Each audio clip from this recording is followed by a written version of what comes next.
yeah, so I say, they talk a lot about the lake effect snow. And he said, yeah, we got, and then as we talking, he mentions 3 feet. And then just in a casual conversation, he mentions 7 feet. No way. I'm like, 7 feet? wait. I say, hold on, back up. That was in a day? He say, yeah, about a day and a half, we got 7 feet of snow. Oh, he my said goodness. it was all the way up the door. We couldn't open up their house door. That's incredible. I said, why would you live here? He said, we got a house, we got a place in Florida now. So they go to Florida during the winter and they stay up there. Well, and that's when they recite their line. It's right during the summer, right? Yes. I mean, but that's crazy. It's a rather interesting little town. I mean, it's pretty as hell. I would not want to be up there in the winter, though. How was the wedding overall? Overall, the wedding was fantastic. It was a lot of fun. It was great. Cody was nervous as hell. Let me tell you what. so landfill. Cody is really high strung. So this dude here, extremely high strung. I wake up and I went to whatever the little club in the hotel, and I'm up there eating breakfast. I look outside and I see you. I said, look like Cody. He goes by 1 time. Goes by 2 times. Now it's the 3rd time. 4th time. So I'm like, what the hell is he walking to? So I finally go downstairs. I stop. I said, man, you nervous? He said, no. He started talking fast as hell. His hand was shaking. He walked 4 miles that morning. So I got to get my steps in. Just pacing. When we finally get down there and start taking pictures, we can't get him to stop doing it. Just moving. When he went to dance with his first dance, I don't think Toby has knees. Not Toby. I don't think Cody has knees. Mm-hmm. I never seen somebody so stiff dancing. This dude put his hands on the side, and he just do this. Like he was like a weed whopper going back and forth. Then he danced with his mom. Nothing changed. If you dance with your and you dance with your mom, it should be a difference in the dance. Yeah. Exactly the same. Same stiff legs, put his hand on the side, and he just even wobble back and forth. That's all he did. Well, credit to Cody Betts. Congratulations to him. That's funny. That's funny. Sounds like you had a good time. Luckily, you made it back. Did you have to drive back or did you catch a flight back? Well, I guess I guess JP's had so, let's just say this. It's one thing about me is I hate sitting in because if you're in the passenger seat. Well, hold on. Landfill, does it surprise you that Brian Mitchell likes to be in control of the car? No, but I'm just saying, like, in the passenger seat, I'm going to immediately. Yeah. So I feel I'm not any help for the person at that point.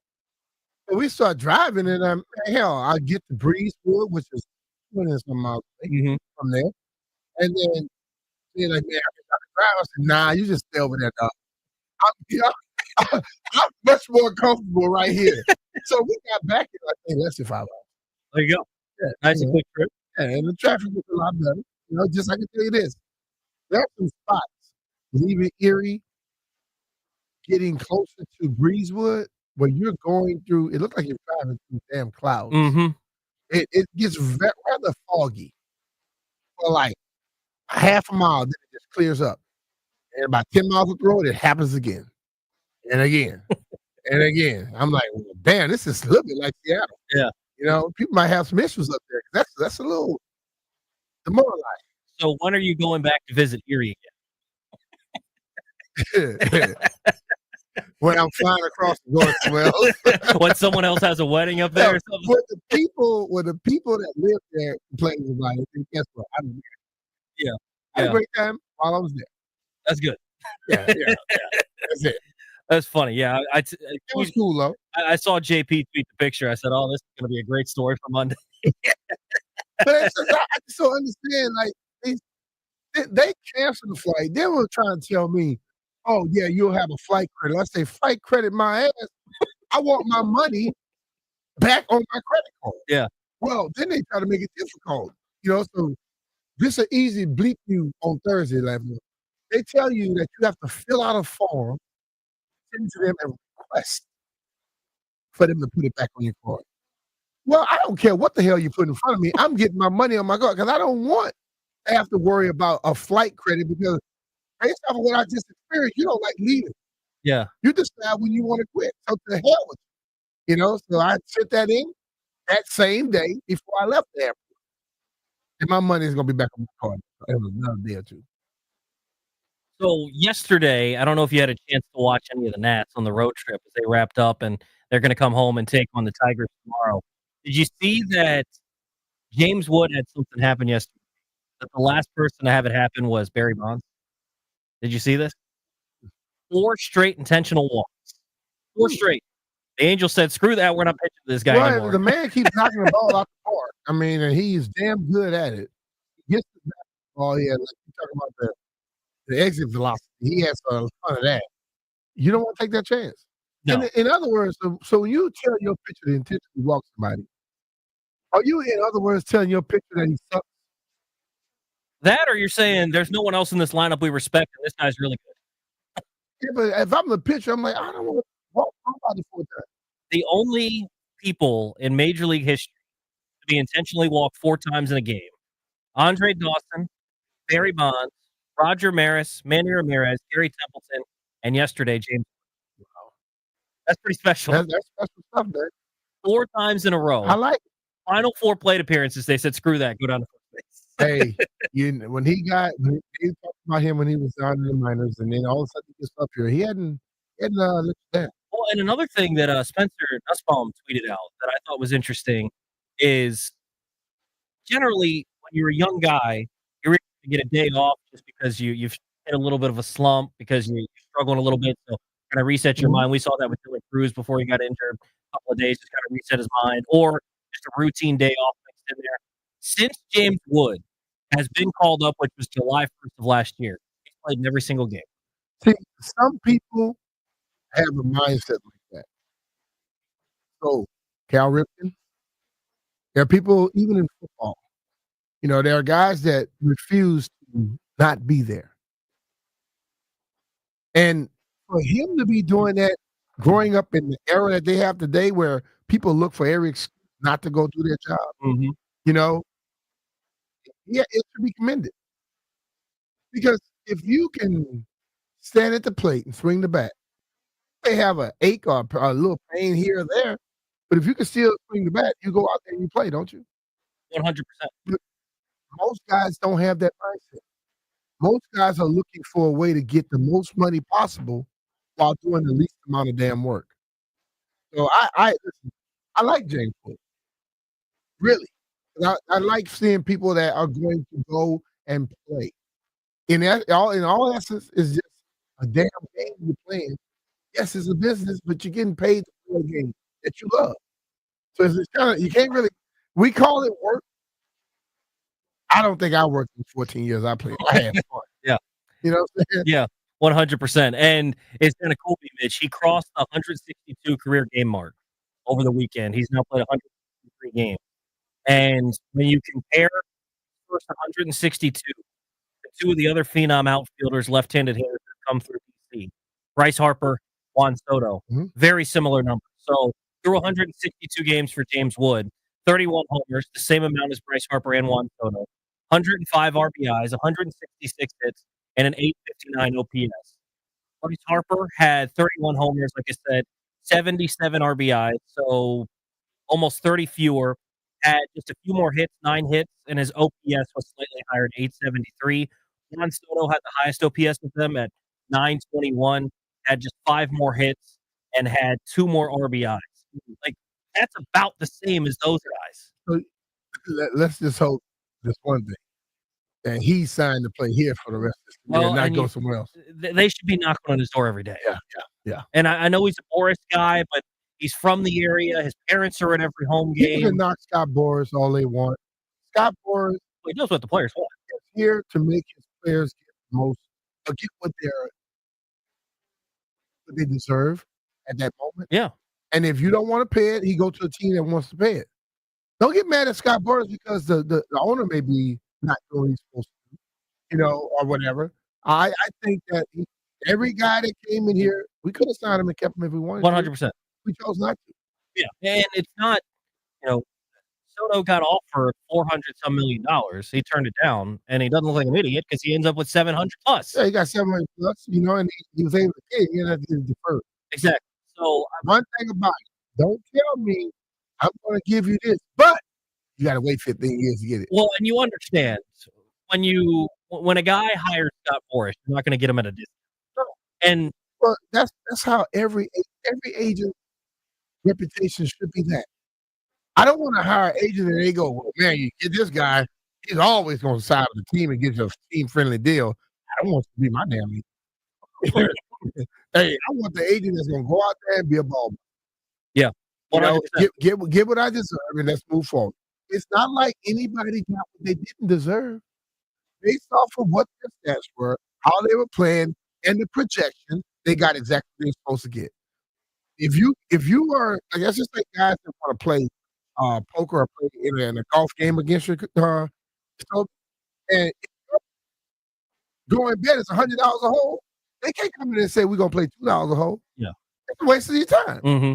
So if you don't want to deal with Scott Burns, go over to the Muni and play with those guys. Stop trying to go over to Congressional and play with those guys. You know what I'm saying? Absolutely, absolutely. We'll get back into the Nats coming up at 11 o'clock. Barry Sverluga going to join us from the Washington Post. Coming up at noon, we got Mouth of the South, Fred Smoot joining us at 1 o'clock. Everywhere. Well, that's true. That's true. Steve Weiner going to join us at 1 o'clock. Give us the thoughts on the Capitals draft. Next, if you want to hop in, come on, feel free, 800-636-1067. I know the Junkies kind of hit on this morning. Saquon Barkley made some comments about the Washington Commanders, saying they were paying attention to how Washington celebrated after they beat them. I don't get all that stuff, but apparently it fueled their win. Man, we'll play those remarks next. I'll tell you what fueled their win. Go to the Super Bowl? No, I'll tell you what fueled their win later on. If you want to hop in, feel free, 800-636-1067. You're listening to Jimmy Finley. When you're getting ready to sell your house, you want to make sure that agent has a lot of confidence. And John Leahy has a lot of confidence. He will guarantee you that he can get an instant cash offer on your home within 24 hours. Just like this recent seller. The recent seller was thrilled to receive an offer which was $20,000 over the asking price for the Silver Spring property. Everything went smoothly. There was no stress, no setbacks, and the sale closed right on time. The client had previously been told by another agent that he wouldn't be able to make any profit at all. Hell, here comes John Leahy. He ended up earning exactly what he wanted. And who says there's no guarantees in life? Check out John Leahy and the guaranteed offer right there on the website. You can get the ball rolling at johnsellsdmv.com. Talk about our good friend John Leahy and the Fine Living Group of Imperial. John offers you flexible fees, customized to your need, and he knows that life happens. So if needed, he will let you out of your contract at any time. That's why you should trust my buddy, John Leahy, to sell your home. That's why we think John is the DMV MVP of real estate. You can call John right now at 301-900-3052 or hit him online at johnsellsdmv.com.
This sports update is brought to you by Main Street Bank. Cheer local, bank local.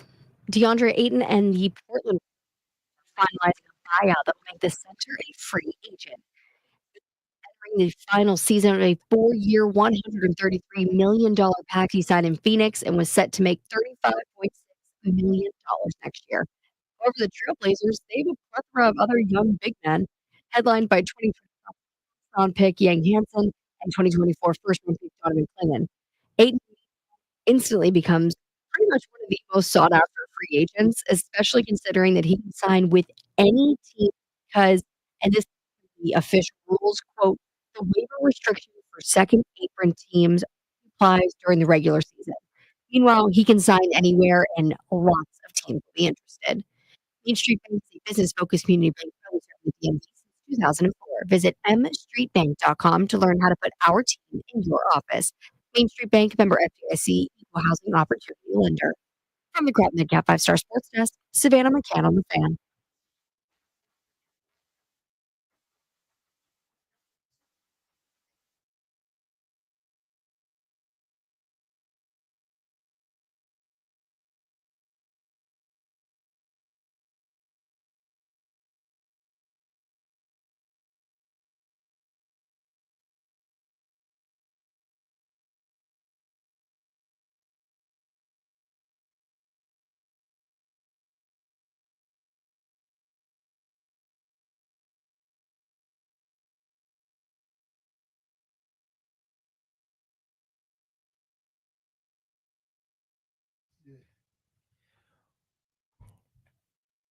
Welcome back, B. Mitch and Finley.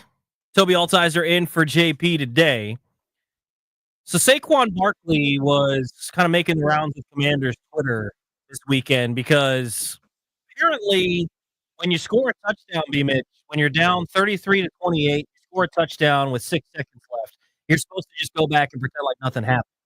Apparently the team, according to him, celebrated too much. Here's Saquon Barkley saying it's what motivated them going into the NFC Championship. The mindset kind of going to this game, too, is the last time we played this team, we lost. We kind of gave the game away. That's why you got to be careful what you do. We remember how they celebrated. If this was college, they would have stormed the field. That's what it felt like. That definitely was on the back of our mind. Well, let me just say this. He's lying. He's doing exactly what people in that town does. He's talking bad. He's trying to find something to motivate him. If you said that y'all gave that game away, well, damn, Washington gave away the NFC Championship game because they gave you, 4 or 5 turnovers in that game. They gave you fumbles in your possession and things of that nature. If they don't fumble the ball, it's a different story. It's a different ending. It's like as one side of that.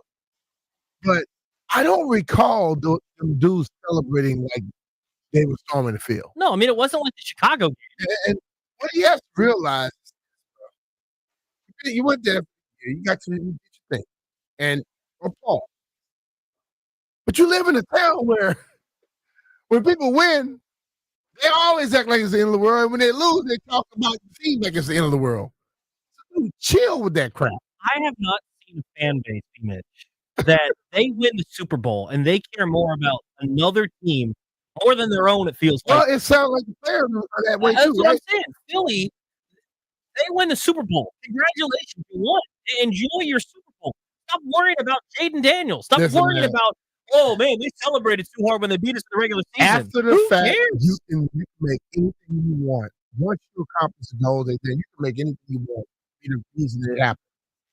I would like to believe the reason that they won the Super Bowl because they had the better defense, they got the better offense. They went out there and did. I don't think, listen, man, if you are a true competitor, I don't give a damn if you win the game or lose the game. The next time you play anybody, you want to beat them. So to try to act like, oh, that gave us all the motivation, you didn't already have that, then something's wrong with you. It's the NFC Championship. Yeah, so that's the motivation. Like, listen, man, I have been in situations where I remember when we played Philly in that body bag game, one game that they like to talk about all. And Coach Gibbs said, we will see him again, and we'll get him. He predicted what was going to happen. Mm-hmm. He didn't wait till after everything was over to start saying, this is the reason we did so and so. I just want people that were sitting there to understand, did anybody act like it was the end of the world? They stormed the field? I don't think anybody did that. And what I just don't understand is if you want to say they gave it away, whatever. Washington turned the ball over 5 times. Philly didn't take advantage. Jalen Hurts got hurt, which, by the way, missed me with the boo-hoo about that. When you run your quarterback and he gets hurt, that ain't the defense's fault. That ain't luck. Listen, bro. Football is a game of missed opportunities and opportunities. Football is a game of fumbles and not. Football is taking full advantage of when you get a chance or not taking advantage of it. Mm-hmm. I don't want to hear the excuses about quarterback got hurt. If he got hurt. Okay? If they turned the ball over, you couldn't do nothing with it. They did something with it when they had opportunity to do it. Just like in the NFC Championship game. They turned the ball over. You did something with it. Why couldn't you do the same thing that game in? It wasn't in the cards for you. You weren't on your best that day. And I think sometimes it's even more noble just to say we didn't play our best. They did. They made all the plays they needed to. We didn't make them when we needed. You get respect like that. Saquon is not even a trash talker. Now he gonna talk trash because he in Philly. And I don't get that because I actually like Saquon. I think he's a decent dude and he's a fun player to watch. Unfortunately, he plays for a rival. But what the heck does that mean that watching them celebrate a game, which, by the way, you're telling me Philadelphia had won a game where they were trailing for the entire time. They're playing a team that they have struggled to beat, right? Mm-hmm. And they're playing a team that is a top dog, that if they go out there and say they beat the Kansas City Chiefs in the regular season on a touchdown with 6 seconds to go, they wouldn't celebrate? Yeah, they would. Listen, man. Listen. When you, as I said, it sounds like a pot calling the kettle black. You are in a town where celebration, obnoxious celebration, is normal. Okay? And jumping to conclusions and losing your mind is normal. Now you're going to say something about another town when it didn't happen in the way you said it happened. So, listen, man, you could make a laugh. Y'all won. Nobody can take that away from you. But please don't try to use this as the reason. Because you didn't play us in every game. You played other teams too. So other teams you had to play. So therefore you won the Super Bowl now. What's the motivation for the next time? If it's that motivation to do that, so now you got the best of them. You're not motivated now? How much is, and unfortunately for Washington, the way that the schedule works, they're not going to see Philly until way into the season, which could be a good thing, could be a bad thing. But how does that resonate in the locker room? Obviously, you probably didn't have these sorts of clips going around when you were playing, but when when someone says something like this, how does that resonate? If somebody says something, let's just say me. When someone says something that's out of bounds or whatever crazy, I take it and put it in my pocket for later. Okay, I'm going to use whatever I can. I'm already motivated, but guess what? I'm going to use a little something extra. Let's say I just finished up my workout and I'm like, damn, I wanted to do another rep, but I can't get it done. Oh, he said this. Oh, I'm going to get another rep in. Mm-hmm. I will push the limit because I am revengeful as hell. Okay? I want to step on your damn neck, cut off your wind. It just take you out, make you just become lifeless. That's how I think. Many people don't. Okay? And if there are guys that are motivated by it, and I know somebody said something about a certain player on the team, you think I wouldn't be in practice saying what the dude said? Man, you remember this happening, man. You gonna let that happen again? Get him motivated. I was that guy and would be. So this would not be the end of him hearing it. Yeah. But you got to handle your business to be able to make him have to eat it again. Well, and another crazy part about this too is it's not as if they were playing at Northwest Stadium. It's not as if they were playing that game at the Link and they're celebrating on your home turf. And like that's another element that just makes no sense to me. Listen, bro. Who really cares? That's the way I look at it. Well, who cares? And I think too, what the team has done this offseason, it seems like they're in a better position going forward against the Eagles because that's still the top dog in the NFC. They got to knock them off. But I think part of it too is Philly fans have gotten insecure because they look at the quarterback here and they're a little scared. Listen, man, if you are not concerned about somebody, don't.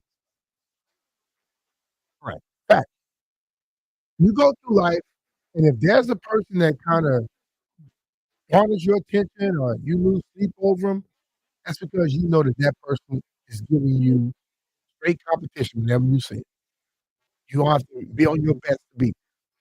The teams that don't, or the person, the individual that doesn't, you don't must care mention his name. Like, this is a world now of we got a lot of those people. You turn on Twitter, you got a guy with a duck or a bear or octopus, whatever avatar picture, and they just talk trash to you all day. And a lot of us react to that by getting mad and going back at them. I laugh. I just give you your avatar, one finger salute, and keep moving. I can give a damn what you say. I'm not irritated or motivated by someone like that. But if you were somebody that can actually compete or take something from me that I'm working for, yeah, I focus on you then. But if you're not, why would I waste any damn bit of my time on that? Well, and it makes no sense because those are some things that you can internalize that. If you want to use that as motivation, feel free. Yeah. No need to vocalize it. Well, listen, man. You have to do things for your audience. So he was trying to impress his audience.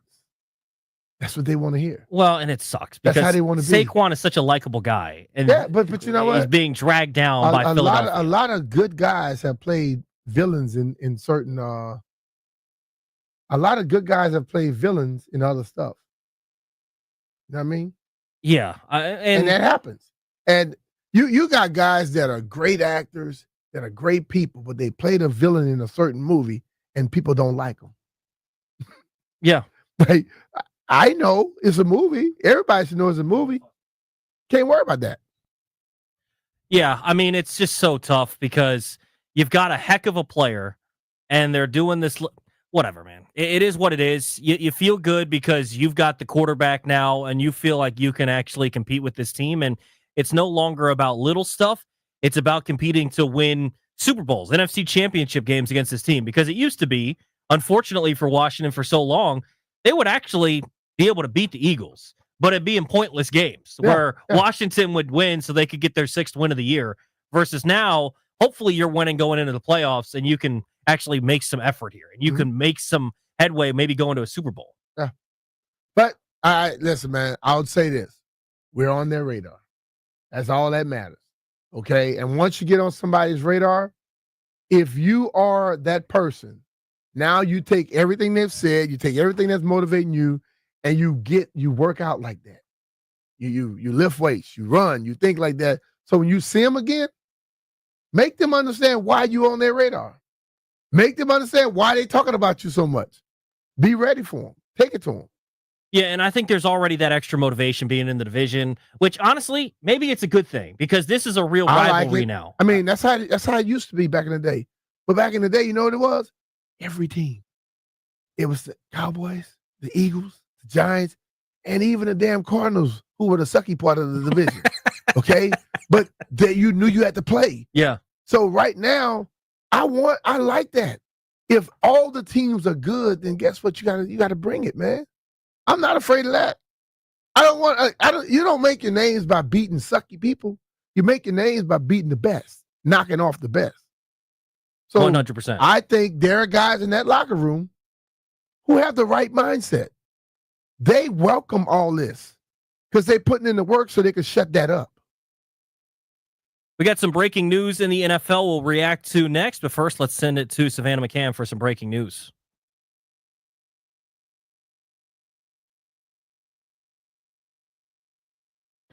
Breaking news, the Miami Dolphins have agreed to trade 3-time All-Pro Jalen Ramsey to the Pittsburgh Steelers. As part of the trade, Ramsey's going to get $1.5 million raise this season, bringing his 2025 total compensation all the way up to $26.6 million. So the Steelers get their man and Ramsey gets another raise. That is per Adam Schefter, who tweeted it out. He tweeted it at the exact same time Jalen Ramsey tweeted, quote, break my own news. Hashtag here we go at Steelers. So this is confirmed from Jalen Ramsey himself. Miami Dolphins trading him away to the Pittsburgh Steelers.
Mitch and Finley, 106.7 The Fan. Toby Altizer in for JP today. You heard going into the break from Savannah some breaking news in the NFL. The Dolphins are trading Jalen Ramsey to the Pittsburgh Steelers. Yeah.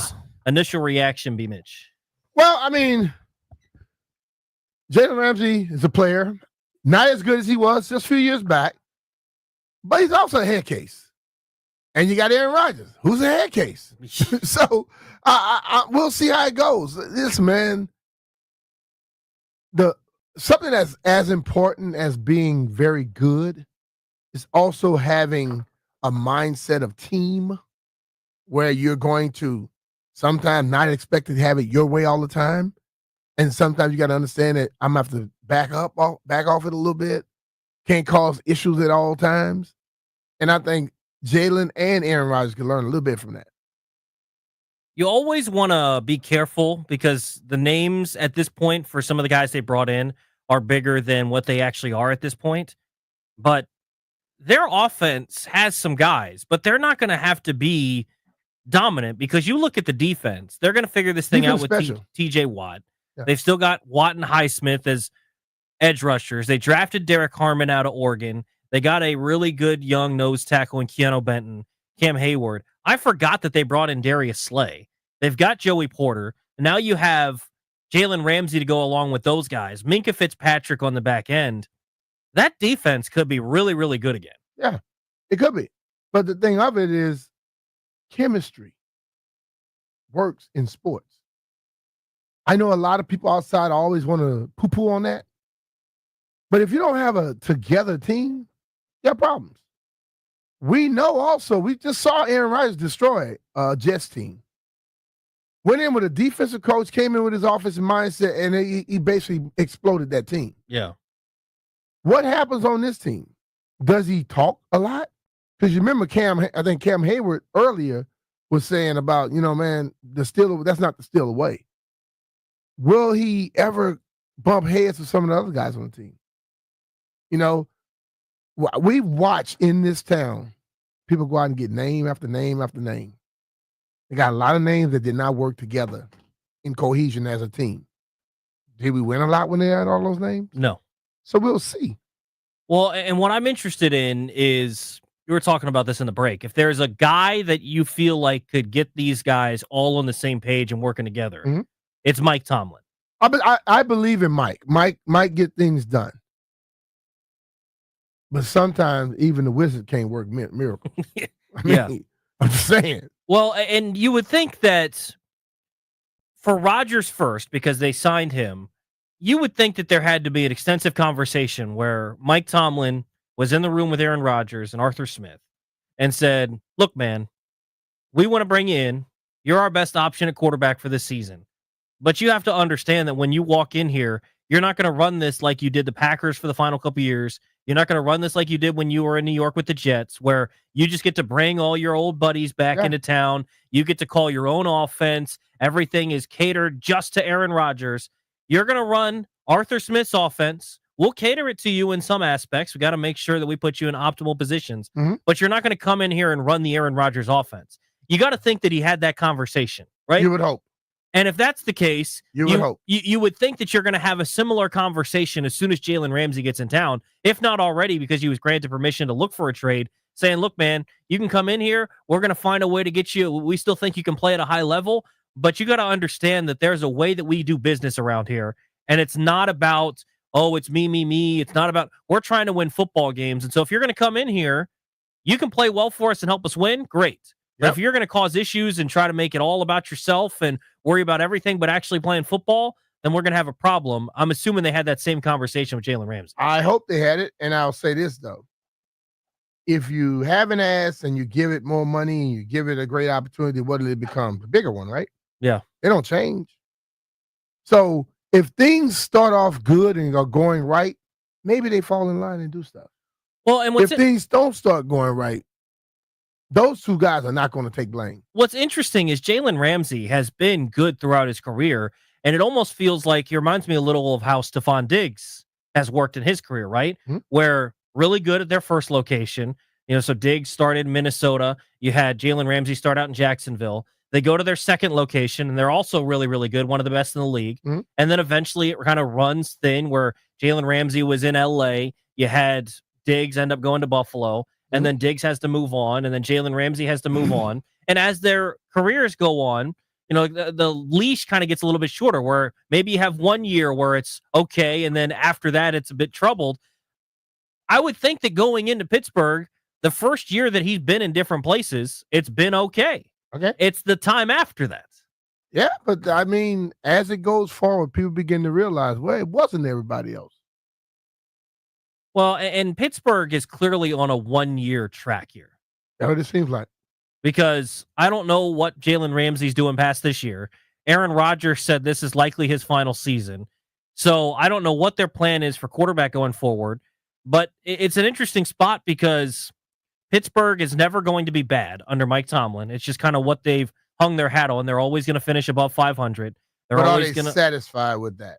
Well, and that's what I'm wondering, B. Mitch, is at what point is I'm sure Mike's not satisfied with it. He can't be. There's no chance. And at what point does it become, hey, we're trying to win a Super Bowl.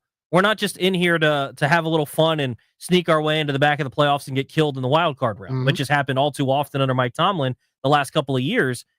But listening to him over the years, when he talks about team and togetherness, does this seem like this is Mike's doing? I mean, this doesn't seem like Mike Tomlin type moves. That's what I'm saying. So, but it's a defensive guy, so I can see him really doing that. But the whole waiting on Aaron Rodgers that long, I don't see that as a Mike thing. Well, and that's what it's just so weird because they put themselves in a corner where they had no option other than Aaron Rodgers, assuming that they kind of knew they were going to sign Aaron Rodgers. So, they could have gone Shador was a lot of talk. They obviously didn't, and not any teams really did before the 5th round with Shador. They could have drafted another quarterback. They didn't, and they obviously decided that their guy was going to be Aaron Rodgers. And again, you're right. It doesn't really seem like that's a Tomlin type move. Yeah, it doesn't. Because Tomlin's so about the team. And then this fits the Ramsey type move. I don't even know that fits a Tomlin type move, but that fits a Rodgers type move. Yeah. Which you hope that when they sign Rodgers, you didn't sell your soul and you're going to let Aaron Rodgers run the team. That right there.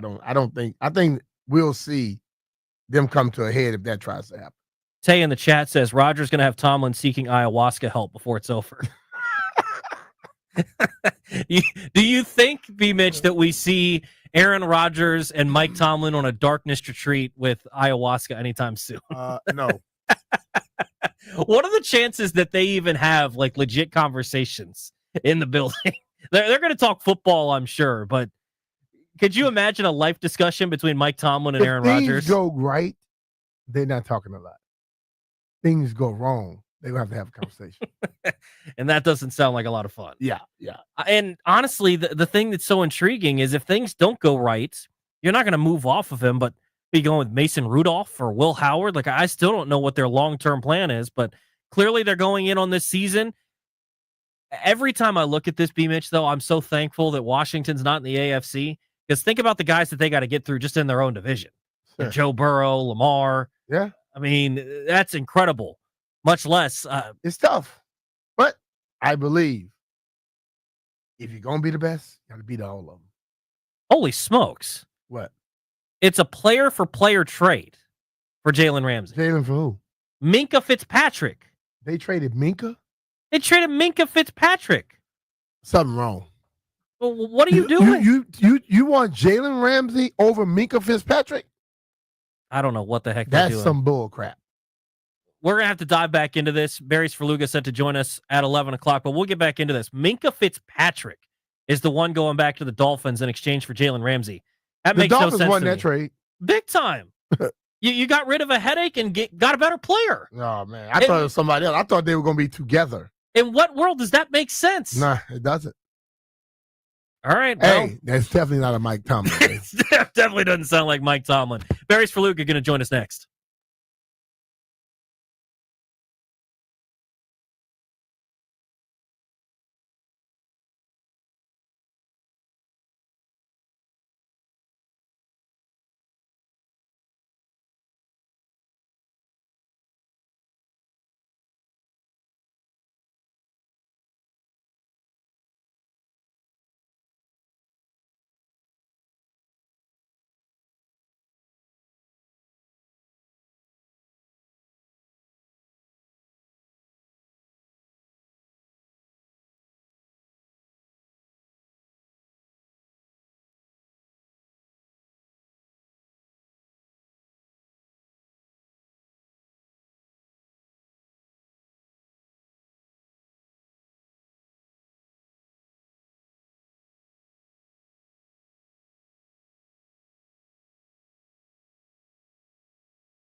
This sports update is brought to you by the Reynolds and Power Home Team, Keller Williams Realty.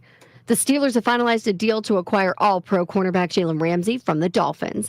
Ramsey's adjusted contract includes $1.5 million raise in 2025, making his salary $26.6 million this year. So the Steelers are loading up. They've now added quarterback Aaron Rodgers, wide receiver DK Metcalf, cornerback Darius Slay, and now Jalen Ramsey all this offseason. This team is not settling for just cracking 500 and then losing in the first round of the playoffs. Lots of NBA news ahead of the free agency market, which opens up at 6 p.m. today. Julius Randle intends to sign a new 3-year, $100 million deal with Minnesota. The contract reportedly includes a player option in the third year of the deal, so he is not going anywhere. Someone who does have an option to leave, though, that's DeAndre Ayton. The Portland Trailblazers and him are finalizing a buyout that will make him a free agent, and he is going to be well sought after because according to the rules, he can now sign with any team that wants him. Want to hear the fastest way to know what your home would sell for? Reach out to the Empower Home Team. Simply text your address to 800-763-3000. No phone call, just text your address to 800-763-3000. That's 800-763-3000. From the Crop Medcap 5-Star Sports Desk, Savannah McCann on the Fan.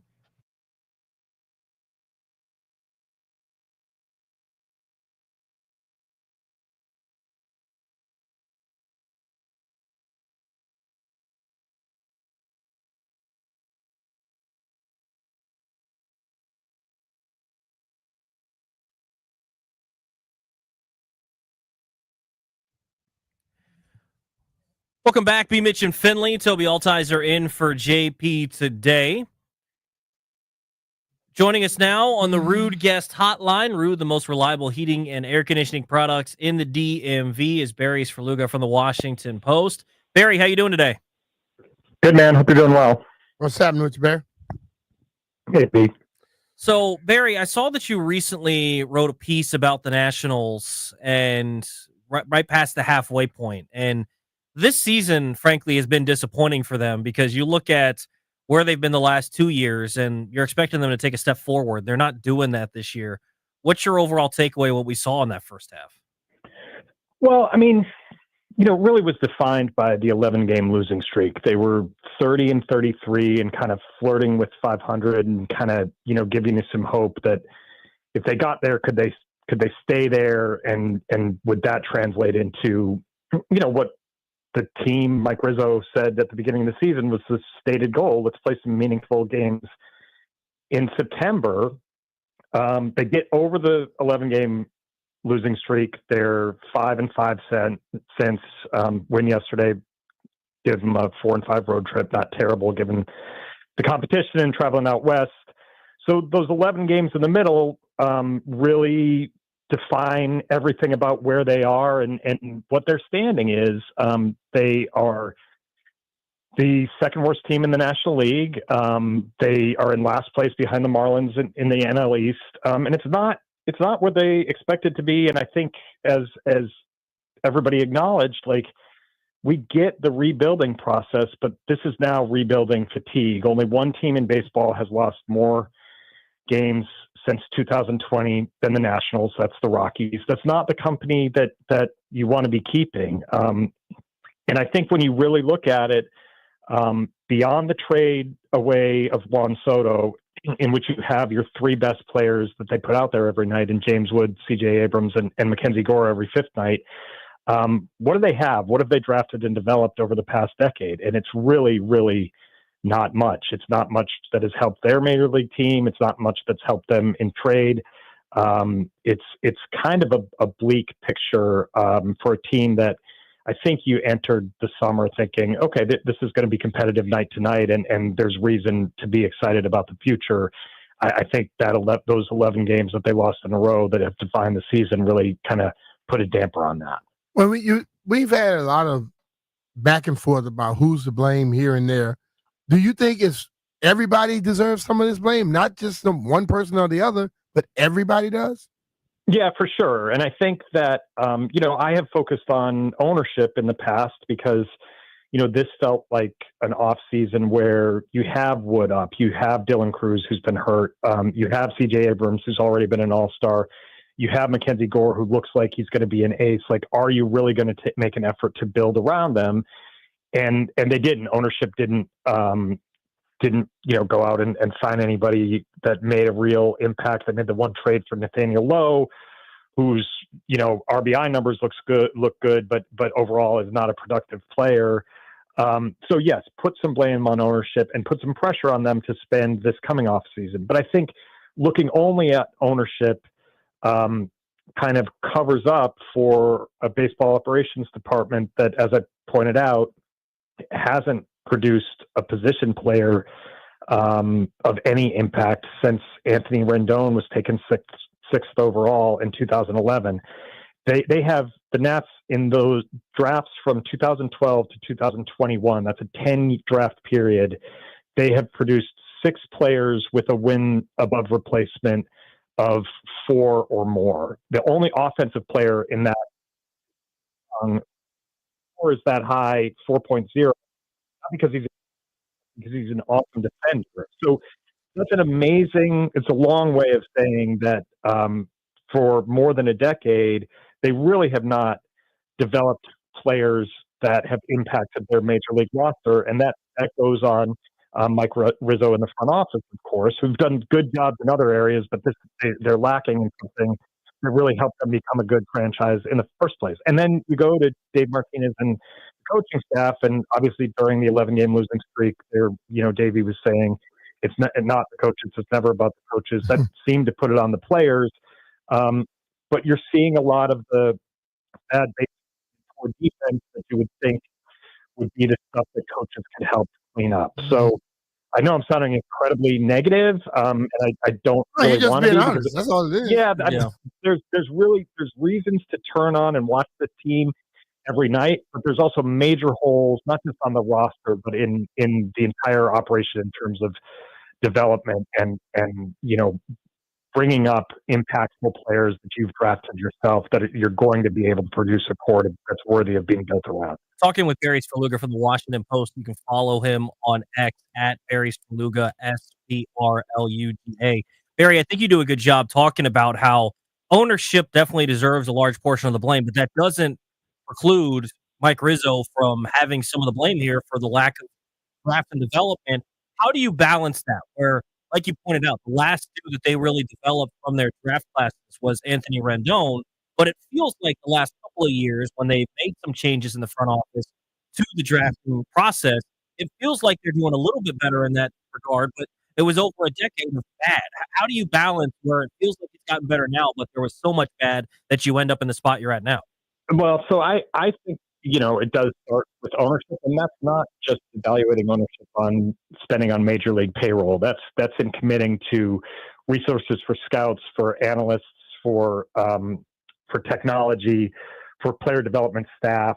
They just don't measure up in those departments when you look across the league, and it's hard. You can quantify major league payroll because that's a number that's out there and is public. It's harder to find out, like, do they compete and pay competitive wages for minor league staff, all that kind of stuff. They don't have the numbers that other franchises do. So I think it's more complex, but I think it starts with ownership. Now, have the drafts been bad? They have been bad. They were bad for a long time. And did they change who was making the drafting? Yes. Have the results changed? We don't know yet. Seaver King, their top pick from last year, is off to a slow start. The second pick, I can't remember his name, is also off to a slow start. There are players taken after Cam Smith. The Cubs took outfielder from Florida State after Seaver King, and he was used in the Kyle Tucker trade and is up with the Astros and is making an impact on a team that has postseason design. So, you can pick apart stuff like that. It's too early to evaluate drafts from 2023 and 2024. I will say there's a tremendous pressure on them to get the first pick in the draft that's coming up in July. They have the 1-1. They kind of built their franchise around a pair of 1-1s back in the day, and Steven Strasburg and Bryce Harper. They can't miss on this one, and it's not a draft where. And I don't pretend to be a a Major League Baseball draft analyst or expert, but from what people tell me, it's not a draft in which there's an absolute, no doubt 1-1. They've got to draft an impactful player and not miss at that spot, because that's how you build that cheap core that's worthy of adding free agents to, is not just going out and spending $100 million on people, but having players that are under your control and are by definition cheap, so that you can spend your money on the holes around them. Well, I know that a lot of people look at Rizzo and they love everything he does, but if everything you just said is there, this is going to be a tell-all, because you can't talk about owners when you're drafting. If you draft talent, you draft talent. You can talk about them when it comes down to the money, but you better get some talent, and he has to hit on this.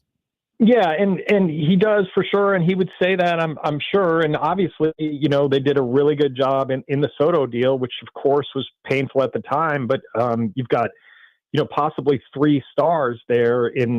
All 3 of those guys would, Abrams and Gore, could go to the All-Star game later this month. I just think that when you look beyond that, it's kind of striking how thin they are. And yes, Cruz being healthy could make a difference. You might look at the lineup and be like, there's fewer holes, but the extension for Keibert Ruiz right now doesn't look good. They've developed Jake Irvin into a dependable starting pitcher. Maybe Mitchell Parker can be that if he can get over his first inning troubles.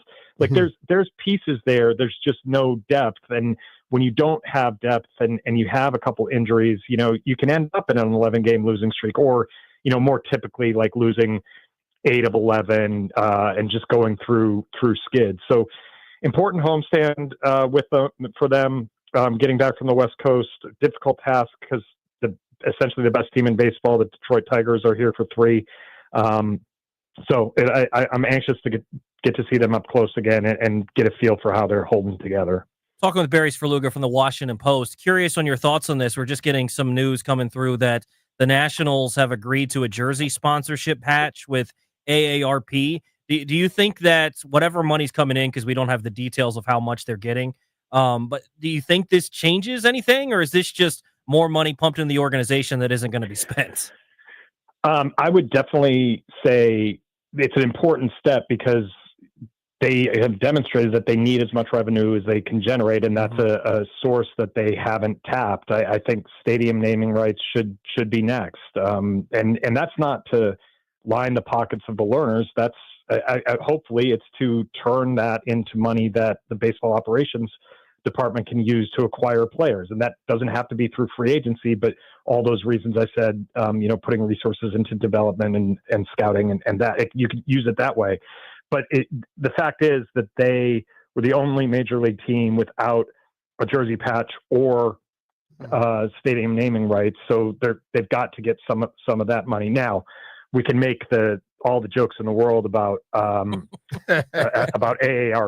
and it's almost like it's out of a Simpsons episode or something. But it's money, and that matters. And hopefully they put it into resources that the fans can have a reason to get behind it. You would ask the question though: what has taken so long for them to even do that? Yeah. Well, Brian, and I don't, pretend to be in these rooms when the learners are doing negotiations. I just know people who are familiar with working with them, and they are, you could say stubborn is the right word maybe, but when they have a price in mind, they're not going to take, if they think something is worth X, they're not taking X minus 1. Like they will wait until they get their price. And that's one of the reasons why they didn't sell the team when they put it on the market, is they never got the price that they think it's worth. They're happy to hold on to something and until they get the value that they think something is worth. So, they've been very, very close on naming rights for the ballpark a couple times in the past, almost to the point of like dotting I's and crossing T's, and something goes awry or something's not what they expected. They're happy to walk away from a deal rather than do a deal that they're not comfortable with. It's just the way that they go about things. And that's just for me to report. That's not, saying it's bad or they own the team. They have the right to take money or leave it on the table, and they've chosen for a long time to leave it on the table. So I have a friend that he'll let's say if something comes out today and I get it, and then he'll get it like 3 years later. And he said, "Look, I got it for this price." At that time, it probably wasn't worth what I got it for. Mm-hmm. And they have to understand that too. If they have a price and they don't get it at that moment, and they get it 5 years later, 2 years later, 3 years later, that value may not be there anyway. You may have hit that number, but the value of it isn't the same. Right. And it's really just, this is a personal choice. It's the way that they've done this business. I mean, if Nationals Park has been open since 2008. It's not like it's got a holy grail name like Wrigley Field or Fenway Park. Like, no one's really married to, I think the fan base at this point, no one would be like aghast if it was called, Northrop Grumman Field, because they would know the practicality that, hey, they're getting some revenue from this, and maybe that will help improve the team.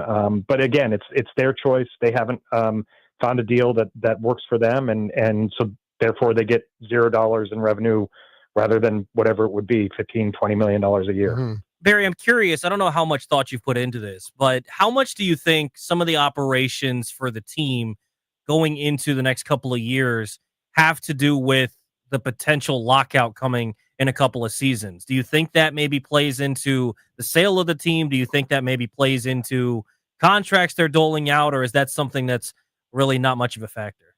Well, I think both can be true. I think everybody in baseball is thinking about the impending labor stoppage for the 2027 season. And I think it does make it harder to sell a team right now, because who wants to buy something that is going to potentially not generate any revenue and not operate as a profitable business for what could be a whole year? I mean, you don't want to be a doomsday person about there being a lockout, but when you talk to people in the game, they're certainly preparing for it and thinking about it. I would also say that, there could be a CBA that went for another 20 years, and the owners may have conducted their previous offseason exactly as they did this one. So I definitely think that the lockout hangs over the sport as a whole. I'm not sure at this point it's really impacting how the learners do business, if that makes sense. Okay. Talking with Barry Svrluga from the Washington Post. One last one for me, Barry. James Wood has been spectacular, even though all the stuff around the team maybe hasn't been good. The record hasn't been good. James Wood is out doing things that, frankly, we haven't seen for a long time. Yesterday, 4 intentional walks in a row, something we haven't seen since Barry Bonds. What have you made of him? And I know you were over there to cover his debut last season. What have you made in his first 163 games in the bigs? And has he kind of surpassed the expectations you had for him? Oh, for sure. I mean, I just don't think it's reasonable to say, yeah, I expected him his first full season in the big leagues to yield, 31 homers and 105 RBIs, which are good counting stats. But more impressive this year has just been, the great plate discipline, high OBP, really high slugging percentage. He's right up there with the major league leaders in OPS. And it's just, every at bat is kind of controlled, and he seems to be one of those guys that, and I don't use this comparison lightly. Like, he's a little bit like Juan Soto in his, at a very young age, controlling his at bats, being in, not giving at bats away, not swinging out of the zone, taking his walks. He's outstanding in that regard. 5th in baseball in OPS at the moment.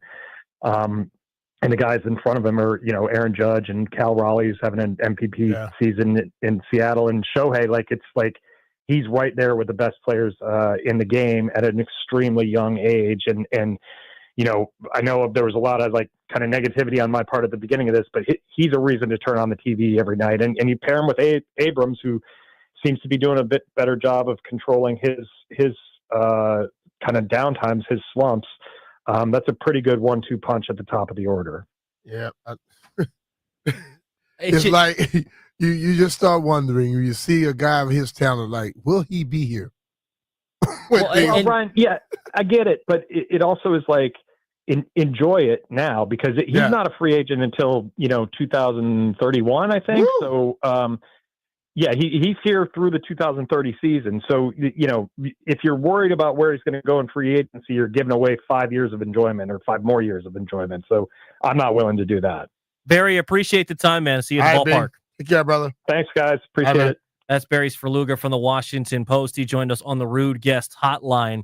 Want to get back into the Steelers thing because we're getting more details of this trade. So it wasn't just straight up Minkah Fitzpatrick for Jalen Ramsey.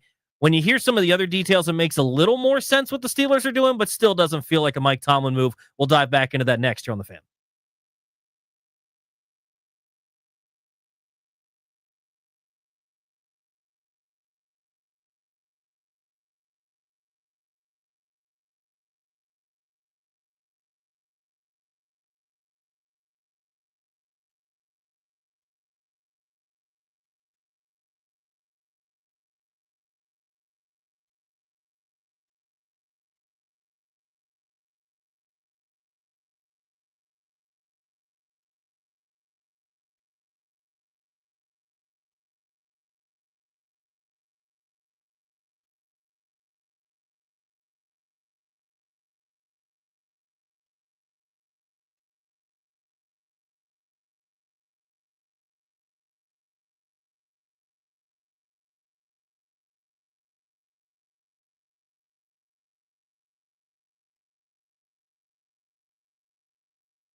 This sports update is brought to you by Better Appliances.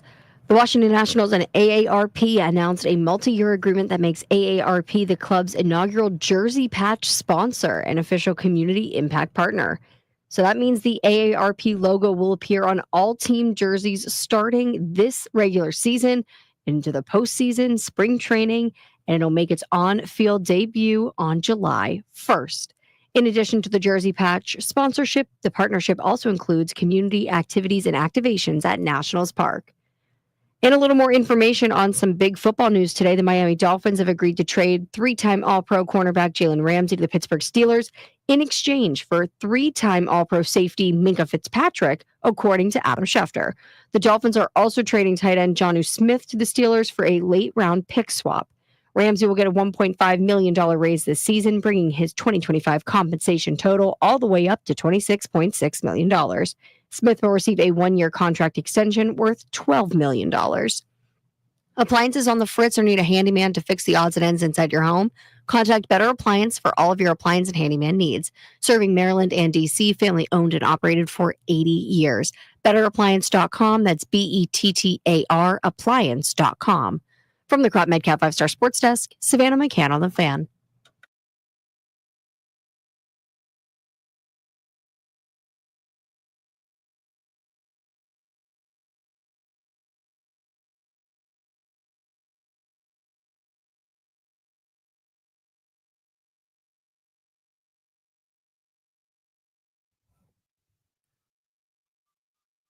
Welcome back, B. Mitch and Finley. Toby Altizer in for JP today.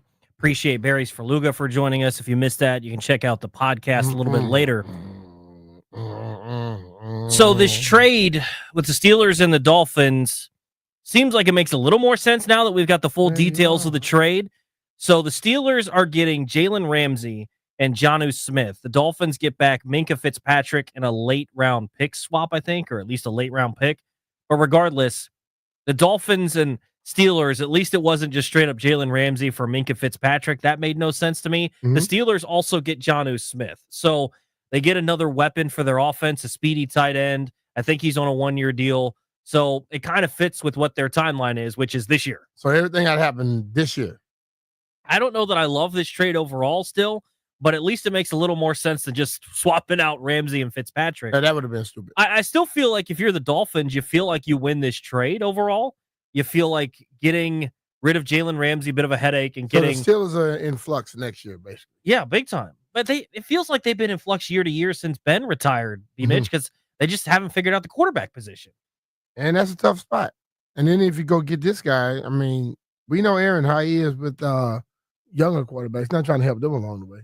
No, and that's what's going to be interesting to see who he ends up building that chemistry with, because he's someone that historically he needs some time with his receivers, and he finds one guy that he really, really likes, and then he's going to focus on them. When you look at their depth chart going into this season, DK Metcalf was someone they traded for. Robert Woods is a veteran that they brought in. Calvin Austin.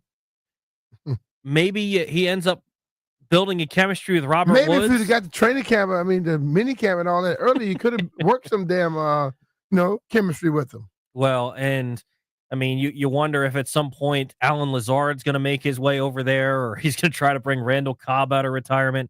Who knows? Not. I hope all that doesn't. That's what Rodgers loves to do. But I think this trade makes some sense for both sides. But what's interesting for the Dolphins is moving off a guy like Jonnu Smith, who had a really good season last year. Jonnu Smith was one of the best tight ends in football last year.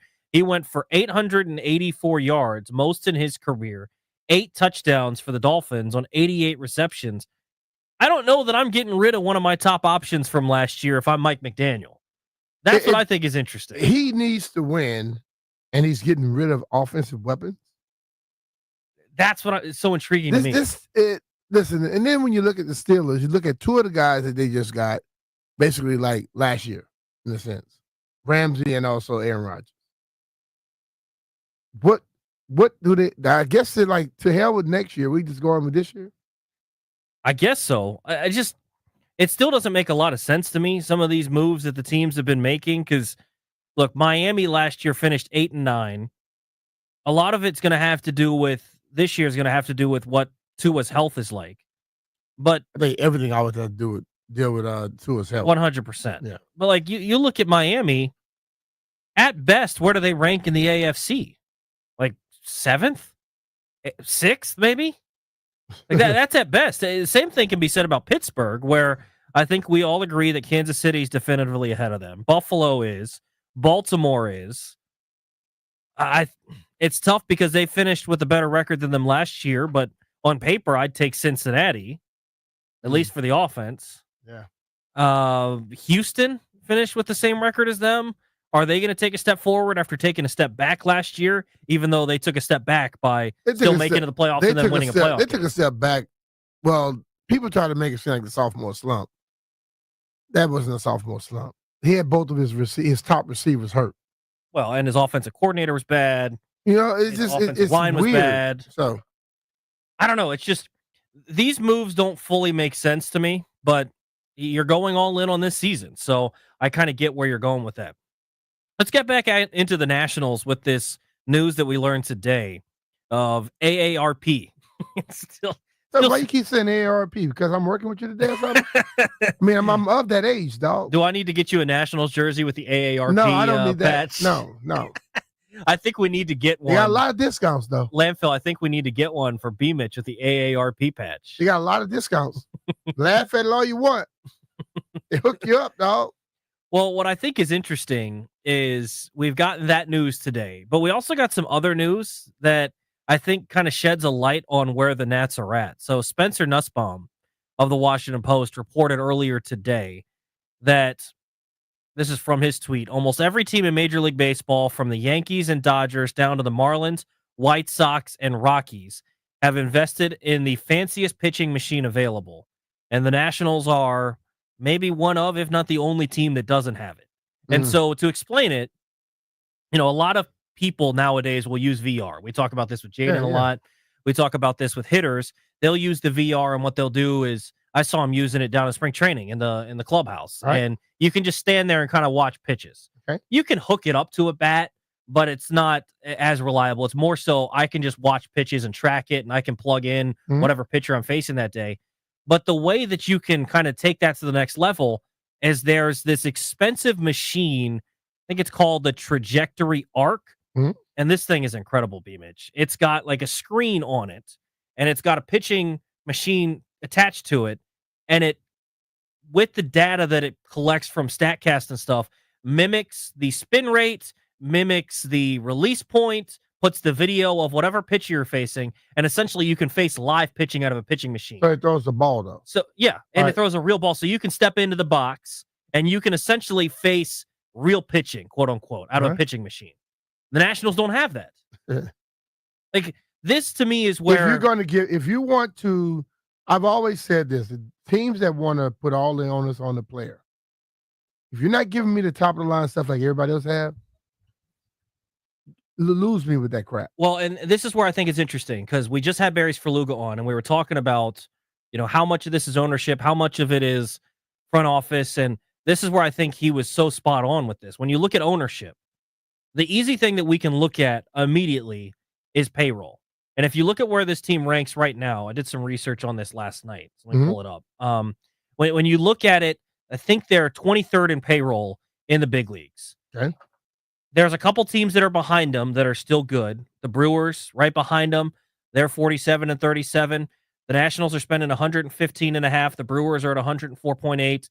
The Guardians are just 2 games under 500. They're at 99.4.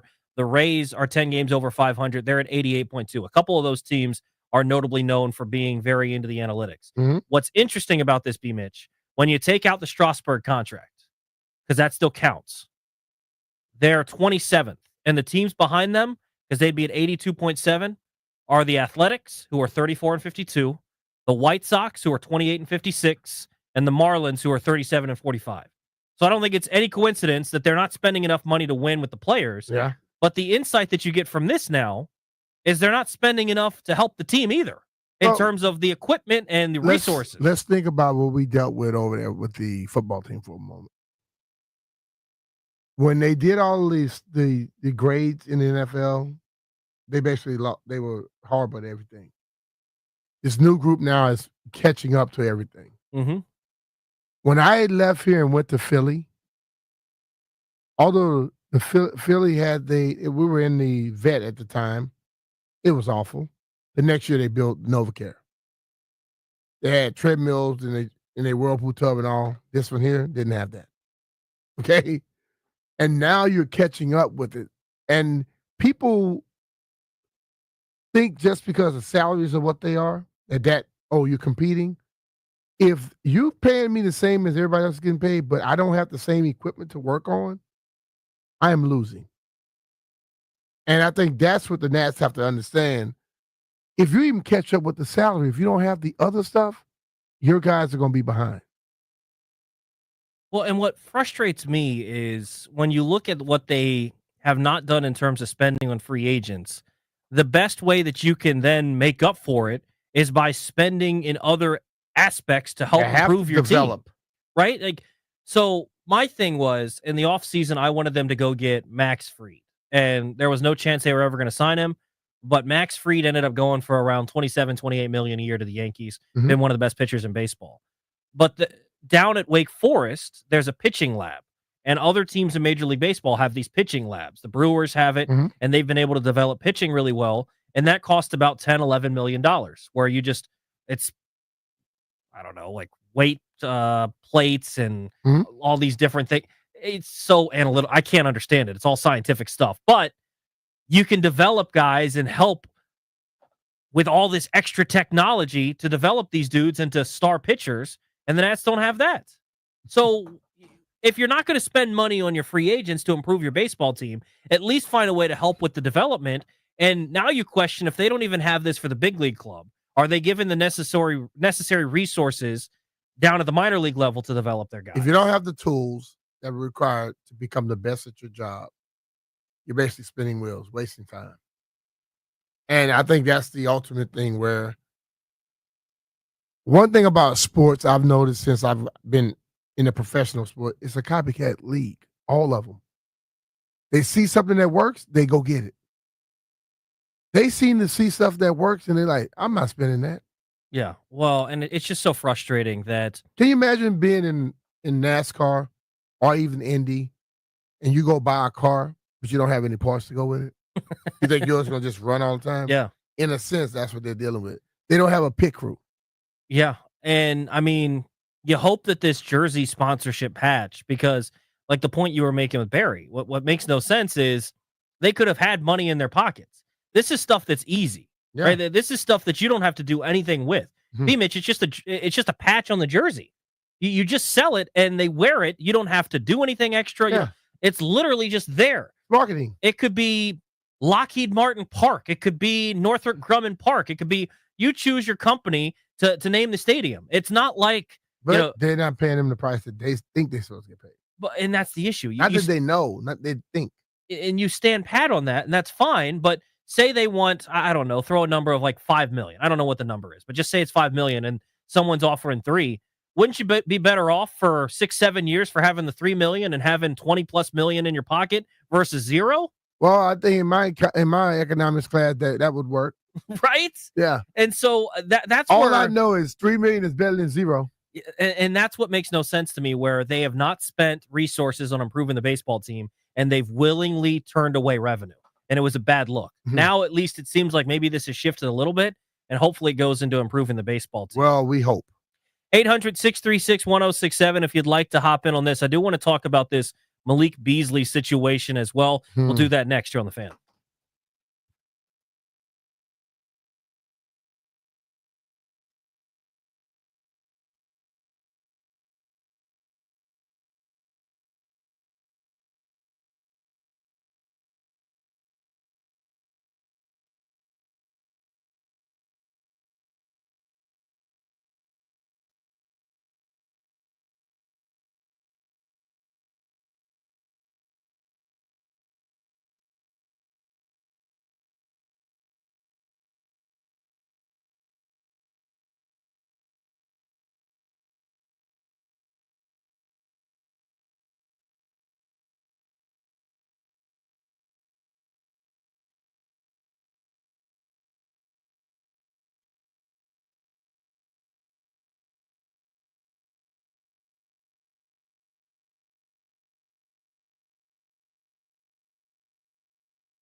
B. Mitch and Finley, 106.7 The Fan. Toby Altizer in for JP today.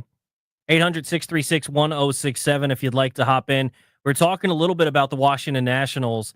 So they have sold a jersey sponsorship patch. They were the only team in Major League Baseball, B. Mitch, that didn't have a naming rights to the stadium or a jersey sponsorship patch. So that changes now.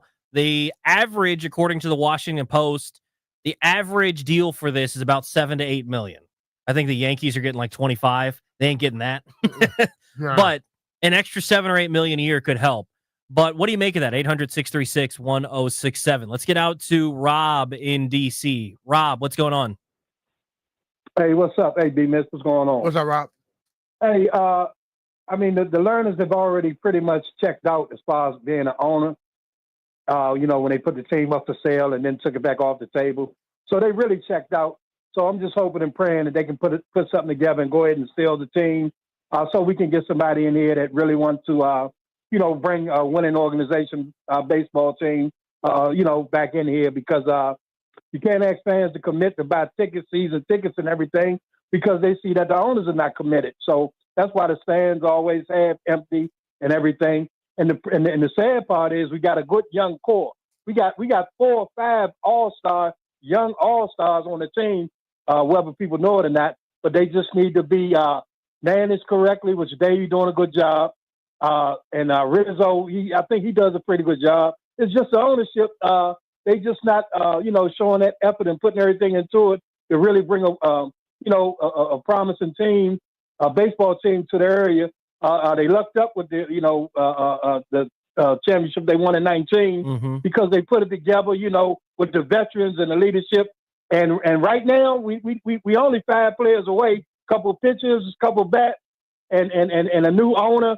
And I think we'll be on our way and the fans will come back. But right now the stands are empty. And so the owner should know, look, if we ain't trying to commit, they need to just sell a team. Thank y'all for letting me speak. Appreciate it, Rob. You know what? And his points are well taken.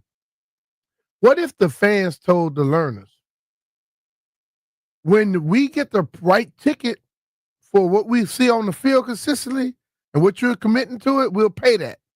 But we're going to come for free. Because let's think about it now. You want fans to commit, but you're turning down money because it doesn't hit what you say it should be. Mm-hmm. Instead of taking that nigga, they can relieve a lot of the ills that you have somewhere else. But let's say the tickets is $100. Okay, when it gets down to $20, I'll come to the game.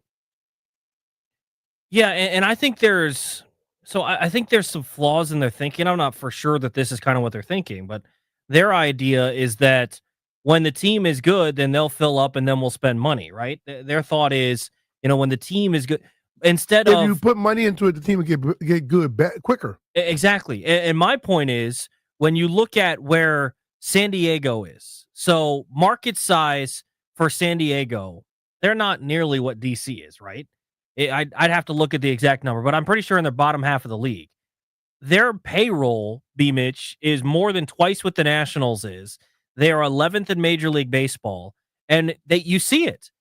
The teams at the top in terms of attendance in Major League Baseball this year, the Dodgers are number 1, the Yankees are number 2, and San Diego is number 3. They were just out there in San Diego playing, if you're the Padres, you've got one of the worst teams in baseball coming into the town of the Nationals, having a horrible month. And they're still packed every single night because they want to watch their team. Great weather, all the stuff that goes into it. But and the Yankees, they are historically good. Mm-hmm. They have that also going for them where people want to go there. The Dodgers spend a lot of damn money. They got people on their team where you go, I want to go see the Beatles. Yeah. Basically, Ohtani and crew is like the Beatles. Unfortunately for the Nationals, James Wood, I think, could get to that point, but no one wants to come down here to go to games. You got to do extra stuff, man. You got to be putting something into it to make fans really want to be thoroughly invested. You can't be taking shortcuts and expect the fans to go just go all in. The month of June really derailed their season because they entered the month of June, B-Mitch, 28-30. They're going to finish the month of June with a record of 7-19. So that means they enter July at 35-49. Entering June, you're 2 games under 500. You have a good month. We're talking wild card. We're talking maybe instead of selling at the deadline, maybe they're standing pat. Maybe even if they had a really, really good month, maybe you're buying someone small, but instead you're 14 games under 500 going into July, and the rest of the season is kind of Yeah. It's the same thing that it's been the last couple of years. You have to have something that ignite interest. And I think if they were doing a little more as owners, because when people see you not caring, they don't care. 100%. And I think if the owners were doing a little more, and you have more fans coming in, then you begin to get that word of mouth of James Wood. Okay, CJ is back doing his thing. McKenzie, go. You start thinking about all those guys, and then that's how you get that great interest going. But if you're not doing what you're supposed to be doing, people go, I'll be damned if I'm gonna go spend my money over there. They don't care. Absolutely. That's not how it was going for him for a minute. Mm-hmm. Let's get out to Ralph in California. Ralph, what's going on? Hey, you guys. How you guys doing? How you doing, man? Nothing. It's me, Commander Tequila. Oh, this is Commander Tequila. It needs to be invested. The pitchers need to be invested. The Nationals need to invest in the pitchers. Because if you don't do that, you ain't going to win games. You know, they play pretty good. They play pretty good with the Dodgers and with the Padres and with the Angels. You know, when I was watching those games with them. But batting, it's like playing Madden. You know, if you don't play Madden, you don't know what's going to happen. And it's the same thing with baseball. You know, and baseball has come out too much of a hype. If you got to hit the ball, you got to hit it at a home run. You know, every time. And that's crazy because you don't see base hits. You see doubles, and you might see triple, or you might see errors every once in a while, but then there's always a fly ball. All right, brother. Appreciate it, Commandante. He threw us a curveball. Now, what was the name? He just said Ralph. Landfill, he told you the name was Ralph? I think that was Ben that maybe grabbed. Ben? You did not know it was Commander Tequila? That was Commander Tequila. I don't care what he said his name is. You can hear who the hell he is. There was no question that was Commander Ralph Tequila. in California. But he's not wrong. They need pitching. They need hitting. Frankly, what they need is they need money invested into the ball club. But I don't know that we're going to see that. Hopefully, AARP can help out with that. What do you think about that, B-Mitch? We're going to see. AARP on the sleeve. Maybe that means that this team will be good again. Who knows? Probably not, but maybe we can hope so. Fred Smoot going to join the program next. Smooter.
This sports update is brought to you by Main Street Bank. Cheer local, bank local. The WNBA is expanding to 18 teams over the next 5 years, with Cleveland, Detroit, and Philadelphia all set to join the league by 2030. Cleveland will begin playing in 2028, Detroit in 2029, and Philly the season after. Now, this does still have to go through the NBA and the WNBA Board of Governors. Toronto and Portland will be new teams that enter the league next year, that those have been previously announced. Both Cleveland and Detroit had WNBA teams in the past, Philly home to an ABL team. All three teams announced on Monday, earlier today, have NBA ownership groups, so the same ones that own the teams in those cities. And the Nationals, they have a new look starting tomorrow. The Nationals will have a jersey patch for the first time ever. The Nats and AARP announced today a multi-year agreement that makes AARP the club's inaugural jersey patch sponsor and an official community impact sponsor. The AARP logo will appear on all team jerseys during the regular season, postseason, and spring training. So finally, some revenue coming in, as the Nats were the only organization that had no revenue coming in from either a jersey patch or stadiums naming rights in the entire major leagues. However, that has changed now. AARP now on the Nats sleeve. Main Street Bank is a business-focused community bank proudly serving the DMV since 2004. Visit mstreetbank.com to learn how to put our team in your office. Main Street Bank, a member FDIC, equal housing opportunity lender. From the Crop MedCap 5-Star Sports Desk, Savannah McCann on the Fan.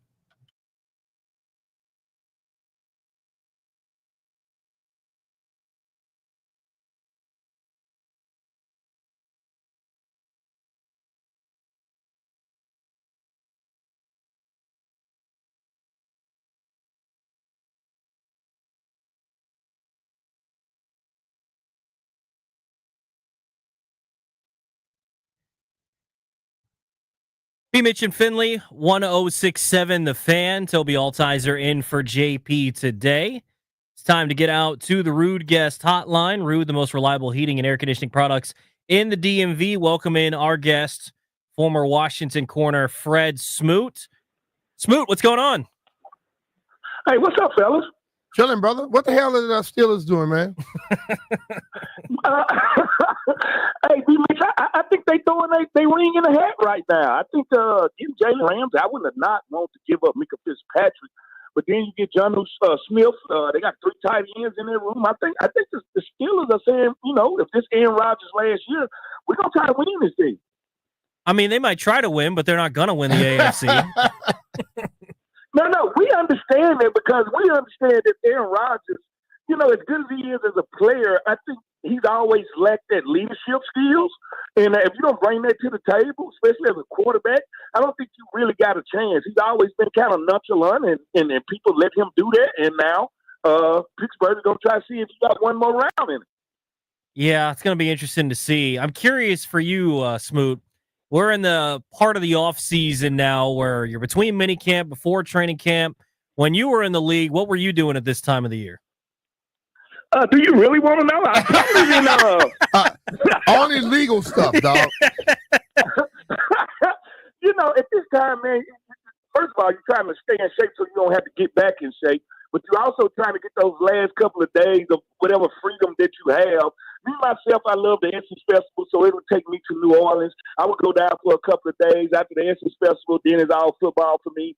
So it's in the between time. So you count down. B-Mitch know what I mean. When you count down those last 30-some days, you're trying to get there, but you're trying to make sure you're still in shape. Yeah, but they explain, make sure people understand this, Fred. When they say, oh, man, they got the summer break. It's not a summer break for the players. The coaches get to damn take a break. But the players, like you said, you can't get out of shape, so you're still working out. Yeah, you're still working out. You still what you're trying to do is stay around other guys that's playing football. So if you want to meet everybody, want to meet in Florida for a week or so, we'll meet in Florida for a week or so. We'll do some one-on-ones, do some 7-on-7s, do some stuff to just keep going when it comes to the game of football.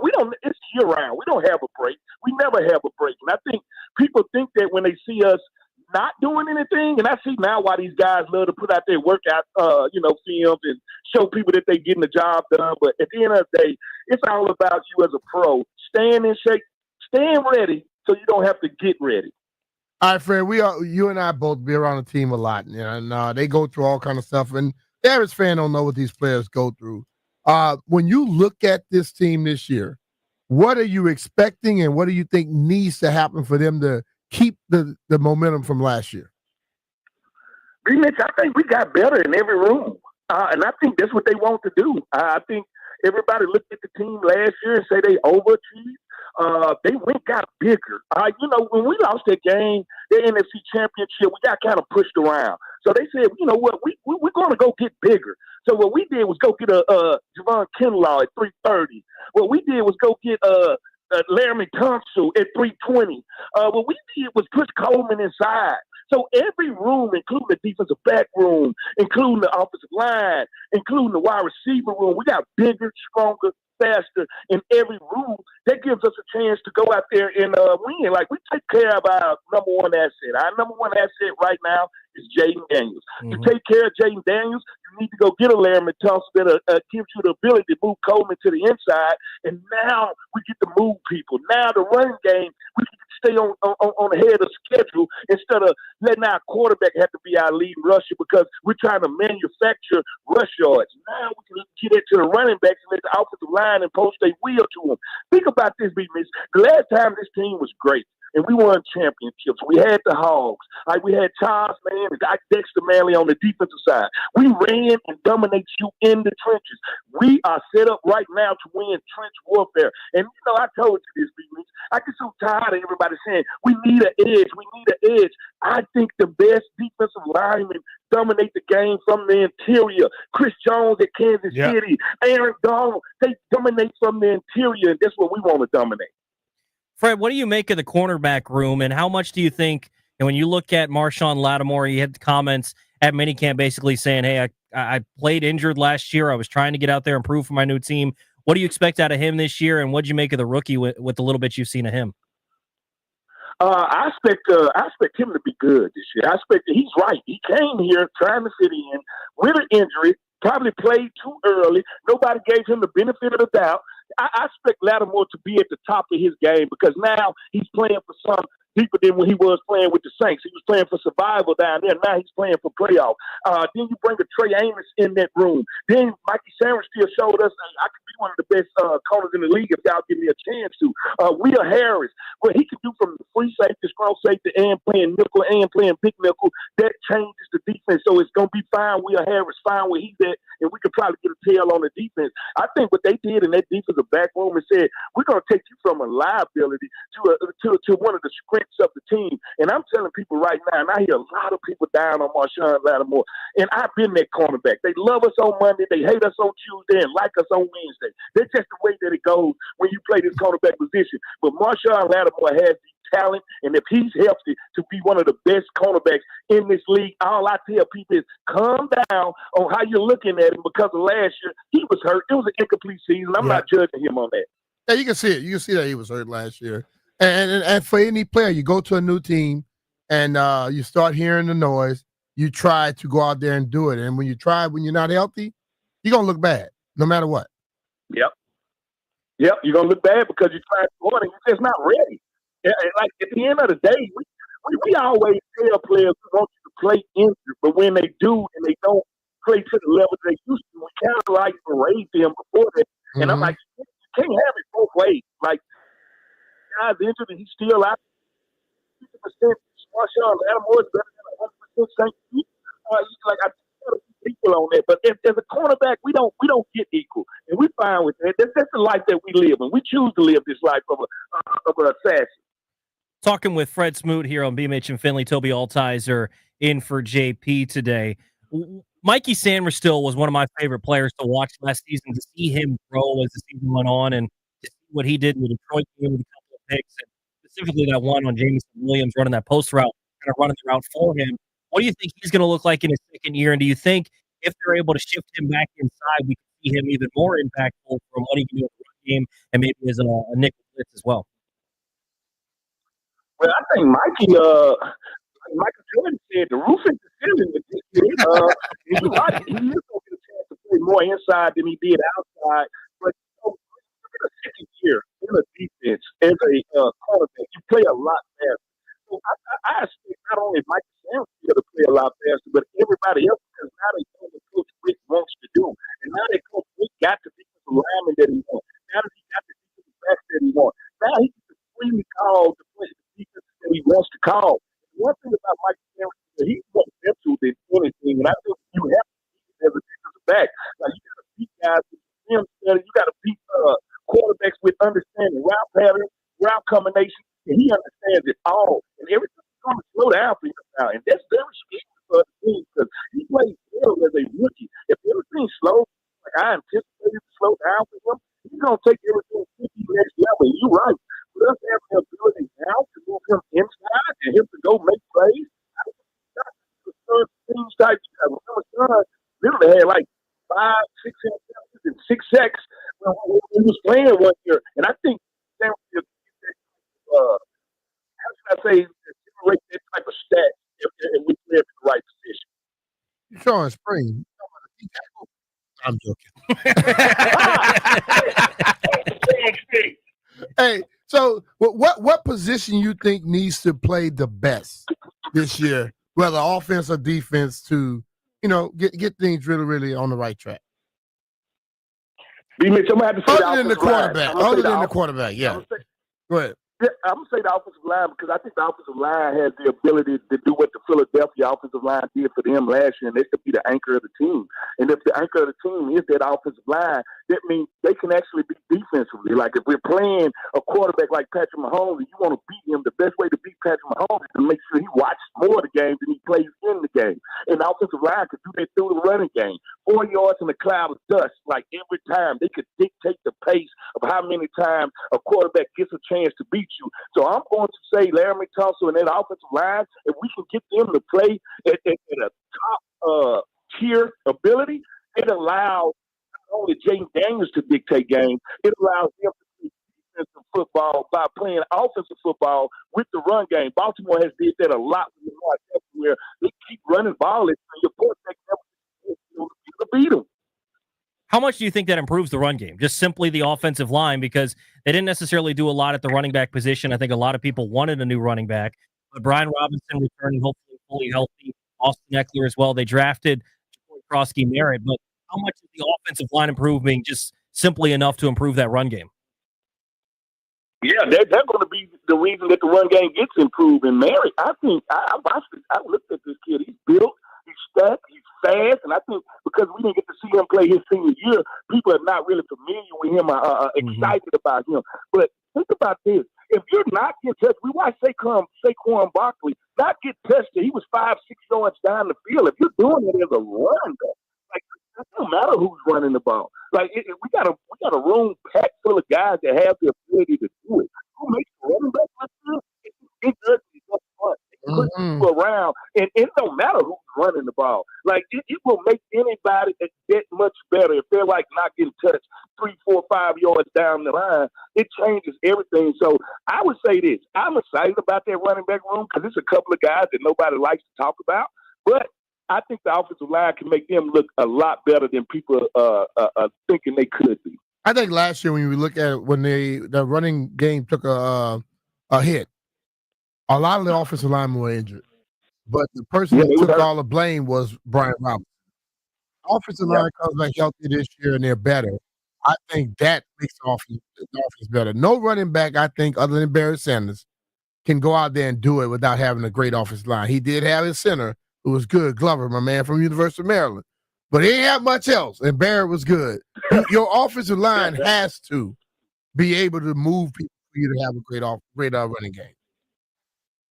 First of all, they need to be a moving company. They need to move people. They need to do it, and they need to do it over and over and over again. It doesn't matter the name on the back of the jersey or the ball carrier. It's all about those offensive linemen. I've watched this happen year in and year out, and you're right. Besides Barry Sanders, nobody has had the ability to run the ball consistently without an offensive line. And people don't understand this. Like the great teams, the good teams continually make the unsexy picks in the draft. Like Kansas City continues to pick offensive linemen. Like the great teams, they continue to pick offense and defensive linemen. That tell me that now we're starting to get it. Because once you got a quarterback, that means you can dictate turns. But I cannot dictate turns if I cannot control the line of scrimmage. And sometimes controlling the line of scrimmage to me It's from the interior to the outside. Everybody wants to make it. Think about this. Everybody would say T.J. Watt. He's one of the best edge rushers. No rings. Everybody want to say Michael Parsons, best edge rusher. No rings. I can keep going down the line with edge rushers. No rings. Miles Garrett, edge rusher. No rings. But if you got a legit interior, and I'm talking about offensively and defensively, I think you got a chance to win the Super Bowl in this time of the year. When you look at Jalen Lane and so basically for me, the first round pick always gets me fired up, but then I usually find a day 2 or a day 3 guy that I just absolutely fall in love with and gets me so excited for the season. Last year it was Sanders Still. This year it's Jalen Lane. I work with the Hokies this season, getting to watch him throughout the season, and then him being added into this offense. I know you like college scouting as well. What do you make of his game, and then how do you think he fits with what Cliff Kingsbury wants to do? Secret weapon.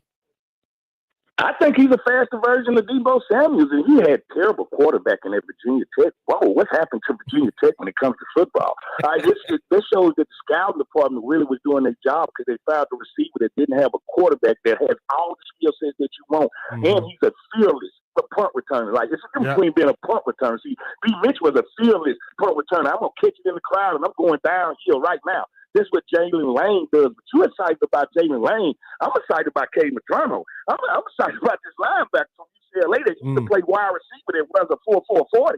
I think he's a guy that you could bring in to not only play linebacker, he could probably play big nickel for you. But you're right. I think we got one in Jalen Lane, and I think he's only going to get better. He has the body type, he has the speed, and he has untapped ability because we did not see his true ability at Virginia Tech because of the quarterback situation right there. So I'm always excited about a guy that did not peak in college. And most of our guys that we drafted, none of them peaked in college. Yeah, there's no question about it. I think when you look at what they've done over the last couple of years with these draft classes, I think they brought in guys that want to continue to improve. And I think this offseason, they definitely improved this football team. How much do you think they've closed the gap with a team like Philadelphia? Obviously, we really feel good about Jaden Daniels against just about anybody, but improving the rest of the roster, it feels like going into any game against any opponent with Jaden as your quarterback, you feel confident, especially with the moves they made this offseason to improve the rest of the group around him. Oh, no, I feel like they made the moves that we need to make, the unsexy move. We got bigger in the trenches. We got bigger on the offensive line. We got bigger on the defensive line. We brought in some vets like Jonathan Jones, who's been there, done that. Super Bowl. 2 times he's been to the Super Bowl. We brought in guys that make the roster well-rounded. Like I said, at the end of the day, the team that dominates the trenches is the team that wins. Don't forget that Philadelphia lost, I think, 6 players off of their defense, including Big Clay Slade, a lot of their trenches when it comes to sweating, a lot of those guys. So they're looking to replace some guys also. So we're not the only team that gained and lost at the same time. So I think right now we're right on schedule with them because if you go back to the NSA championship, we didn't lose because of Jaden Daniels. Right? We lost because we turned the ball over. We kept turning the ball over. So the thing is the gap closed? Yes, the gap is closed. All right, and now the question is, can we make those 1, 2, or 3 plays when they need to be made? Can we make those plays? I think we can, and bringing in a guy like Deebo Samuels takes a lot off of Terry's plate. Now they can't double Terry all the time. And think about this. If I bring in Austin Eckler, Deebo Samuels, Terry McLaurin, I can bring in Lane and somebody else. You don't know where these guys are going to be. When I start to motion these guys, you don't know. And I'm going to undress you on defense right now because it's going to be fine, number one. Where is Deebo Samuels? Is he a tailback? Is he an H-back? Is he a slot? Well, where is he at? And when you do that and you play man-to-man, it's going to undress you. And if you get undressed that quickly, Jaden Daniels will kill you. Fred, appreciate the time, man. What do you got planned for the 4th of July?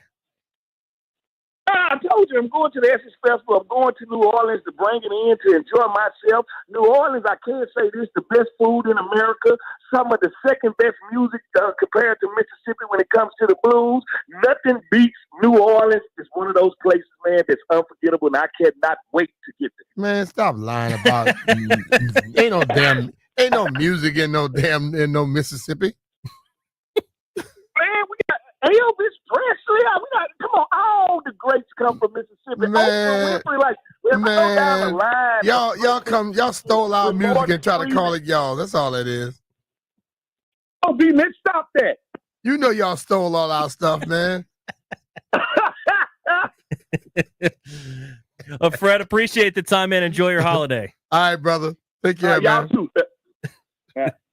That's Fred Smoot joining us on the Root Guest Hotline. Always great to hear from him. Blues. Man, it come from the backwoods of Louisiana. You know he ain't know nothing about no damn music. Next, Pro Football Focus put out a quarterback ceiling and floor for some second-year quarterbacks. We'll give you our thoughts on who they said Jaden Daniels' ceiling and floor is and who could maybe have a breakout in their second year as a quarterback outside of Jaden. We'll talk about it next here on The Fan.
This sports update is brought to you by the I-66 Express Lanes.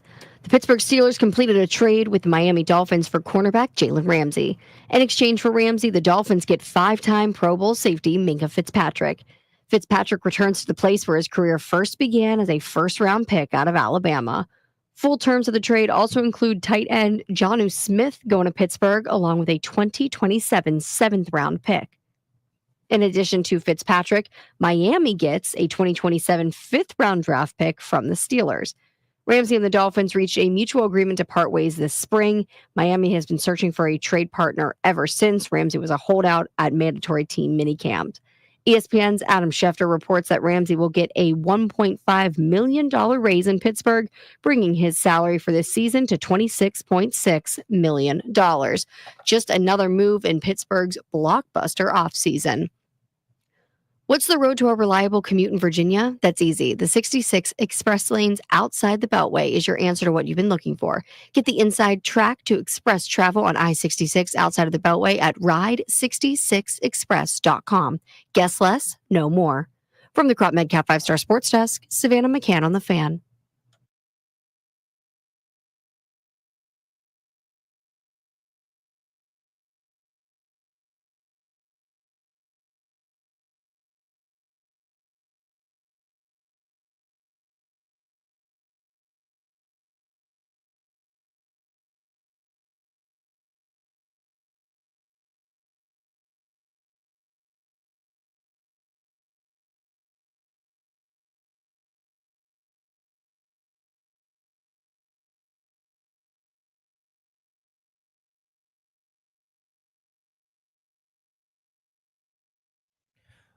Welcome back. It is B. Mitch and Finley.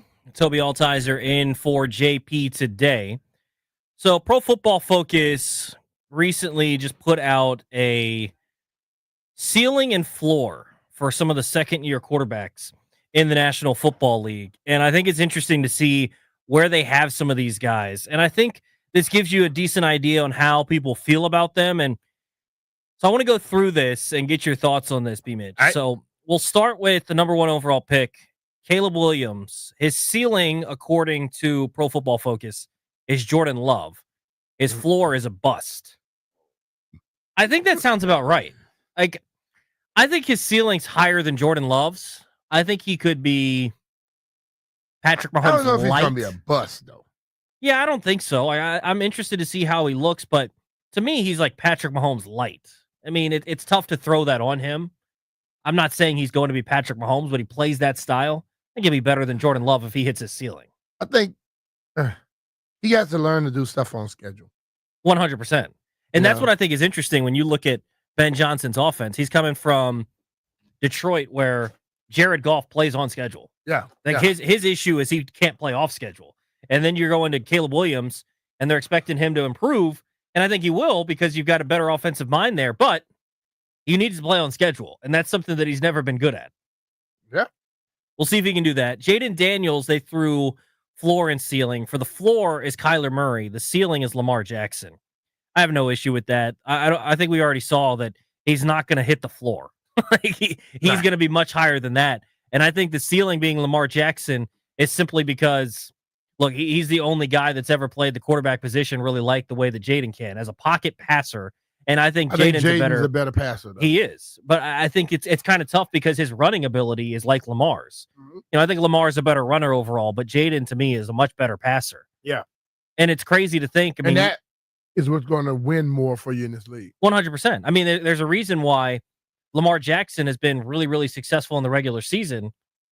But once he gets to the playoffs and faces some of these top teams, they're just not able to score enough. I mean, you look at a couple years ago when Kansas City went into Baltimore and won, was at the AFC Championship game, and there just wasn't enough offense. And people are blaming Todd Monken for what he did in the offense. But at the same point, if Lamar Jackson could have found a way to get the offense into the end zone 2 to 3 times, they win that ball game. Yeah. And I think as a quarterback running, the more you run, the more apt you're going to end up on the sideline.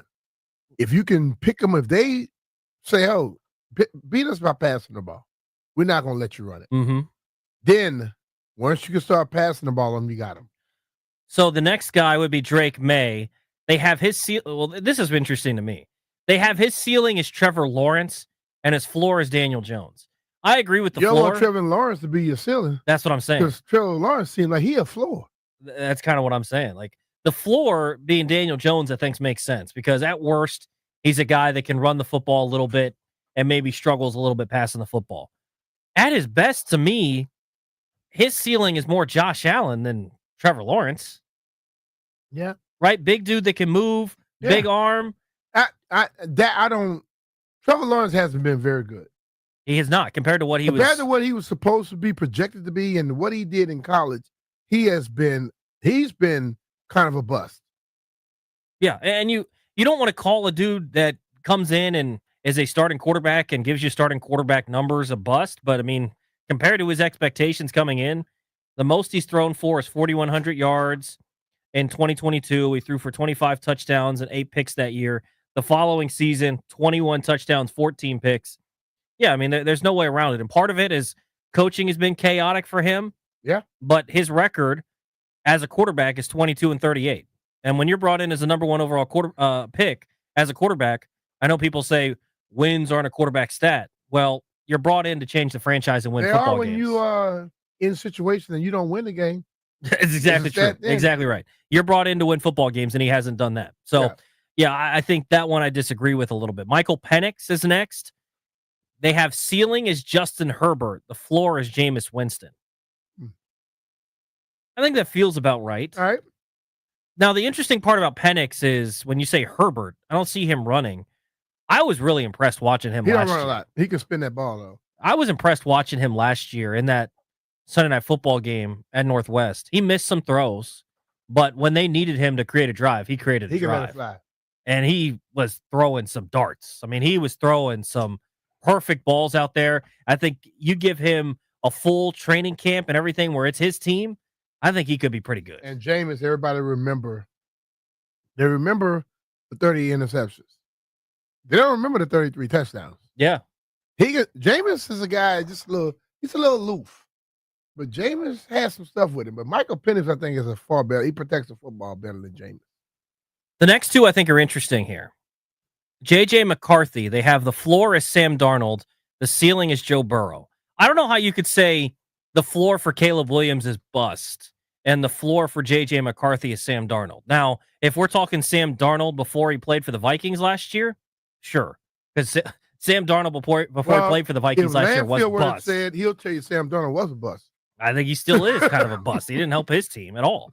Joe Burrow as a ceiling is interesting, but I think JJ could be good. And the next two quarterbacks, the final two of the first round last year, so JJ and Bo Nix, I wasn't big fans of. But when they got drafted and paired up with their coaches, I was like, oh, they're going to be good. Mm-hmm. And that's so much of what it comes down to in the NFL with these quarterbacks is where do you end up? Who's your coach? Who are you working with? Because they can kind of take you to that next level. Like a lot of coaches want to present their thought into the quarterback instead of figuring out what the quarterback is and then working with him. Sean Payton has been around long enough to understand when the guy comes in, you may have a concept, but he may not be able to do your concept. But he can do everything you want him to do. But you got to go with what's his strengths. O'Connell played. He understands this game. Some of these coaches just don't want to drift away from what they think. You know, you're supposed to first find that quarterback, see what he's capable of, and enhance that while presenting your offense. Not, oh, this is what you're going to do. No, it doesn't work. Well, and to me, that's the difference between a good coach and a great coach. Is a good coach can bring guys in that fit their system and make their system work. A great coach can take their system and mold it to the guys on their team. Right? And that's where I think the best example for me is going back and looking when Chip Kelly came from college to the pros. He goes to Philadelphia and he thinks, I can just get rid of all these guys. My system is what makes it. No, it's not. No. Right? And so if you're able to, this is why I think a lot of good coaches can make it work in college because you can recruit specifically to your system. You see it in college, you see it in football or in basketball and football. You can bring guys specifically to fit what you're trying to do versus in the pros, you've got to get talent where you can get talent. And you do some of the fit stuff, no question about it. But more so I got to get this talented guy, and we'll figure it out from there. Totally. And so I think that's kind of what you see there. Bo Nix is the last one. They have the ceiling is Drew Brees, the floor is Mac Jones. And I actually like the Drew Brees thing because to me, we're not talking Drew Brees in his prime. Drew Brees in his prime was special. Yeah. I don't know that Bo Nix ever gets to that, but end of his career, Drew Brees, where not mobile, but very good at just playing point guard and getting the ball to his playmakers.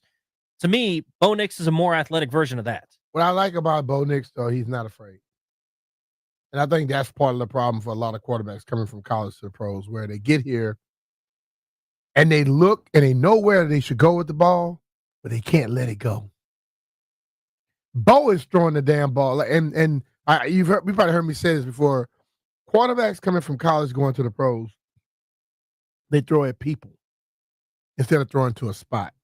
Bo Nix throws to a spot, so you can tell he's that coach's son. Mm-hmm. He picked a lot of stuff up. That dude, he lets it fly to that spot, and if you don't get to the spot, it's on you. It's not on him. Which of these second-year guys, with the exception of Jaden, do you think takes the biggest step?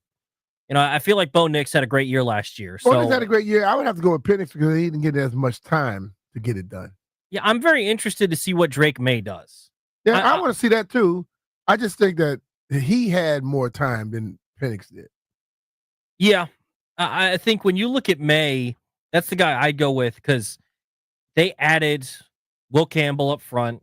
They added a lot of skill position guys to kind of help out there. I feel like his talent to me was right up there with a Jaden and right up there with a Caleb Williams. We'll see if he can reach that, just different styles. But I really like what they're doing. It's tough when you're in your second year and you've got a new play caller, and that's what I think is kind of slept on with Jaden. Yeah. He had the success as a rookie, and then they brought him back, right? Like you've still got Cliff. You've still got the same play caller. You still got so much of that same stuff. I mean, how many of these dudes, Caleb Williams has got a new play caller and Drake May's got a new play caller? That's difficult. Your second year and you're already learning a second offense? It makes a difference, and I think being consistent is best. But after that third year, that quarterback can switch up then. Because once he'll know everything by then. Mm-hmm. Yeah, and then I'm curious to see how much do you think Caleb Williams takes a step forward this year with Ben Johnson as his coach? It all boils down to Caleb doing stuff on schedule. Because what I look at for as a guy looking at games, I look at the quarterback drop back, you look at the receivers, and if you see a receiver throw his hands in the air and don't finish routes, that receiver is like the ball is not here when it's supposed to be here. Well, and you saw and plenty that of that happened a lot last plenty year. Of that last year. So he has to figure out and that's what I mean by throwing at people and throwing at spots. A lot of young quarterbacks, no matter how talented they are, they drop back and they see a guy on that guy and they refuse to let the ball go. So they run around a little bit. If he throws that ball, that receiver probably will run right into the spot where he's supposed to be. Mm-hmm. He's supposed to be, and things will work out for him. But he has to get over that hump. What do you think JJ does in his first season starting? I think that's when it's so intriguing because I thought they would bring back Sam Darnold until I watched the final 2 games of the year last year. The final game of the season and then the playoffs. It's like you can't bring that back. He was awful. And I don't know JJ's arm strength. I've actually been impressed from the videos I've seen. Now, I need to see it in games with people against him because his receivers, Addison and Jefferson, are guys that can get down the field. Mm-hmm. And he needs to be able to get that ball to them. And not all the routes are going to be digs and crossing routes, things like that. You have to throw some balls down the field over the top, and we have to see if he could do that. Because he had what I say about JJ McCarthy, he had a hell of a running game in his college year, where he didn't have to carry the team with his arm. That running game would chew up a lot of clock, and then all of a sudden you're trying to stop the run, he got open spaces. See if he can do that in the league. Steve Wino going to join us coming up at 1:00 next. I want to talk about Malik Beasley. Hadn't had a chance to talk about this yet. Malik Beasley is under federal investigation over some gambling allegations. Is this a problem we're going to see pop up more often in professional sports? We'll talk about it next year on The Fan.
B. Mitch and Finley, 106.7 The Fan. Toby Altizer in for JP today. So big news over the weekend was NBA free agent Malik Beasley is now under federal investigation over gambling allegations. The bigger news was he was about to sign a 3-year, $47 million contract. Mm-hmm. Now that's on hold. So he's 28 years old, or he was 28 years old when he was with the Bucks, which, according to this, at least one prominent U.S. sportsbook detected unusual heavy betting interest on Beasley's statistics. And so we've already seen this with Michael Porter Jr.'s brother, Jonte Porter. Yep. He got in big trouble. I don't know, man. Let me break it down for you. This is something that could become a problem. You certainly hope not. Well, but it's something that is become, it seems like, a little bit more prevalent recently with some of the prevalence of sports those betting. Guys that are bouncing around. And what you see is, I don't know why people all of a sudden think they're the smartest people in the world. Mm-hmm. Or they think they're smarter than the people that are searching you. Jonte Porter, he got caught. So somebody else say, I'm going to go do the same thing. Or allegedly do the exact same thing. And this time you won't get caught.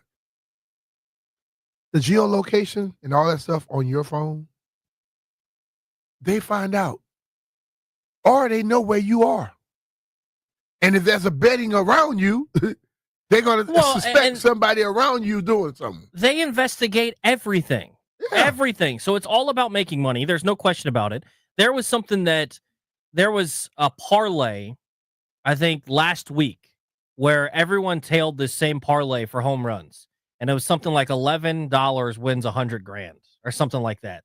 And a bunch of people tailed it and cashed out. And next day, terms and policies are updated to say, hey, if a bunch of people are working together on something, we could cancel out your parlay.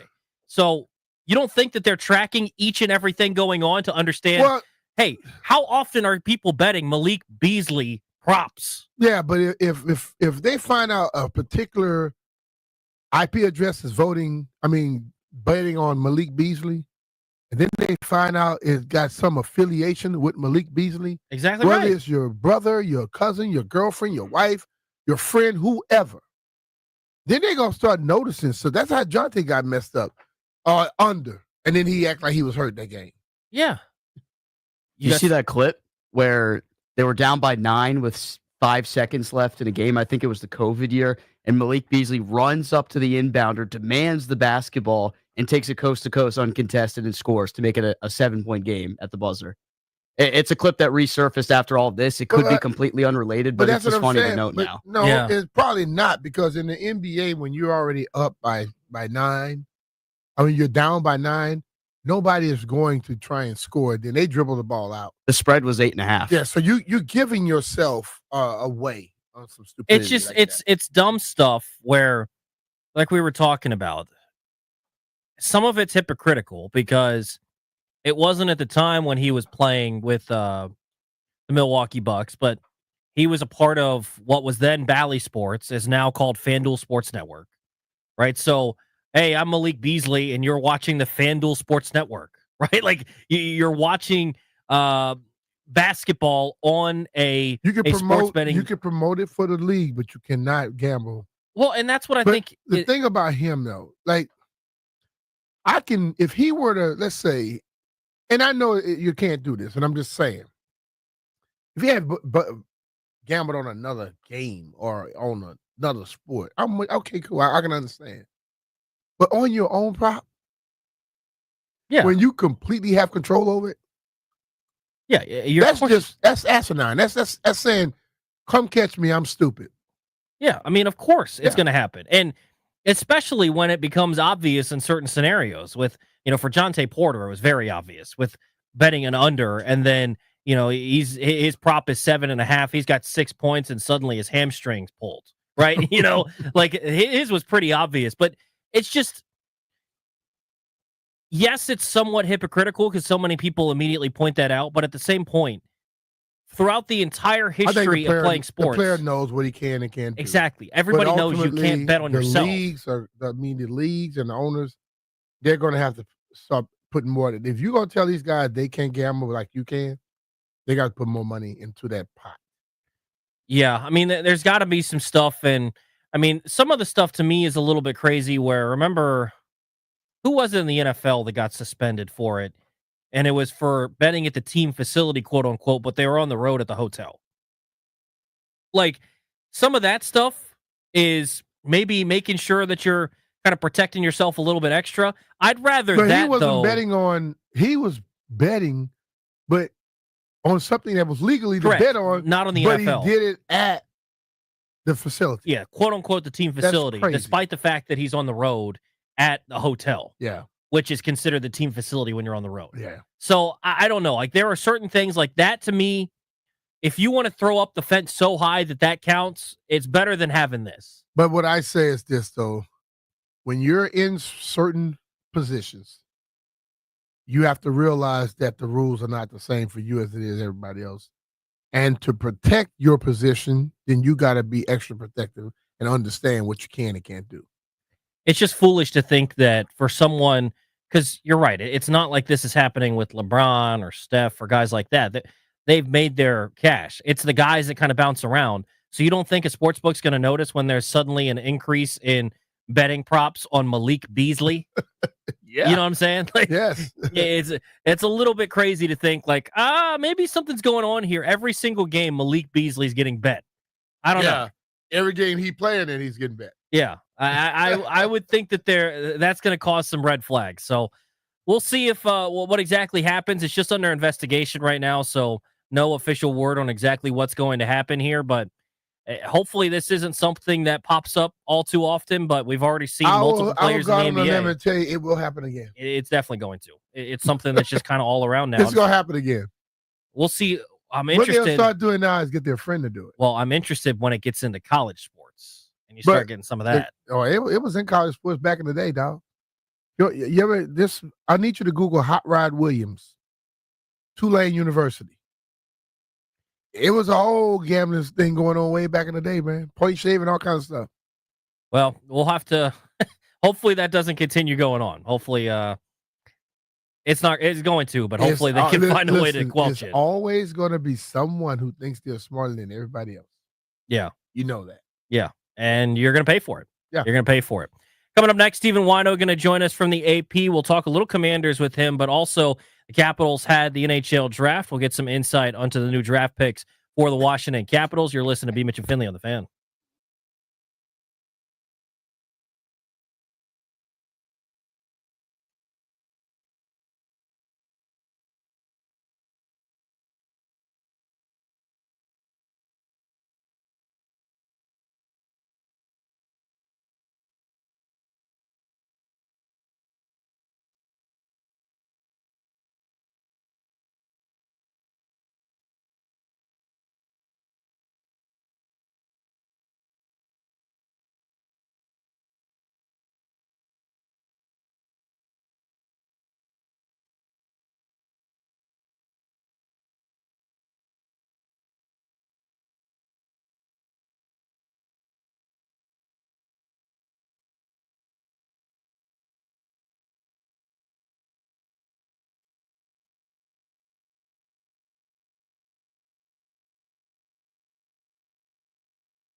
This sports update is brought to you by Better Appliance. The Miami Dolphins have traded three-time All-Pro cornerback Jalen Ramsey and tight end Jonnu Smith to the Pittsburgh Steelers in exchange for three-time All-Pro safety Minkah Fitzpatrick and a pick swap. As part of the trade, the Dolphins are sending a 2027 seventh-round pick to the Steelers, receiving a 2027 fifth-round pick back. Ramsey will get a $1.5 million raise this season, bringing his total 2025 compensation up to $26.6 million. Smith will receive a one-year contract extension worth $12 million. Meanwhile, Fitzpatrick heads back to Miami, where he began his career after the Dolphins selected him 11th overall in the 2018 draft.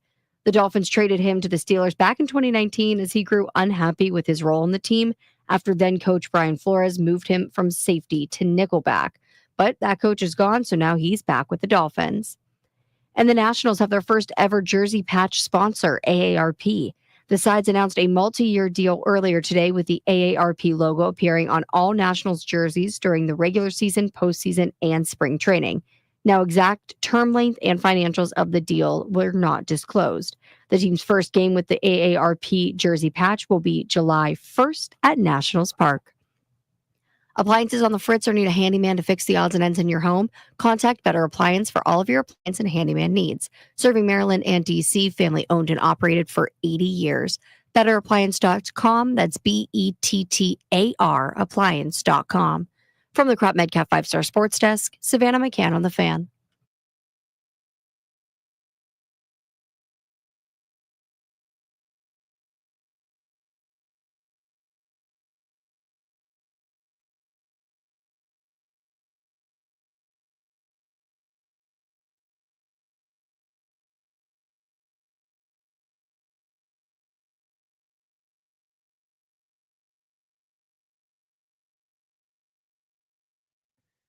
B. Mitch and Finley, 106.7 The Fan. Toby Altizer in for JP today. It's time to get out to the Rude Guest Hotline. Rude, the most reliable heating and air conditioning products in the DMV, and welcome our guest from the AP, Stephen Wino. You can follow him on Twitter at SWino on Twitter. Wino, what's going on, man? Nothing much, man. How are you doing? Doing good, brother. Can you get us up to speed on the Capitals? And they had the draft over the weekend, I believe, or at the end of last week. Who did they draft, and what can we expect from some of these guys? You're not going to see most of these players for a few years now. Tomorrow is going to be a much bigger deal for the Capitals. NHL free agency starting, and I think they're going to go big game hunting for at least one big free agent, and if not a few guys. Lyndon Lakovic is their first round pick, is a big winger out of the Western Hockey League. It's kind of what the Capitals do. They love drafting kids out of that league. They love drafting big kids, particularly out of that league. And they got Milan Gastrin, a center from Sweden, in the second round. They made a trade last week too for Justin Sorda, who's a kid we're actually going to see on the NHL roster next year. 23 years old, in the Florida Panthers organization, couldn't crack the back-to-back Stanley Cup champions, but a guy Chris Patrick and Brian McClellan think is going to be probably a second or third line player. Can essentially a TJ Oshie and Andrew Mangiapane replacement for this team, but it's been a busy few days for them in training for Sorda, making 5 or 6 picks in the draft. Probably not tendering Alex Alexiev a restricted free agent qualifying offer, so he's likely going to go elsewhere. And we'll see what they do in free agency tomorrow. What'd you make of that trade? It felt like a little bit of a decent price, giving up a second-round pick and a sixth-round pick, but it seems like a guy that could help you out this season. Yeah, and probably admittedly an overpay from the Capitals because they were not the only team interested in Justin Sorda, and so the competition sort of forced them to make it a second-round pick, because if they would not have made that deal, someone else would have. And essentially, it's trying to to get an asset from another team without going into free agency, and thinking that rather than leaning on some of the internal options and Ethan Frank, Ivan Miroshnichenko, and others sort of in the system, you're getting a guy with a handful of games of NFL and NHL experience who they think fits in well. They did scout him a few years ago when the Panthers drafted him and have liked him all along. Yeah, the asset cost of giving up a second-round pick is not what you want. But when you consider how much money some players who are older and maybe not as productive, maybe not the same upside, are going to get in free agency next year, it's a gamble the Capitals are willing to take. Is there a position that they need to be trying to get on this team to help them out next year? Yeah, Mitch. I think they need either a winger or a third line center, and they have the good thing about the way the roster is built right now is they've got moving pieces. They got a guy like Connor McMichael who can play center and can play wing. So if you go out and look for someone like Brock Besser in Vancouver, is a 6-time 20-goal scorer and somebody who's 28 years old, who when Alex Ovechkin retires, what we think is going to retire a year from now, he turns 40 in September and play his last year out. A guy who feels like he's the immediate replacement to go in that OV spot on the power play in the faceoff circle, can play second or third line, either left or right wing as needed, and somebody like that. But also, Chris Patrick conceded this to us the other day that they're going to be looking for some big free agents. But also, if they miss out, they have the ability now with some cap space and the salary cap going up $7.5 million, the most it's ever gone up since the cap started existing in 2005. That they have the ability to maybe sign 2 or 3 players and sort of spread that money around. Sort of is definitely a replacement for either Taylor Radish or Andrew Mangiapane, but there's room for them to go big game hunting for probably a middle 6 winger, most likely. What do you make of Anthony Beauvillier? Do they bring him back?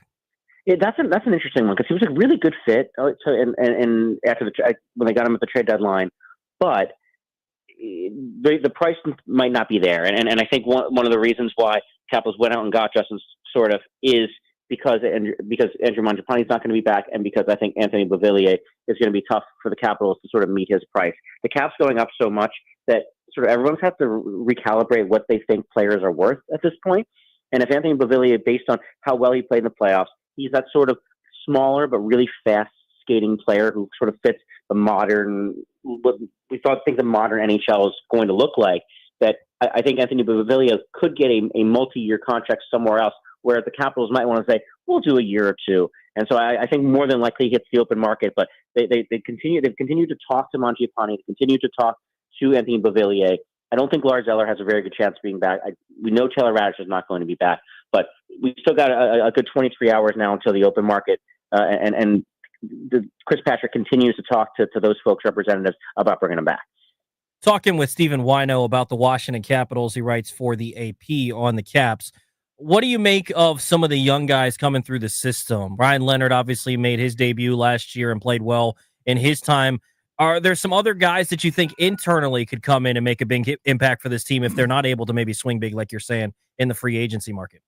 Yeah, Andrew Crystal's the guy, a forward, who almost made the roster last year. And it was a real internal debate among the Capitals front office and coaching staff of, do we want to keep him around or do we want to send him back to junior and sort of almost overcook him a little bit and have him develop a little bit more? He's eligible to play in the American Hockey League with the Hershey Bears beginning next year. But to me, he's that first call-up guy. He's someone who I could see making the roster out of training camp if he has as good a camp as he did last year. And then you've got Cole Hudson, who's the Rookie of the Year's brother. Lane Hudson in Montreal is his younger brother. And Chris Patrick signaled him out as the guy who's going to be at development camp this week. So everybody will be able to go watch him skate this week. And same sort of like real smaller defenseman, really good puck mover. He's going to be one of the future faces of this franchise, I think. And I don't think we're going to see him in the NHL next season. I think this is another year at college for Hudson. But he's one of those guys you can see that when John Carlson, some of these older defensemen sort of cycle out of this team, out of the NHL, that Hudson's going to be a guy to watch for probably a year from now, a little over a year from now. Andrew Crystal's a guy who I think comes to training camp in September and dares Spencer Carberry and the coaching staff to send him to the minors. So look, watching the NHL playoffs, and I watch how everybody played. Are the Caps, do they need to just get like faster, or do they need to change the way they play? Because you look at the way when they played against Carolina, and then Carolina went and played against Florida, and Florida made Carolina look like they were slow, and the way that they were so aggressive. The style has to change. I'm not sure, Brian, if the style needs to change or just, and this is like, the NHL is a copycat league. Everyone looks at who won and said, how do we be that? And everyone was looking at the Capitals like that in 2018 is, let's get bigger and tougher and all that. And what the Panthers did is they've just built a team so perfectly to be able to play a little bit more of an aggressive sort of forechecking whatever style that it's hard to replicate that. So I don't think the Capitals need to essentially become anything more like the Panthers or like the Hurricanes. They just need more talent. And this is something that, like, when they won in 2018, it was Ovechkin, Nick Backstrom, TJ Oshie, Evgeny Kuznetsov, John Carlson, all in their prime. I think it's a matter of time, and Brian McClellan did a really good job of setting the table for this, of going and getting a Pierre-Luc Dubois last year, a year from now, as sort of a buy low candidate. They've got their goalies signed for long term. Logan Thompson's their guy at that position. I just think they need to sort of, time needs to go by as you sort of grow the prospects you have in the system, whether it's Ryan Leonard, Andrew Crystal, Hudson, these sort of guys there. And you hope that the draft picks, Tarek Parasak from last year, Lyndon Lakovich this year, sort of grow along the fly, because you can't essentially replicate what the Panthers do. It's too hard to play like that unless you have the exact right mix of guys to do it. But the Capitals are a playoff team. They're a legitimate good team to keep making the playoffs year after year. But man, it's really hard to play like the Panthers do. It's hard to play the Hurricanes do. We saw that in the second round. The way that they play all season is really hard to do. And the Hurricanes are sort of having the same sort of look in the mirror session now of how do we become the Panthers? How do we get over the hump? The Capitals, I think it's a matter of time as you sort of let these prospects sort of cook and develop. Who were some of the top guys in free agency that you could see Washington going after? I know I've seen a lot of people on Twitter maybe hoping for Mitch Marner. I think I've seen a lot of people also hoping not for Brad Marchand to end up here. What are some of the targets you think Washington could go after? No, you want Mitch Marner here. Trust me. Like, like just dealing with him, he's one of the best guys in hockey, just to sort of to talk to and all that. But he's a mean, great. He's a little more of a small guy, but like he's a pain in the butt to play against. Mm-hmm. And I think if you're the Capitals or the Maple Leafs or a handful of other contenders in the East, you want a guy like Brad Marchand. A couple of names I've heard. I think there's a better chance I play for the Capitals next year than Mitch Marner.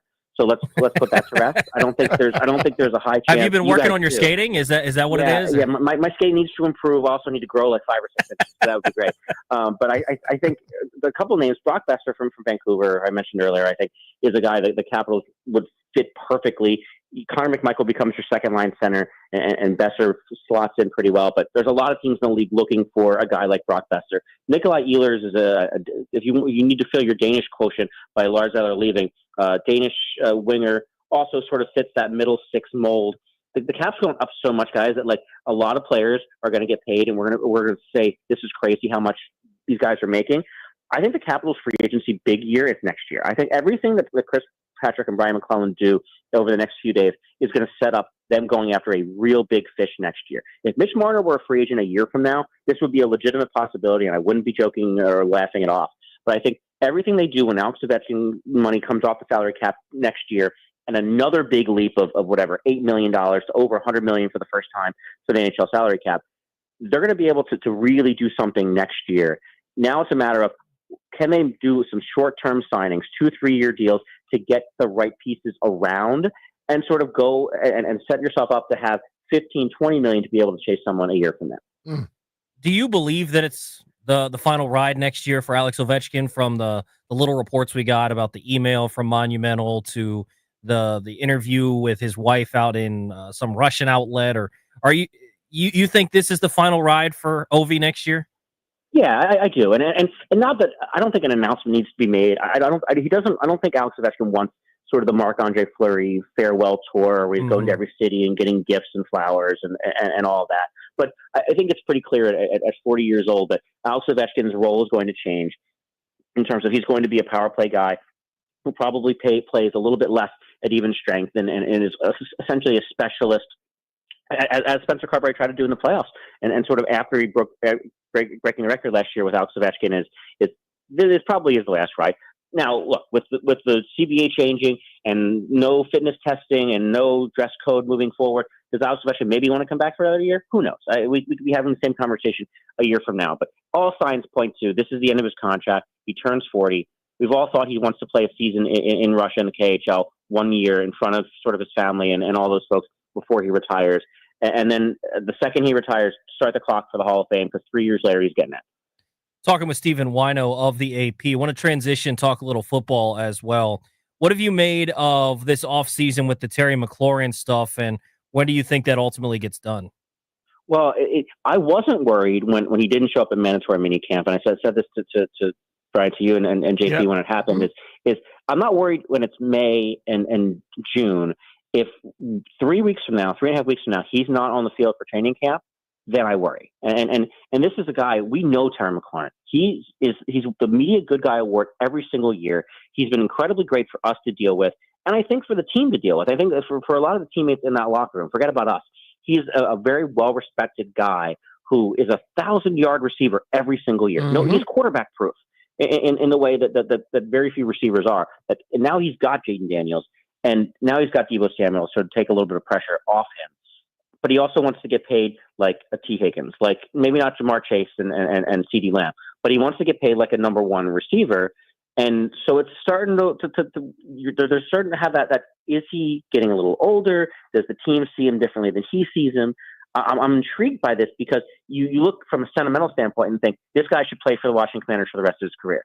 And then from a very hard standpoint, you're like, well, he's getting close to 30 and those sort of things. And that's sort of the negotiation that I'm sure is going on behind the scenes with Adam Peters and Terry McLaurin's camp is how do you find the mix of we want to pay you for what you've done for us already, but also we want you to be productive for the next 3 to 5 years, and we don't want to do a back payment on what you've done for us already. We want you to be a productive receiver for the next 5 years. I think something gets done.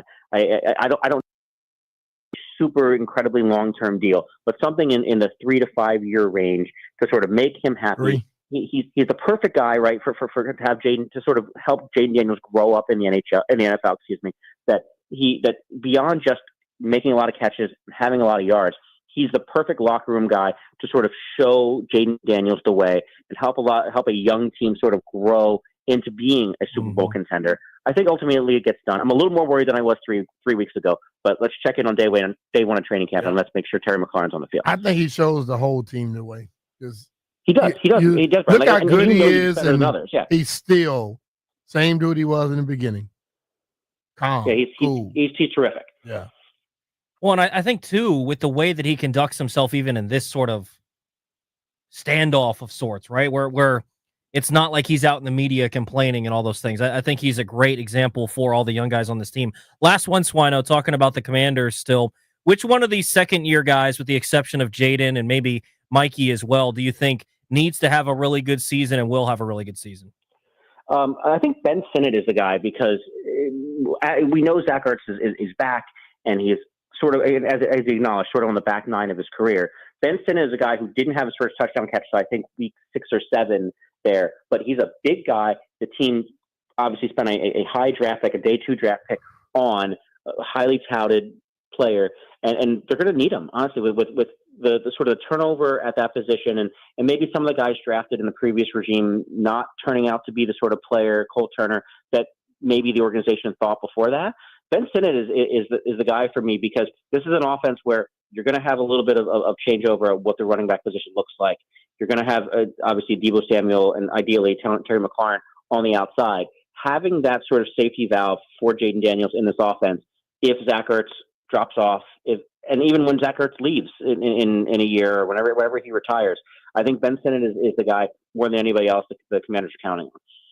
Appreciate the time, man. Hopefully you enjoy your holiday. Appreciate it. Thanks, guys. Enjoy the holiday. Talk to you soon. Okay, man. That's Stephen Wino of the AP, covers the Capitals and the Commanders. I mean, cap stuff, man. So much going on in the sports world with the it's a new era on the way, and all bro. this stuff. Well, and that's what I think the Capitals don't get enough credit for, B-Mitch, is they've done a good job where Ovi's probably done after this upcoming season. I think there's a 90% chance that this is, if not higher, that this is his final season. But they're set up to still be good after Ovi, which wasn't the case a couple of years ago. Bringing in a Jacob Chikrin and the steps that you've seen with Connor McMichael and Alexi Protas and some of these other guys coming down the line, suddenly you look like if you can spend in free agency and find the Ovi replacement of whoever is going to be that star. I don't want to be that guy. I don't know that I want to be that guy either. Don't say whoever it is, please don't say Ovi replacement. No, well, because people are going to start comparing him and expecting, and the Capitals star after Ovi. Let's say it that way. The Capitals big star after Ovi. But yeah, they've set themselves up in a good spot. Yeah. Next, I want to talk about Terry McLaurin. We just got a report on the Pat McAfee show from Adam Schefter of him talking about the Terry McLaurin contract. We'll get you that and talk about it next here on B. Mitch and Finley on the Fan.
This sports update is brought to you by Paul Henry's Window Installation, your clear home improvement choice. Washington Nationals right-handed pitching prospects Travis Sakura and Marquise Grissom Jr. have been selected to represent the organization in the 2025 All-Star Futures Game. Sakura is the Nationals' #1 overall prospect and the number 46 prospect in baseball, according to Baseball America.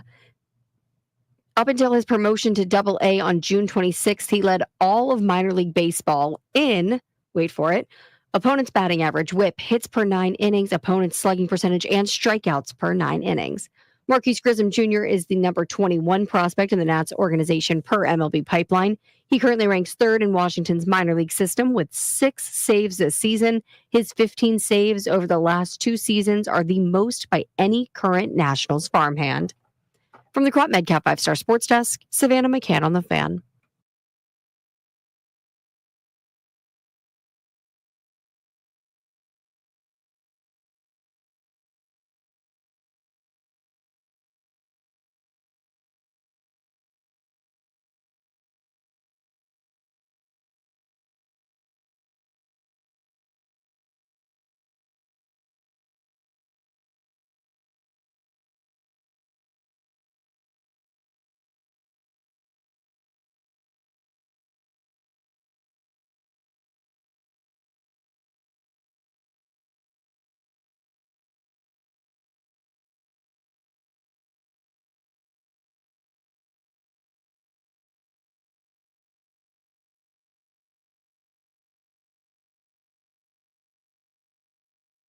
B. Mitch and Finley, 106.7 The Fan. Toby Altizer in for JP today. I want to get to some audio from Adam Schefter on Pat McAfee in here in just a second. He was talking about the Terry McLaurin contract situation. B. Mitch, are we in or out on AI? Out. So the whole show... I'm just out on the people that's giving it instructions. The whole show, we've been sitting here getting random messages from Landfill and Ben Strober about just pictures that they've generated through what? Chat GPT? Yes.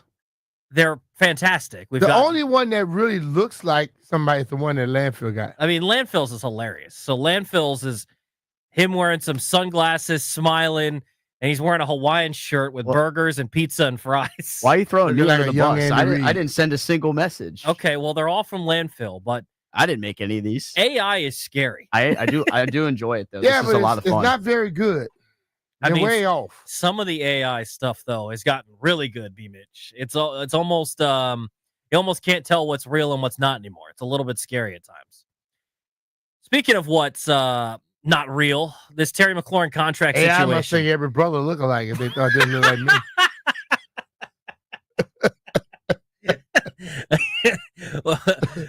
Terry McLaurin. So we're still wondering when this thing is going to get done. Adam Schefter was on with Pat McAfee earlier today, gave a little update on the Terry McLaurin situation. That's a tough one. I know there's no update, which is the update. And that's the problem. The problem is with this particular situation, I think Terry McLaurin is going to argue that we've seen other wide receivers who his numbers are comparable to, like Jamar Chase and T. Higgins and DK Metcalf, get paid over $30 million a year this offseason.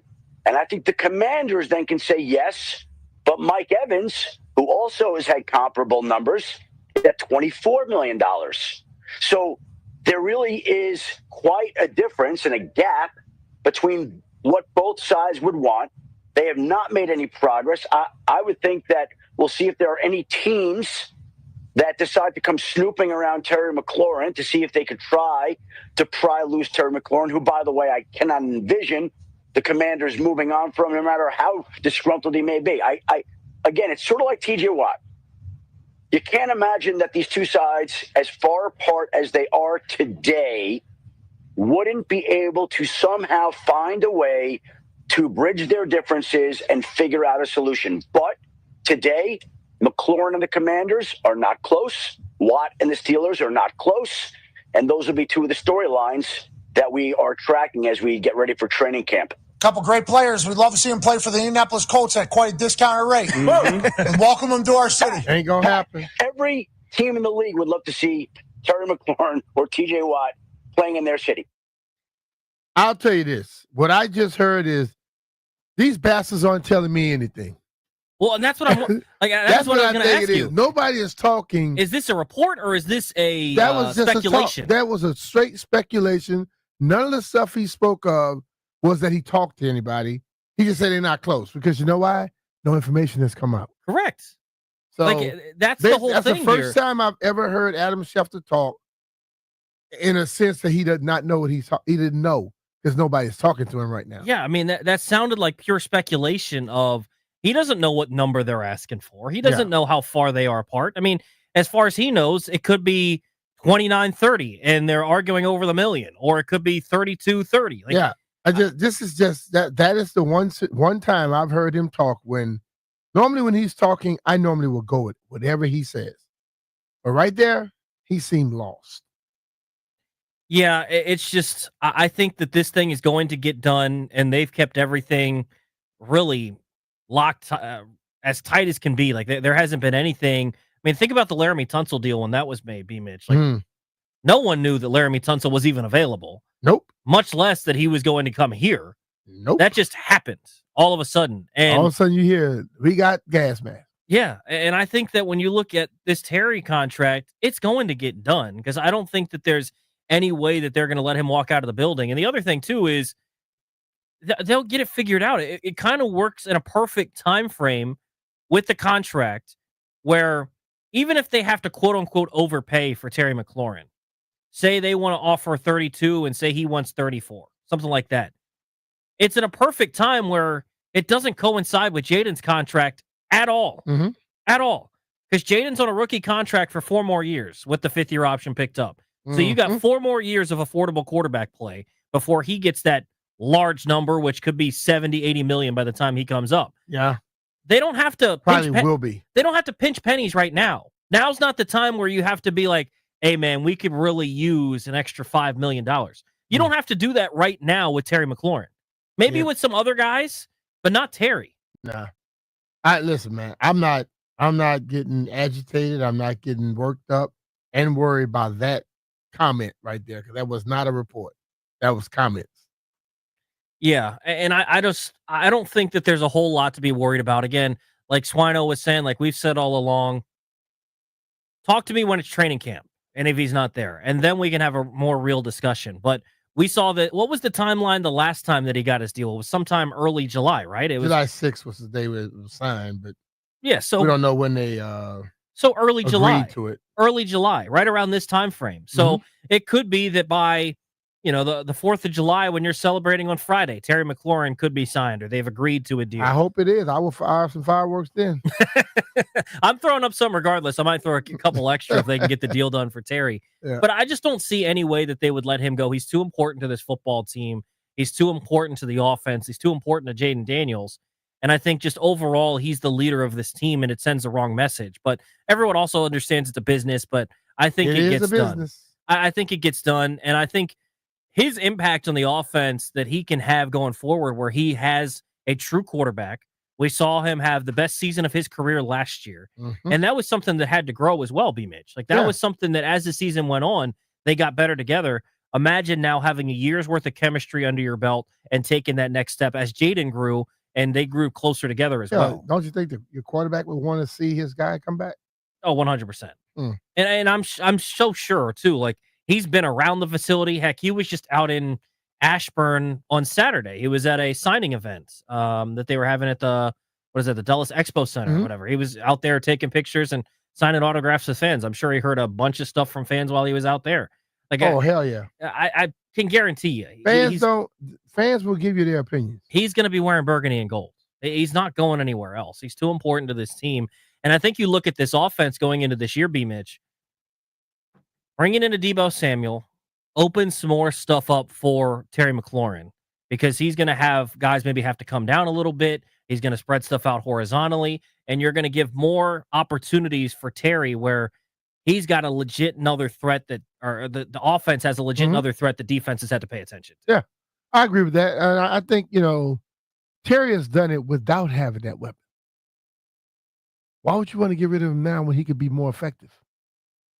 So, I mean, like I said, I'm not going to react to comments.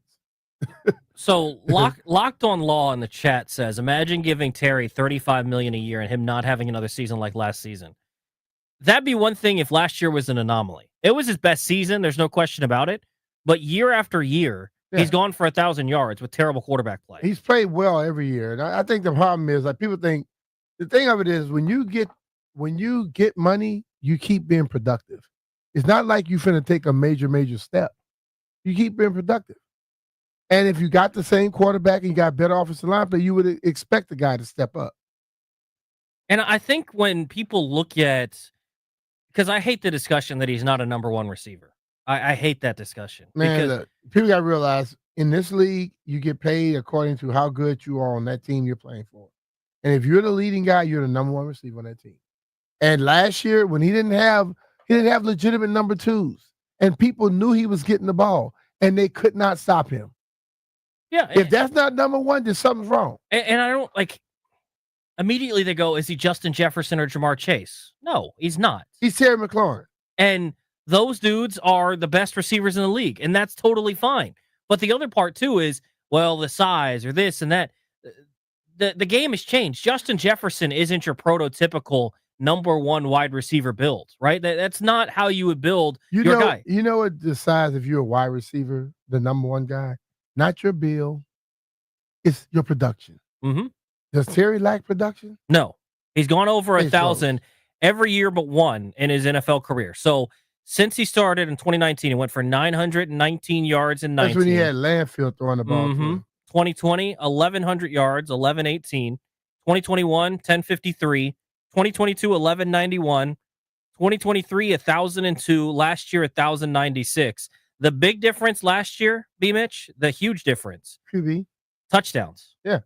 Touchdowns. 15 total. At 13 in receiving. Season, and then 15 total. Yeah. That's more than he had in the previous 3 years combined. Mm-hmm. So that was the big difference with him getting the end zone. But he's always been productive.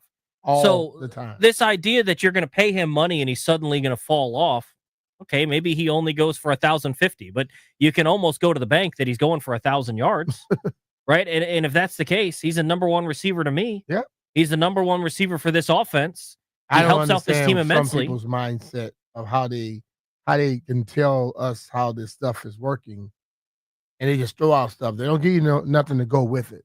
If you give me some explanation, I may consider thinking about what you're talking about.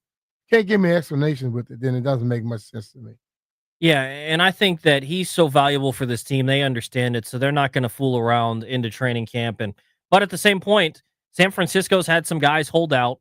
But I think, regardless, by week one, this will all be squared away. He's suiting up in burgundy and gold, and Jaden Daniels is going to be throwing him the football, and 17 is going to be back on the football field doing what 17 does and being one of the best receivers in the NFL. And whatever people want to detract from him, do whatever you want. Just watch him go out there and be productive on the football field. Let your haters be your motivators, brother. I truly, I don't understand how he could have any haters. Like, well, he got them. I know he's got them, and I can understand if those haters are coming from Philadelphia. If they didn't hate. Well, and I can. And they try to do it in a way that they don't even call it. They don't think it's hate. I can understand. It's ultimately hate. If the haters are coming from Dallas or New York or Philly, no. Haters here. Oh yeah, and I don't get it.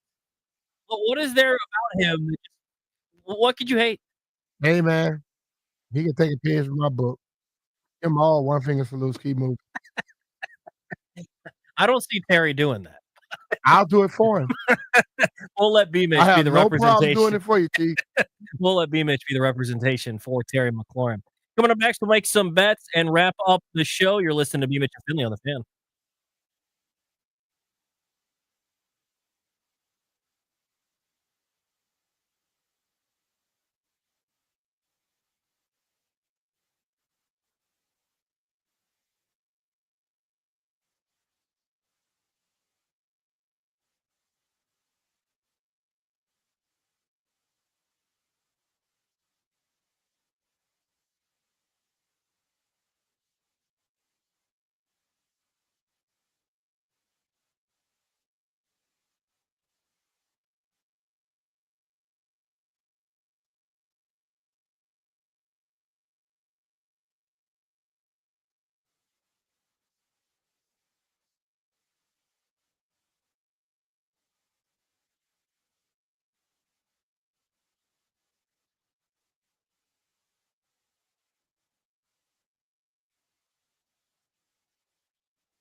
Final couple minutes of B. Mitch and Finley. Toby Altizer in for JP. He'll be back in this chair tomorrow. Before we make some bets, I do want to get to the top 100 of the NFL is going to come out tonight. First bit, NFL top 100. How many Commanders do we think will be on this? So this one's the one that's voted by the players, and I think it's for last season. I think we'll go with I'm going with 3, possibly 4. I would think 4. Yeah. So Jaden's a lock. No question about Jaden. I think the guy we've been discussing. Terry's a lock. There. I'm interested to see where he ends up. I think Wagner might be on there. I think Wagner should be on there, and I think Frankie Louvu should be on there. That's the 4 I was thinking. Like I don't know that. But hell, to be honest with you, Tunzel may be on it because people respect him around the league already. Yeah, well, and I think he played well enough last year. Yeah. I mean, if you want to count guys that are brought in this year, yeah. But I think some of the other dudes that you could consider, I thought Zach Ertz had a heck of a season. I don't know that he would make the top 100. Sandra still, I don't know. He came on in the second half of last year, but he was so good in the playoffs. He balled out, man. He was so good in the playoffs. I think that's a guy that's going to be a lock going forward. Maybe not this season, but I'm curious to see because this one is the player-led one. So how far up do you think you could get Terry McLaurin and Jaden Daniels? Because sometimes these guys go a little bit higher than people expect, but I think around the league, people really respect those two especially. If the people are not voting in Chicago, Jaden's going to be high. In Chicago, I think not only does the fans hate, everybody in that town hate him. I mean, if we're going off of last season, Jaden Daniels played at a top 5, top 3 quarterback level in the league. Yeah. I mean, we're talking about a dude that should be in the top 20 players in the league last year. Yes. And then Terry's probably inside the top 40. Yeah. Like, I'm with that.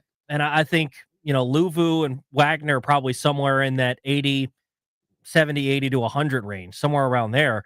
I think all those dudes had incredible years. I mean, you saw them all get rewarded as such. So I'm interested to see where they land at, but probably 4 for the Commanders in the top 100. All right, I'll go with that. Let's make some bets. Let's knock it out.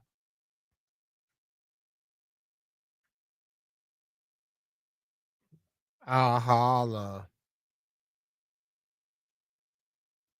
Gather around. Okay, let me ask this question first. Who's going to keep these no one. These bets? Who's going to keep track of them? Landfill? It ain't going to be Landfill. I think he's pointing at you, B. Mitch. Not me. I haven't kept track of any of them ever. Well, that means that we can just all say that we win tomorrow, even though I won't be in. Yeah, we won. Give me we can just throw a bet out there and see though. Let's see. I'm gonna throw a parlay. Give me the Cincinnati Reds to win tonight over the Boston Red Sox, which is probably ill-advised because Crochet's on the mound, but Chase Burns is pitching for the Reds. And give me the San Francisco Giants Chase to be Burns the hadn't won a game this year. I mean, it's only a second career start. Okay. Well, I'm going Red Sox right against you. That sounds about right. That sounds about right. I took the San Francisco Giants to beat the Diamondbacks. Where are they playing? They're playing in Arizona. I might be going against you on that one too. Landfill's probably got a bunch of stuff for the FIFA Club World Cup. I'm going completely against whatever Toby has called. The fade Toby parlay. Yeah. I like it. What do you got, Landfill? I'm taking Inter Milan against Fluminense. What the heck is that? That's soccer. Where are they playing? Somewhere. I saw that I don't know if you saw this, Landfill, but the Canadian manager for the World Cup was complaining about the weather in the US because a couple of games have had to be suspended for thunderstorms, saying that maybe we shouldn't hold the World Cup here. Shut up. What are you going to do? It doesn't rain in Canada? Yeah, get over it. Well, what is he trying to say? Don't rain in Canada? I think he was saying the thunderstorms that we get on the East Coast. Whatever, man. Shut up. Yeah, big deal. Relax. I see why you don't like people from Canada. In fairness, the manager's from Wisconsin, but well, tell him to shut up too. Even though I like Wisconsin. Why is he complaining then? Because he likes to complain. Canada lost. They're out of the Gold Cup. That's maybe why he's angry. Did you watch any of the U.S. yesterday? I watched the penalty shootout. That was I don't know how that one shot late didn't go in off the post for them. Costa Rica, I think they were playing. U.S. won in penalties, so credit to them. Strober, you got a pick? Yeah, I got the Texas Rangers over the Baltimore Orioles today. Who's pitching? Don't know, don't care. Orioles are losing. Oh, well, hold on. I think we got some drama here. Landfill might go the other side. Patrick Corbin is pitching for the Rangers against Trevor Rogers for the O's. I think Landfill might want the O's on this one. Patrick Corbin pitching for the Rangers. I will say, these AI images that we've gotten to finish the show here, Landfill posted them on the B. Mitch and Finley page on Twitter. These things are ridiculous, people. What? The AI images. Landfill, don't post that stuff. I don't understand how you can just make whatever you want. I was actually the other day you can make one of the new trends on TikTok and on Instagram is Bigfoot. Have you seen those, B. Mitch? It's like Bigfoot running around saying all types of ridiculous stuff. Oh, the ones you were making last week here? I made one the other day about something, complaining about something Grant and Danny were saying, and then one complaining about Ryan Clary's podcast. All the good stuff. You could do so much stuff with AI now. It's unreal. It's absolutely unreal. Do you use AI to do Locked On Wizards, Strobes? No. AI would probably tell me the Wizards are winning the finals next year. Well, that's not going to happen. That's for sure. Appreciate everybody that joined the program today. It's been a lot of fun. Barry Sverluga joined us at 11. Fred Smoot joined us at noon. Steve Wino joined us at 1 o'clock. Real quick, final thing. ESPN put out this thing of team and player-friendly NFL positions for contracts. And it's funny seeing some of these guys on here. Player-friendly is Dak Prescott because the Cowboys are paying him far too much money at $60 million a year. Team-friendly is Sam Darnold. I don't know that that's team-friendly when your quarterback sucks. Well, it's team-friendly when it's Sam Darnold. This is funny because player-friendly on this is Ashton Genty of the Raiders. Player-friendly is a rookie contract. Yeah. I mean, 4 years, $36 million fully guaranteed. Not too bad. DK Metcalf is the team friendly for the Steelers, and Jamar Chase is player friendly. It's just crazy seeing the numbers that you get on some of these contracts. Yeah. And that's why I think people need to calm down about 30-some million for Terry McLaurin. Well, people need to just realize this is what people get paid in this profession. Well, and that's what I just don't understand. Stop comparing it to what you see on your check. 30-some million for Terry McLaurin is not a big deal. 32, 35, somewhere around there, what he's going to get is not that big a deal. And so he's going to get signed for that. He's going to show up and play. He's going to be productive on the field like he is every single year, and people aren't going to care, right? Like that's all that matters, that you go out there and play. So I think they'll get that done, and we'll have some fun come September when this team is winning football games again. Yep, let's get it done, baby. That's going to do it for us. Grant and Danny coming up brother. next. Appreciate it, B. Mitch. See you later. All right, man.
This sports update is brought to you by Guerrilla Fireworks. The largest fireworks store on the East Coast is now open.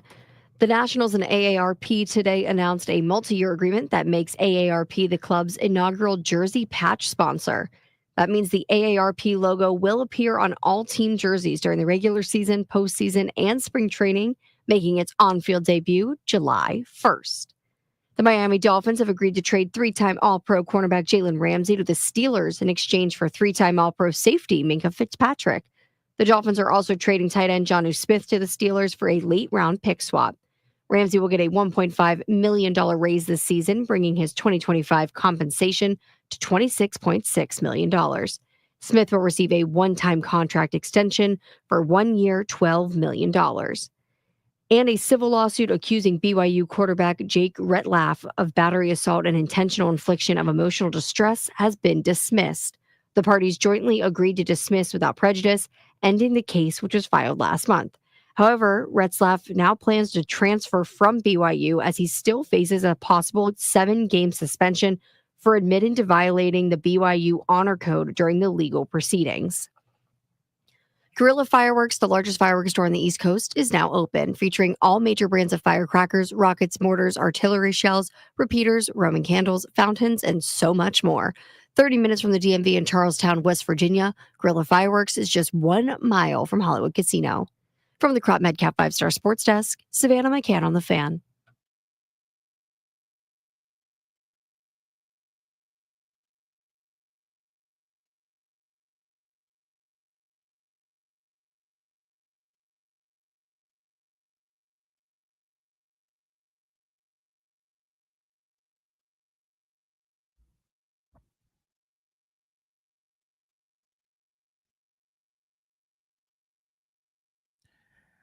Good Monday afternoon. Welcome into Grant and Danny on this, the 30th of June, 2025. You are listening to The Fan. We appreciate you making the show part of your day. Got an excellent show planned for you. Lay of the land ahead, 3 p.m. Caps radio voice John Walton on the team's draft this weekend and free agency next week. 4 p.m. we've got tickets to see Adam Sandler in the nation's capital. Capital One Arena this fall. You can win those by listening at 4. At 5 o'clock, CBS NFL insider Ryan Wilson gives us insight on the Steelers-Dolphins blockbuster trade today. And at 6, the Nats beat reporter at the Post, Spencer Newsbaum, joins us to discuss his story about the team not having an expensive pitching machine that almost every other team has that helps hitters. Danny, what's up? Not much, dude. The end of June, it's only, we just passed the 81 game mark for the Nationals. End of June is like kind of your rough halfway point for the old calendar year. That escalated quickly. This whole thing is, nope, you're halfway done with it now, buddy. Not much time to fix the wrongs. I've got a standing unwritten rule, basically, that my wife and I have agreed to over the years. We do a lot of birthday parties with our kids at their ages now. Every weekend is a birthday party. Yeah, that's right. If they're at bounce houses indoors, I don't go to them because those are petri dishes where someone's going to get sick, and it's always me for some reason. And so it's like 3 to 4 days after the bounce house, one of the kids is sick, and then soon enough, I can't talk on the radio and my voice is hurting. Yep. Whatever else. Well, my wife is extremely pregnant now. Like we are, hours away. If I'm not on next segment, you know why, right? Like we're there. So I can't send her to the bounce house, or I call it a bounce house, like the fly zone, the trampoline house, whatever it is. Right. I can't send her there with the kids, so I had to go this time. I'm feeling a little something in the back of the throat. Yep. It is a lock at those places. I went into the bathroom and washed my hands like 4 times. And the last time I was in there was a guy washing his hands. I'm like, you worried about getting sick here too? And he just started laughing. I'm like, this place is a petri dish, dude. Yeah. Cut to Agent Smith in the Matrix. That is the sound of inevitability. Like every time.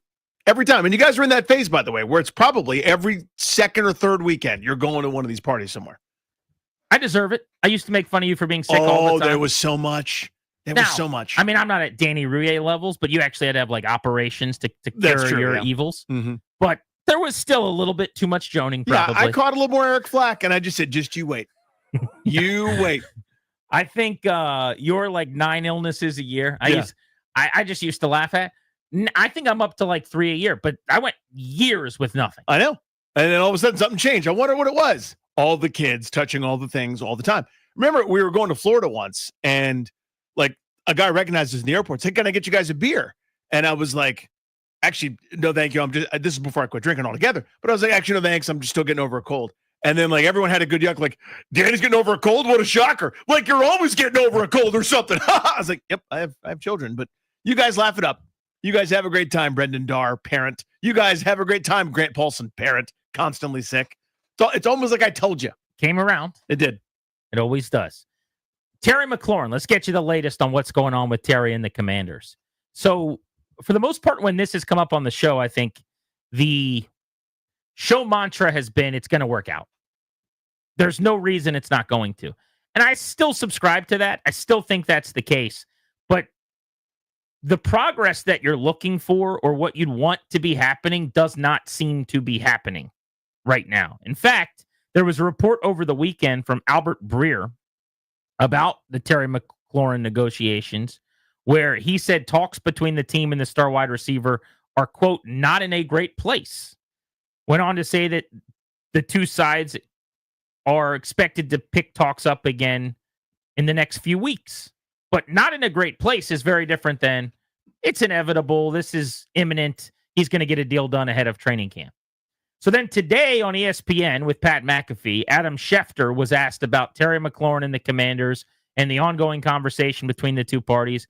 And I would say he feels similarly to what Breer said when he said it's not in a great place. This was Schefter today on ESPN. We'll get to that in just a moment here on Grant and Danny as he discussed the negotiation with McLaurin. But I wish it was at a better place. Right. I always wonder, who benefits here, right? Whose word are we sort of reviewing or seeing? And, there is this pressure being applied to one side or the other? I don't know. Or is it just the true state of the union? Whenever info like this comes out about a negotiation where everybody's going to grumble a little bit, everyone's going to not feel as good. This is part of the normal proceedings, but it still remains. He is unsigned and the contract terms have not been agreed to. So this is part of a lot of negotiations in the history of pro sports have gone this way, be it coach, be it player, be it star, be it middling player, be it free agent, whatever. This is normal, but still it's our little Terry. And Terry, the association with Terry is no problems. Well, I'm not saying anyone's a problem yet, but this is now hey, this is unresolved. The longer it goes that way, the more it creeps toward problems. Well, it's a problem. The question is it a problem that is going to fix itself before it becomes an issue? Mm-hmm. Or is it a problem that actually could grow some hair, right? I mean, when your best player on offense and outside of your quarterback, when one of the most important players in your organization is at odds with the team, it really doesn't matter what the date is or whether there's something that needs to be done on the field in a week. Like, that's not a good thing. No. And that's very clearly where they are when Breer says they're not close. When Adam Schefter, who you'll hear from in a moment, has issues where he says, I'm talking to both sides, and what I can gather is like they're not on the same page right now. So this feels a little bit different than last time.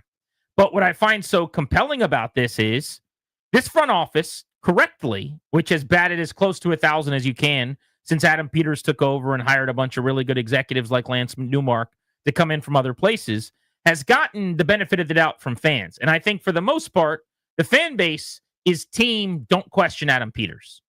When you bring up an issue, they say, Adam Peters will figure it out. Don't question him. He's smart. But it's the same fan base, as you said, where Terry McLaurin can do no wrong. So I would just be really curious if they're not agreeing at all. Right. Unstoppable force, immovable object. You got to pick a side here. Yeah. Is it McLaurin, who it sounds like wants elite wide receiver money, maybe close to top of the market money? I think he'd be crazy to ask for like Chase or Jefferson money, but maybe he wants CeeDee Lamb money at $34 million a year or something, or the team that probably wants to pay him down closer to upper 20s with T. Higgins and Brandon Ayuk. That kind of, that's a big difference. Yes. $5-6 million per year, clearly. And that's going to be our poll of the day. You can go vote right now on the 1067 The Fan Twitter account on our Metropolitan Moving and Storage poll of the day. Local, long distance, residential, commercial, 3 decades, best in class service and experience. In a stare down where the reports are that they're not close, whose side would you be on? McLaurin, who says, I deserve to be paid like one of the best wide receivers in the league, or the team that says, at your age, with where we're headed right now, it doesn't make a lot of sense for us to do that. So you can go vote. This was Schefter on McAfee. That's a tough one. I know there's no update, which is the update. And that's the problem. The problem is with this particular situation, I think Terry McLaurin is going to argue that we've seen other wide receivers who his numbers are comparable to, like Jamar Chase and T. Higgins and DK Metcalf, get paid over $30 million a year this offseason. And I think the Commanders then can say yes, but Mike Evans, who also has had comparable numbers, is at $24 million. So there really is quite a difference and a gap between what both sides would want. They have not made any progress. I would think that we'll see if there are any teams that decide to come snooping around Terry McLaurin to see if they could try to pry loose Terry McLaurin, who, by the way, I cannot envision the Commanders moving on from, no matter how disgruntled he may be. Again, it's sort of like TJ Watt. You can't imagine that these two sides, as far apart as they are today, wouldn't be able to somehow find a way to bridge their differences and figure out a solution. But today, McLaurin and the Commanders are not close. Watt and the Steelers are not close. And those will be two of the storylines that we are tracking as we get ready for training camp. Adam Schefter on ESPN. Not close. They have not made any progress. That's what he's saying about this. Now, he did acknowledge the same thing I always say, the same thing I think you think, which is he's going to bet on them coming together because it just makes too much sense that the team that wants culture guys and true commanders would keep the ultimate commander, the lieutenant commander, and that Terry, who's been a non-problem his entire career, wouldn't agitate to the point where you've got to trade him. So I think most of us look at it and go, somehow, some way, they're going to figure this out. But when does that start happening? Yeah, this is what I wondered a few weeks ago when I was like, what's the walk away point for somebody? Because it exists, right? You don't just get everybody that, well, we love you. Here's a blank check. We got to run a team. We got to run an organization. No matter how valued you are at a given company, they don't just pay you unlimited, right? You don't just get to go $1 trillion like you're Dr. Evil, and then that's the end. There's a point where the team has to say, no, we can't do that. And are you willing to compromise at all? Maybe he's not. So that's something I don't know. Again, the tenor could just be everyone's playing hardball now, but when we get close to training camp, as has happened before, everybody makes nice. All of a sudden, the compromise happens, and the agent grinding this out and keeping everybody apart got him an extra $1.5 million in guaranteed money. I mean, who knows where this ends up? But there is a point where you'd have to go, this is not worth it to us. I mean, and this is why arbitration in baseball can be so ugly, where you get basically people or the team arguing against a player. But what's happening is, if I'm the team, I'm going, you've never had an elite wide receiver season. This may be tough to hear. Your touchdown numbers were great. You never had 1,200 yards. You're not a 90 catch guy, not a 100 catch guy. It ain't that's not what it looks like. You're not Jamar Chase or CeeDee Lamb or Garrett Wilson last year on a terrible offense. You've never done that. Now, I know there are reasons maybe why you've never done that, but you've still never done that.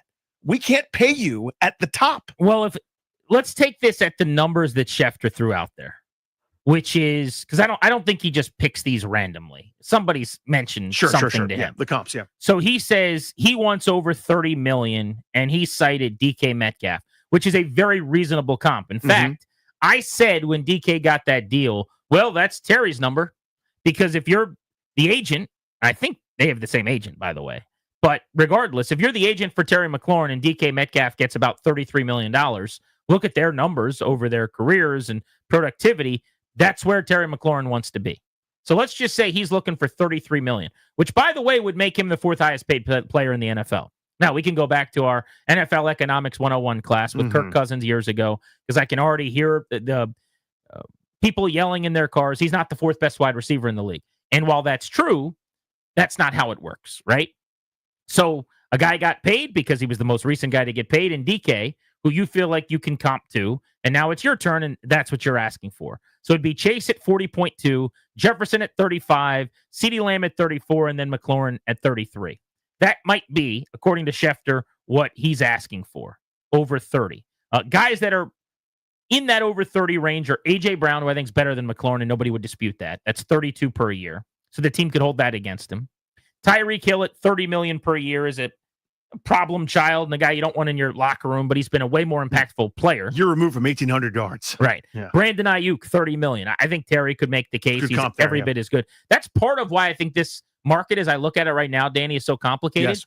Because there's normally the money is a lot closer to like quality in a ranking, and this is not the case. It's kind of staggered where Hill and Ayuk make the same money. T. Higgins makes less than A.J. Brown by, or rather DK Metcalf by like $4 million. I mean, it's just more complicated, I think, than a lot of other positions because of that. But if we're going by these numbers, and this is how we could set this up maybe on the phones, we can open them up at 800-636-1067 for you guys, where Schefter's saying the team's probably looking at Evans making 24.5 this year, and the AAVs there are like Nico Collins, who's awesome, makes 24.3. Devontae Smith, number 2 because of A.J. Brown, but really good player, makes 25 mil. DJ Moore makes 27.5. They're going, that's a range where we could work. And McLaurin's saying he wants $6-7 million more maybe than where they're talking about. It's not as easy. You could split the difference when you're $2-3 million apart. Yeah. If I'm saying I'll pay you 24, 25, and you're saying I want 33, well, it's not as easy to pay you $4 million more against the cap. That's a big, big number. That's a few starters. So that's the issue they're having. But whose side would you be on to our Metropolitan Moving and Storage poll of the day if it's 24 versus 32 or something like that? Right. I mean, to me, I'll root for the team after Terry McLaurin doesn't play here anymore. I mean, that's kind of my default. Now, with a given person, with a given player, I'm all in favor of guys doing everything they can to get as much as they can for the limited windows they're allowed to get it, right? Take your bites at the apple, do your thing. Almost always favor player over management, just in an individual dispute, because the team, management, whatever, can cut you the first instant you're not useful. The first moment they go, you know what? You didn't do anything wrong, but we don't like you anymore. You don't have a guaranteed contract. You're out of here. It's cheaper to us to pay a few $1 million in dead cap money than to have you around. So guys get cast aside. So in general, I advocate for player. But to me, at a certain point, I got to field a roster of 53, and this is bigger than you. And I love Terry McLaurin. This is not indicting him in any way. This is not negative against him at all. But if it's too much, that's a concern, I guess, for lack of a better way to say but it. But if he's not asking, I'm just going to assume he's not asking for 40. And he's asking for 32 in a world where DK Metcalf makes 33. That shouldn't be too much necessarily, right? I mean, I'm not telling you it's good business. I don't think the contract in the end will be good. And maybe right there, what I just said is enough for you to say, then they shouldn't do it. But I do think this one is harder than that. They're not paying Deebo Samuel. If Deebo Samuel was McLaurin in terms of the production in San Francisco and kind of the same exact guy going into this final year of the deal, and we were having the debate, it would be really easy for me where I go, no, I'm not paying you. Sorry, that's bad business. But this is not that. This is the team building the culture around this identity of this creative player that they've kind of said is a commander. And the personification of that is Terry McLaurin. If you get out of the video game of what we want a commander to be, on day one, Dan Quinn points at the board. Here's our vision for a commander. It's just Terry McLaurin. Yeah, it's a mannequin of Terry McLaurin. That's what it is. It's a installation made out of string in a Dick's Sporting Goods in the stadium in the concourse level of Terry McLaurin, right? I think the team is right if those are the numbers that the two sides are on. He is more of a $25 million a year wide receiver than he is a $34 million a year wide receiver based on the market. There's no doubt in my mind. But is being right going to do damage? This could be a situation where standing your ground actually hurts you a little bit. You know, if you're a head coach of some youth team and you preach for a month, we're not cutting anybody. And if you eat clean and you show up early, you make the team. That's all it takes. I don't care how good you are. Eat clean. We're going to have a nutritionist that's going to, do a food journal with you. And you show up every single day early, you'll be on this roster. And then the guy that ate the cleanest and lost the most weight and showed up the earliest doesn't make the team. It probably isn't really good for culture building and morale. Totally. And that's the part I do worry about here that goes outside of these numbers. That all makes sense to me. There still has to be, and again, I don't know the answer to this. There still has to be a point where you don't just get to write down any number you want. There has to be a walk away point. And how to navigate that to everything that you just said is the challenge. It's why it's sometimes really, really hard to be a general manager. And by all accounts, Peters, Newmark, and company have navigated these sorts of things very, very well in terms of making everybody feel welcome, part of it, contracts, treating people really, decently, just going above and beyond. But still, when you get to a point, if the agent probably is going, all right, how about 38? How about 37 or whatever? And the team's going, no, that's ridiculous. Okay, then we can't talk anymore. So who knows who's driving it? But there has to be a point where you say, we think all these things too. And we know this would do some damage. But these demands are so, I don't know, it negates our ability to add talent in a window that's going to be wide open starting in 2026, 27, and beyond. The best GMs are GMs that can tell the owner no. When the owner, who's a fan, says, we need this guy. Mm-hmm. You don't give Strasburg $245 million with his arm history at his age. That's the best way to do it. Mm-hmm. I remember having a convo about Kobe Bryant after his Achilles. And it was insane to me to kind of do what they did moving forward from a just team building, robotic standpoint. This does not make sense. But I know at the time, everyone's point was, that's not how this works. It's Kobe Bryant. He's Mr. Laker. Look at the championships. And Terry McLaurin, who has no hardware outside of, a run through the playoffs last year to the NFC title game when he was unbelievable. This is nothing like that, right? I'm not suggesting that. But I guess my point is it's real easy for me years ago to say you got to be a robot. That isn't the way sports work, which are about people and locker rooms work. So the question for you guys is, if we're going to go with some of Schefter's numbers and suggest McLaurin wants somewhere between $32 and $33 million, something like that, and the team wants him down closer to $25 million, and they're at a standoff where they're not close, who would you side with? And could you take the front office's side again? A lot of you have just decided we're not questioning anything or anybody because they're really good at what they do. But now your favorite player's involved. 800-636-1067 is the number on Grant and Danny.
We're brought to you by Paul Henry's Window Installation, your clear home improvement choice. Baseball news, Nats have the night off before beginning a 6-game homestand tomorrow. Yesterday, a historic day at the plate for 22-year-old phenom James Wood.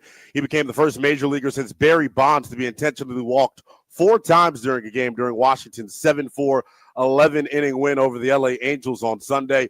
It was also announced this morning that the team is introducing AARP as the team's inaugural jersey patch sponsor, ending the team's drought of being the only team in Major League Baseball without income coming in from a jersey patch and stadium sponsor. NFL news, the Steelers and Dolphins agreed to terms on a blockbuster trade this afternoon that will send cornerback Jalen Ramsey and tight end Jonnu Smith to Pittsburgh in exchange for safety Minkah Fitzpatrick and a pick swap, a reunion coming for Fitzpatrick, who was drafted by the Dolphins in 2019. This June only, get $125 off each window with a 5-window minimum and $600 off each door at Paul Henry's Window Installation. Schedule your no-pressure free estimate today at paulhenryswindows.com, your clear home improvement choice. From the Crop Metcalf 5-Star Sports Desk, I'm Linnell Willingham on The Fan.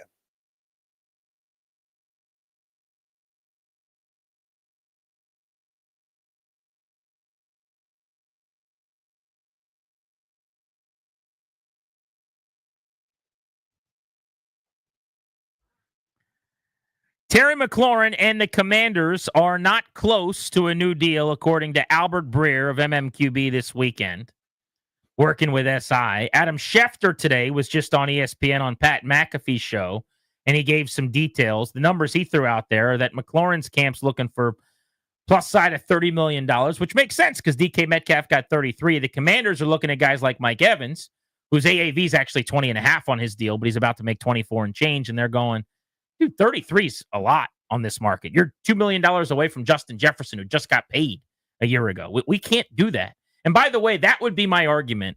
I would just kind of stop there. Like Chase resetting the market at 40 this offseason is absolutely going to be what his agent is using to their advantage, as they should. But if I'm going to Terry McLaurin, I'm going, Justin Jefferson just signed for a couple million, like 1.5 million more than you're asking for. You go back and look in the mirror and tell me that makes sense. Now, both things are true because they both are out there. But I'm sorry, dude. Justin Jefferson with his hand tied behind his back. Yes, over my guy. I love Terry McLaurin.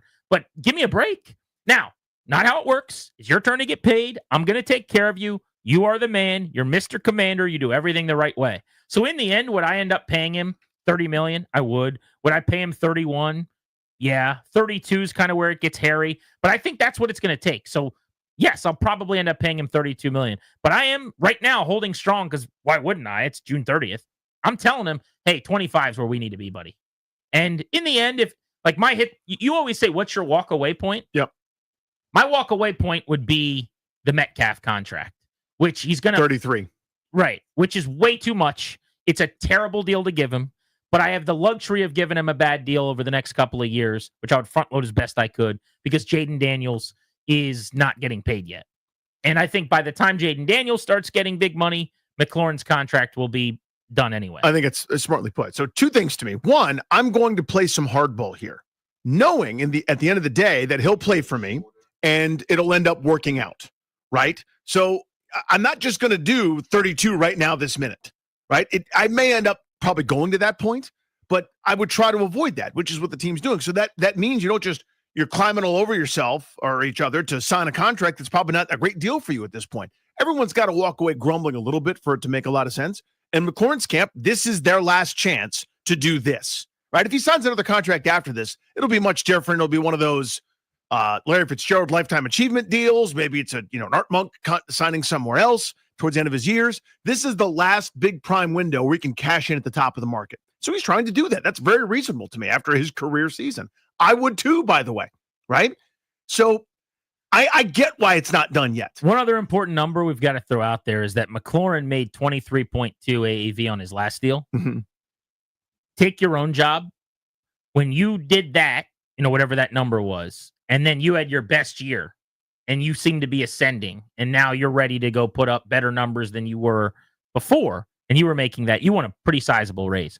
They're coming to you with what is the NFL equivalent of cost of living. Mm-hmm. If they're saying Mike Evans money, Mike Evans makes, on average, this coming year, 24 and change, like $1 million more than Terry's AAV. So he's saying, no.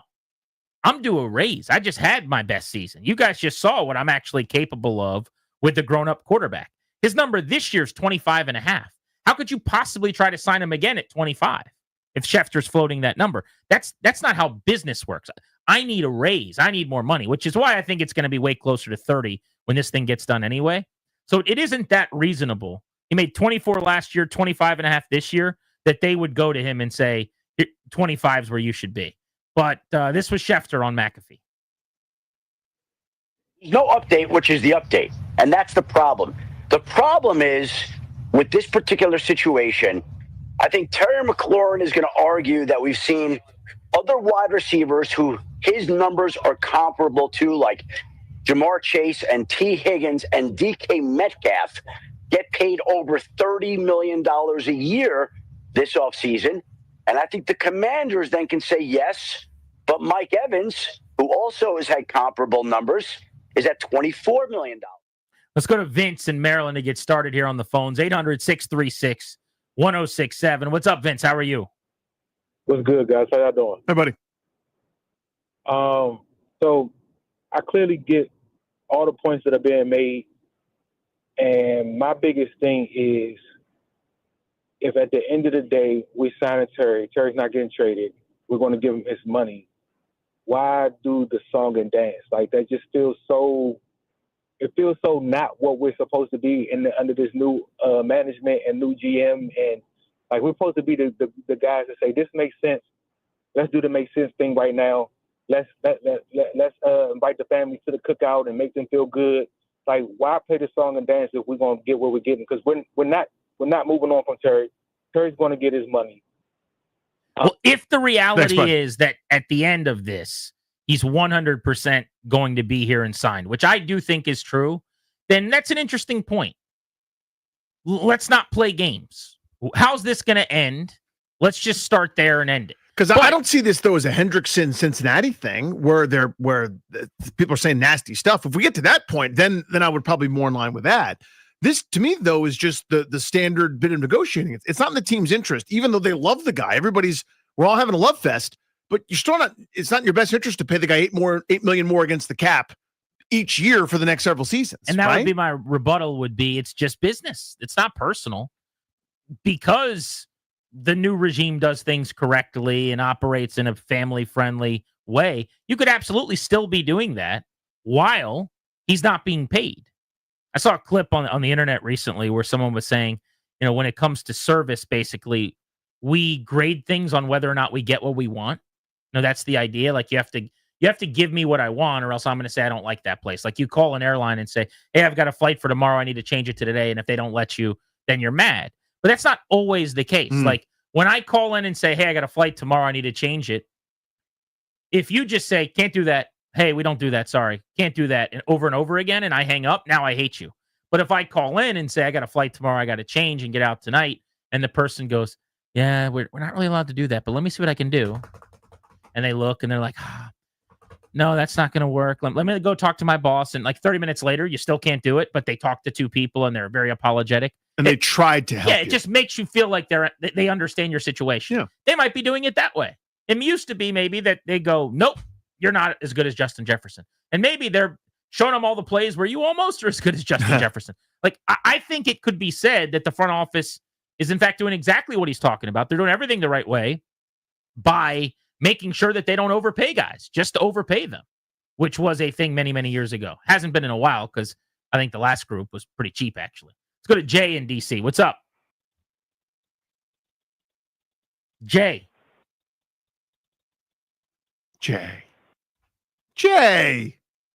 How dare you, sir? Anyway. What number is your walk-away point? This is what's so, because it sounds like I don't value Terry McLaurin when I start saying these sorts of things.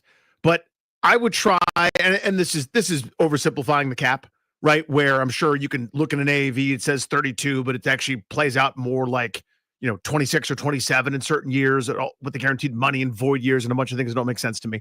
But just for the sake of argument, I wouldn't do the Metcalf number. I would go, that's too high. I think Pittsburgh made the wrong signing there. There are too many players that are too good who are making significantly less than that. And they didn't sign their deal 7 years ago. Right. Like, they were just in line. It's not like that's you're basing stuff off 3, 4, 5-year-old contracts that are towards their end with a totally different CBA, different salary cap, and everything else. There's a bunch of guys in this range of 27, 28, 29 million bucks. I would happily negotiate to that point. I would get there. Looking at the poll right now, and it's our Metropolitan Moving and Storage poll of the day, Team Terry or the team, if they are around 25, 26 versus 32 or 33 million, and the two offers are what they're looking for. 60% of respondents are Team McLaurin, which I don't think surprises me. No. Because he's got several years here, beloved by the fan base. The front office that everybody thinks can't do anything wrong, and understandably, they're 1 for 1.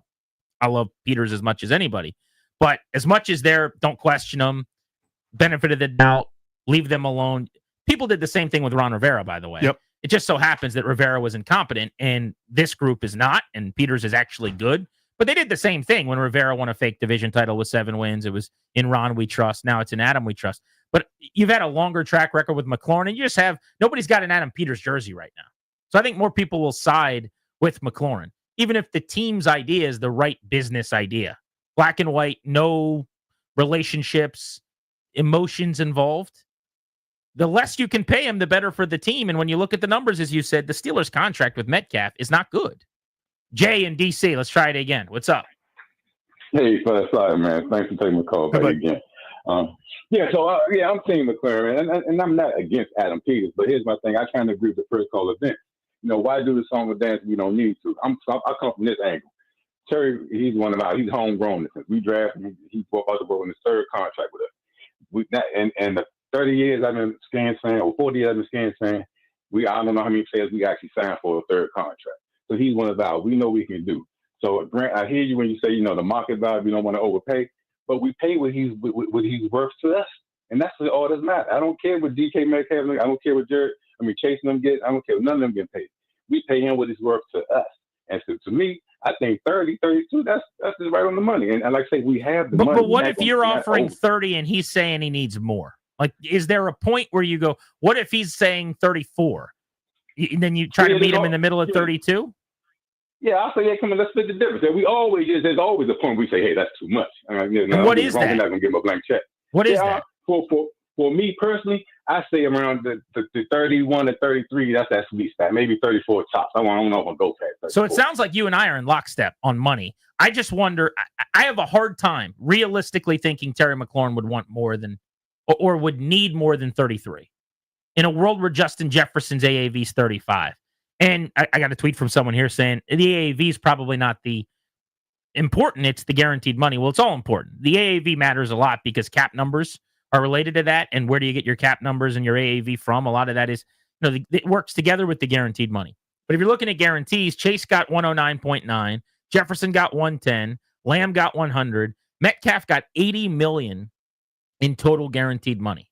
And fully guaranteed, like at signing, was 60 million, which is kind of the more realistic number. AJ Brown, 51 million. So maybe McLaurin wants 60 million in guarantees when Lamb got 67, Jefferson got 88, Chase got 73, and Washington's going to him and going, well, last time you got 34 million in guarantees. You look at a guy like DJ Moore got 43 million. He's asking for 60. That could be where they're really far apart. Higgins got 30 million in guarantees. Half of it, I'm just saying hypothetically, if McLaurin's asking for Metcalf money, half of what McLaurin might want. Ayuk just got 45. I can't give you 60 million. Again, the Metcalf contract is crazy. It really screwed them up. Yeah, Pittsburgh looked very desperate when they did that. And sometimes you do those kinds of deals when you are desperate. See Cleveland and Deshaun Watson, for example, is one that everyone goes, okay, this resets the market. And the league was going, no, it doesn't. No, thank you. No one else is doing that. No one's coming close to that. Speaking of the Steelers, they actually made a blockbuster trade today. What are they doing? Are they actually a contender in the AFC? And why the last month for Pittsburgh? We'll dive into that. Top of the hour at 3, the radio voice of the Capitals, John Walton, on their draft this weekend. Free agency in the NHL a few days away. What might the Caps be looking to do? And in that segment at 3 o'clock, we've got Ryan's recap of his Savannah Bananas experience from this weekend as well on Grant and Danny.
June 30th and an NFL blockbuster well ahead of training camp today.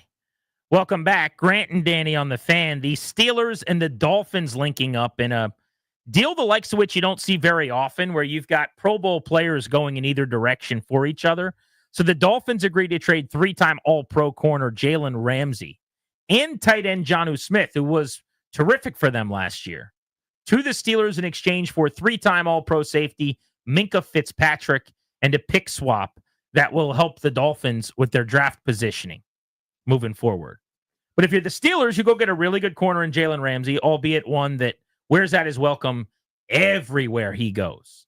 I mean, he is on the short list of guys like the James Harden All-Stars, where if he's been there for a couple of years, he wants out, and you don't mind if he leaves. You start looking at your watch going, uh-oh. Jacksonville, I don't remember acrimony to the same extent with the LA Rams when he was a two-time All-Pro back-to-back years, but clearly he moved on and went to Miami, and now the Dolphins. So this will be his fourth team. Still a very good football player. Now, last year was the first time he was not a Pro Bowler since 2019, and because of playing down a little bit, I don't think he was anywhere near All-Pro form. So I guess the question is, at his age, he was 30 last year, he'll be 31 in October. Is that the beginning of the new phase of his career where he's not special, upper echelon, top of the league, Hall of Fame caliber, which is what he was, and maybe he's just regular good? The Steelers are going to figure that out. But I will say, Danny, that most of what they've done in the last month doesn't make a lot of sense to me. Going and getting Aaron Rodgers gives you a chance to win a couple more games this year and maybe win a playoff game. You're not winning a Super Bowl. You're not getting close to winning a Super Bowl. You're just guaranteeing that you're not in a position to get your quarterback of the future again next year for about the 10th straight year. Like, they celebrate this whole Mike Tomlin's never had a losing season thing, and that's actually probably the worst thing that's happened to them over the last several years, because they need a quarterback and they can never get one. Now you move on from the better player in the deal to bring in a guy who is often a malcontent, who might be declining. I like the Jonnu Smith part of this a little bit. He was sneaky really good last year, by the way. His numbers were awesome. Yeah. I don't know if people are aware that he caught almost 90 balls, 88 catches, 884 yards, will be a big-time target for Aaron Rodgers. He's a better pass catcher than Pat Freiermuth is. Yeah. Maybe they go two tight ends with some weapons for Rodgers now. So that part of it's cool. When I saw the Jonnu Smith thing, I liked it more because originally Schefter said it was a straight-up deal. Minkah Fitzpatrick for Jalen Ramsey, and I thought that was outrageous. But pick swap and Jonnu Smith thrown in, it looks a little more reasonable or at least explainable.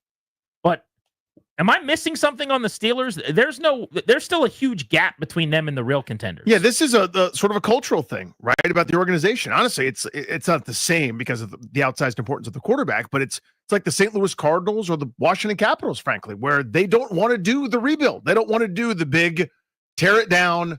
We're going to keep taking bites. And to their credit, they've, found a way to kind of keep whatever it is on the tracks and win 10 games. But here's the problem with the comp, specific to the Capitals especially. They're in a sport where you don't get to just accidentally go on a run. Mm-hmm. Like, there's no such thing as football luck. You know what I mean? Right. It's not like whoopsie-daisy, we're in the Eastern Conference Final. And by the way, they weren't the one seed in the AFC last year like the Capitals No, were. I mean, there have been moments, certainly, those 9-7 Giant teams or whatever with Eli Manning and a hot defense. There have been the occasion. I think I was a sophomore in high school. Yeah, there have been the occasion, but counting on that, I'll just go, lightning struck right there. I'll just put my hand out. I'll get it again. I'm with you. You should try to build the best juggernaut possible. They don't see it that way. They believe, I don't, for the record, just looking at it, their actions tell you, we're just going to keep getting to the postseason and Pittsburgh wins. Like, that's the idea, is that they'll out-tough you at some point. Again, they haven't won a postseason game in what? Since 2016? 10 years now is what we're talking about. They also have their own contract stare down. Terry McLaurin-esque with their top player on defense, TJ Watt. And respectfully to Terry McLaurin, a way better football player in terms of just overall value. Like, this is a defensive player of the year. This is one of the top players in the entire NFL on his side of the ball in Watt, and they haven't been able to get that deal done. So you've got him agitating for more money in a contract, and yet you go bring in Jalen Ramsey and you take on a huge contract. Now, the blow is cushioned because you got rid of Minkah Fitzpatrick, but their safety position went from really good to a lot less good. I really like Joey Porter, the Penn State product that Washington passed on in the draft, by the way, when they were looking at cornerbacks. He went in the second round. He's good. Ramsey's awesome. I don't know how much they play him in the nickel as opposed to out on the boundary, but they also signed, remember, Darius Slay from Philadelphia. So by trading for Ramsey, by signing Darius Slay, by having Joey Porter, they're a pretty locked down corner room potentially. They should be awesome on defense. And if they can get the Watt thing worked out, which like McLaurin, you have to bet on because he's Mr. Steeler. Yeah, it's a Ring of Honor player for them, Hall of Fame caliber. It just makes a lot of sense. It's kind of a lot like Terry. Yeah. That defense is championship level. It's a 13-win defense. Yes, it is, with Highsmith and Queen and Watt and Hayward in the middle and Keanu Benton, that just absolute brick house of a human being right there at nose. They're ready to beat people. They will tell you, I bet internally, we could have the best defense in the league, and we've got Aaron Rodgers, a multi-time MVP in the last 4 years at quarterback. Let's go. Now, that's doing a lot of heavy lifting for the fact that he didn't play 2 years ago. He's over 40 years old, and he played poorly for the Jets last year. But if you can get Aaron Rodgers another several months removed from the Achilles back to a league average level, where he's an upgrade over Mason Rudolph. Remember, they traded for Metcalf. We've talked a lot about the deal they agreed to. Robert Woods comes over and signs. Still a pretty underwhelming receiver core to me outside of Metcalf, who I think is fine. You know, he's okay. He's good. I would have McLaurin over him. He's slightly overrated, I think. But that said, that is the issue. Like, yes, they could win 11 games. They could make the playoffs. I don't think they could win that division, but maybe they're close. Can they beat the Chiefs? Can they beat the Bengals? Are they better than the Ravens in the playoffs or the Bills? And maybe their whole idea, Danny, is let's close the gap and see what happens and take one shot at this thing. But it's just a big-time commitments for basically 1 year of a push. So here's the thought. Once you do Aaron Rodgers, that's what you're signing up for, is for that year. So you might as well do the year if we're going to do the year. Again, I just wouldn't do any of this. I would finally admit it and say, we are going to start over. Let's tear it down and let's use some of our assets to, go get future allotment of picks and take our lumps and be down there with Cleveland once. They just don't believe it that way. They don't see it. So once you went and waited and put all your eggs in the Rodgers basket, well, you're going to pick up more eggs. I mean, they're putting them all here. I mean, it's about this year for them. And, I think Tomlin's such a good coach. I think they'll be competitive. They'll win 3 games that they shouldn't via like a weird special teams quirk or a weird fumble play or something. They'll play AFC North yins and yins football, and they'll do the thing. But yeah, you said it, in the postseason, they're not Buffalo, they're not Baltimore, they're not Kansas City. They might not be one of these other AFC West teams that's on the rise either. We got Adam Sandler tickets to give away ahead of the Beltway Blitz at 4. Next, the voice of the Capitals, John Walton. Their draft was this weekend. How'd they do? And what's their free agency plan? Plus, next segment, when we're done with Walton, Ryan recaps his Savannah Bananas experience.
We're presented by PVI Office Furniture. Fast, excellent, affordable business grows with PVI. NBA news, free agency set to open up later tonight at 6 p.m. Eastern Time. Big news leading into the start of free agency. LeBron James electing to opt into his $52.6 million player option for the 2025 season, putting his future with the Lakers in doubt. LeBron's agent, Rich Paul, released this statement to ESPN yesterday.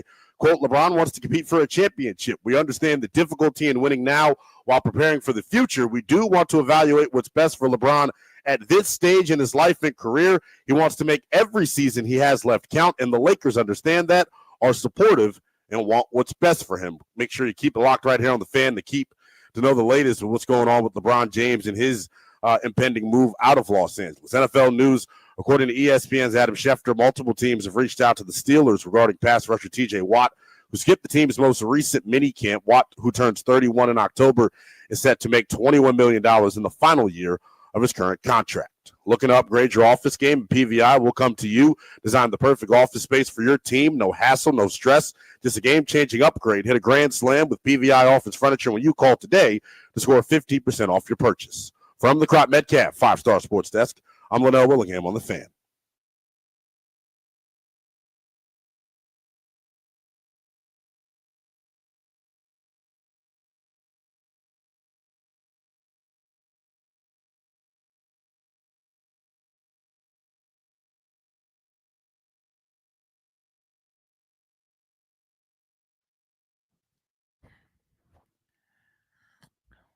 Grant and Danny on the Fan, taking you up to 6:30 on this Monday as we wind down June. You're locked into your flagship home for the Nats and the Caps. We're going to get to the Nationals next segment. There was a story in the Post today about them not having a pitching machine that helps hitters that almost every other team has that costs $500,000. I want to dive into that. Also, the big news of the day that they're no longer the only team in baseball without advertisers on the jersey patch or on their ballpark naming rights, because today AARP became their jersey patch sponsor. Right there on the sleeve. We're exclusively sponsored by the law firm of Condori and Morad. Estate planning, elder law, real estate transactions, probate administration. Their attorneys are always there to protect you and your family's assets. Schedule a free consultation with their team today by visiting kmlawyers.com, and be sure to let them know that we sent you. That's kmlawyers.com. Adam Sandler tickets in 1 hour at 4 o'clock ahead of the Blitz. But right now, let's go to the Rude guest hotline. Rude, the most reliable heating and air conditioning products in the DMV. We find our buddy John Walton, the radio voice of the Washington Capitals, who you hear right here on the Fan. So, John, the NHL draft came and went this weekend. The Caps, center of everything, and we're curious how their haul came together, what you thought about their draft process. Well, I think it was pretty good. I think that, you're always looking at the best available players. And, I had a chance to talk with Ross Mahoney at the beginning of last week, who's done 28 of these things now, which is incredible. And the one thing that you really come to appreciate, I guess, over the course of, for me, 15 years, and the Ovi era, we're talking 20, is that the Caps have been really good for almost that entire period. And not to say that they won it all, or not even talking about playoff success, but their regular seasons have been very good. So they're always picking 20-something or something along those lines. And to be able to get the guys over the years that they have is incredible. I mean, Evgeny Kuznetsov came in the 20s. John Carlson came in the 20s. Mike Green came in the 20s. I mean, those are the kinds of guys that they've been able to pull out. So for, whether it's a first rounder in Lakovic or whether you get down the list a little bit, I am constantly amazed. And certainly all of the credit, not just, of course, to the guys at the top with Chris Patrick and Brian McClellan, but Ross Mahoney knows what he's doing. And to be able to have him at the helm for, I can't imagine there's too many teams that have had the same draft architect for the better part of 3 decades. And his body of work over the course of the last 20 years, boy, it really, really speaks for itself. John, the roommates at Cap One Arena have a theme, have an idea, it seems like, of what they like and when they end up drafting. When you listen to them talk about the players, first thing that happens is positional size. They want guys that are taller than the average at their position, guys that have long reach, athletic, pain in the butt. That's kind of like the theme, right? They have these guys that basically grind, love basketball, and are long and bothersome to opponents. What's the theme with this set of draft picks here for the Capitals, if there is one? Well, I think size is certainly part of it, and speed. And I think just maybe to the bigger picture for a second, I mean, this over the course of now 2 years in has been a rebuild, retool, whatever word you want to use, on the fly. And the first year was pain because they didn't make the playoffs and guys left and they accumulated draft capital. And now last year it was really good because they went out and got 7 guys where they really kind of upped the ante. But the work is not done yet. And the guys who are picked in this particular draft, you're looking at helping the organization in, let's say, 2 to 3 years, depending on, maturation. And the Capitals generally are overcooking guys anyway, so they're going to be in Hershey. They're going to, play out, if it's in the college guys that they've drafted over the last couple of years are perfectly fine, going back for sophomore, even junior season. Same thing in junior where they're going to play until 20. Andrew Crystal almost made this team last year. He's going to be in town this week for his development camp. Really curious to see what he can do. Now, he's a second rounder now from 2 years back, but that's kind of the window. So the guys that you're talking about, when you are getting to what you hope is full throttle again, and you've completely retooled and very likely beyond the Ovechkin era, what does this team look like? I think that's what a lot of these guys are. I think that's what they will be in a couple of years. The names that you've heard, you don't necessarily need to commit to memory right now, but I think when you're talking 2 years from now, like, okay, well, this is what happened in junior, or this is what happened overseas, wherever they happen to be.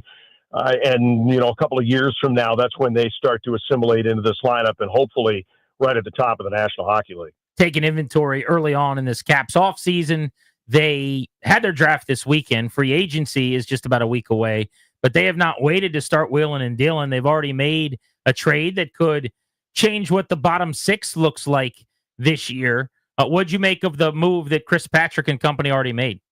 Yeah, Justin Sordoff's an interesting guy because there was no real room in the Florida organization for him. And, I think at first blush, when you look at it, you're like, well, wow, this guy's got 4 games in the NHL and he gave up a second rounder. Obviously, the hockey operations folks see something there that is very interesting to them. And they've got him under contract now. He was going to be an RFA, restricted free agent. And so they got him under contract, and he's good for the next 2 years at a very nice price too. I think it was $850, something like that, for the next 2 years. So I'm told he's going to be on the big league roster. They did not get him to go to Hershey. I think in place of probably, I'm guessing, and until things are official, I don't want to get too far out on a limb. But if Taylor Radish doesn't return, I think that's the place that you might see him on that wing.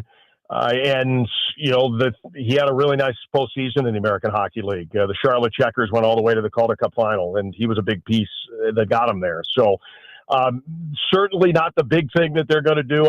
This is, I know unless you're a real hardcore hockey fan, July 1 isn't something that maybe moves the needle a ton, but man, it's exciting. I mean, tomorrow at noon, the whole landscape changes, and it is going to be nuts because when you have the salary cap going up by what it is, and you've got a lot of teams that are just going to be shut up and take my money pretty much starting at 12:01 tomorrow.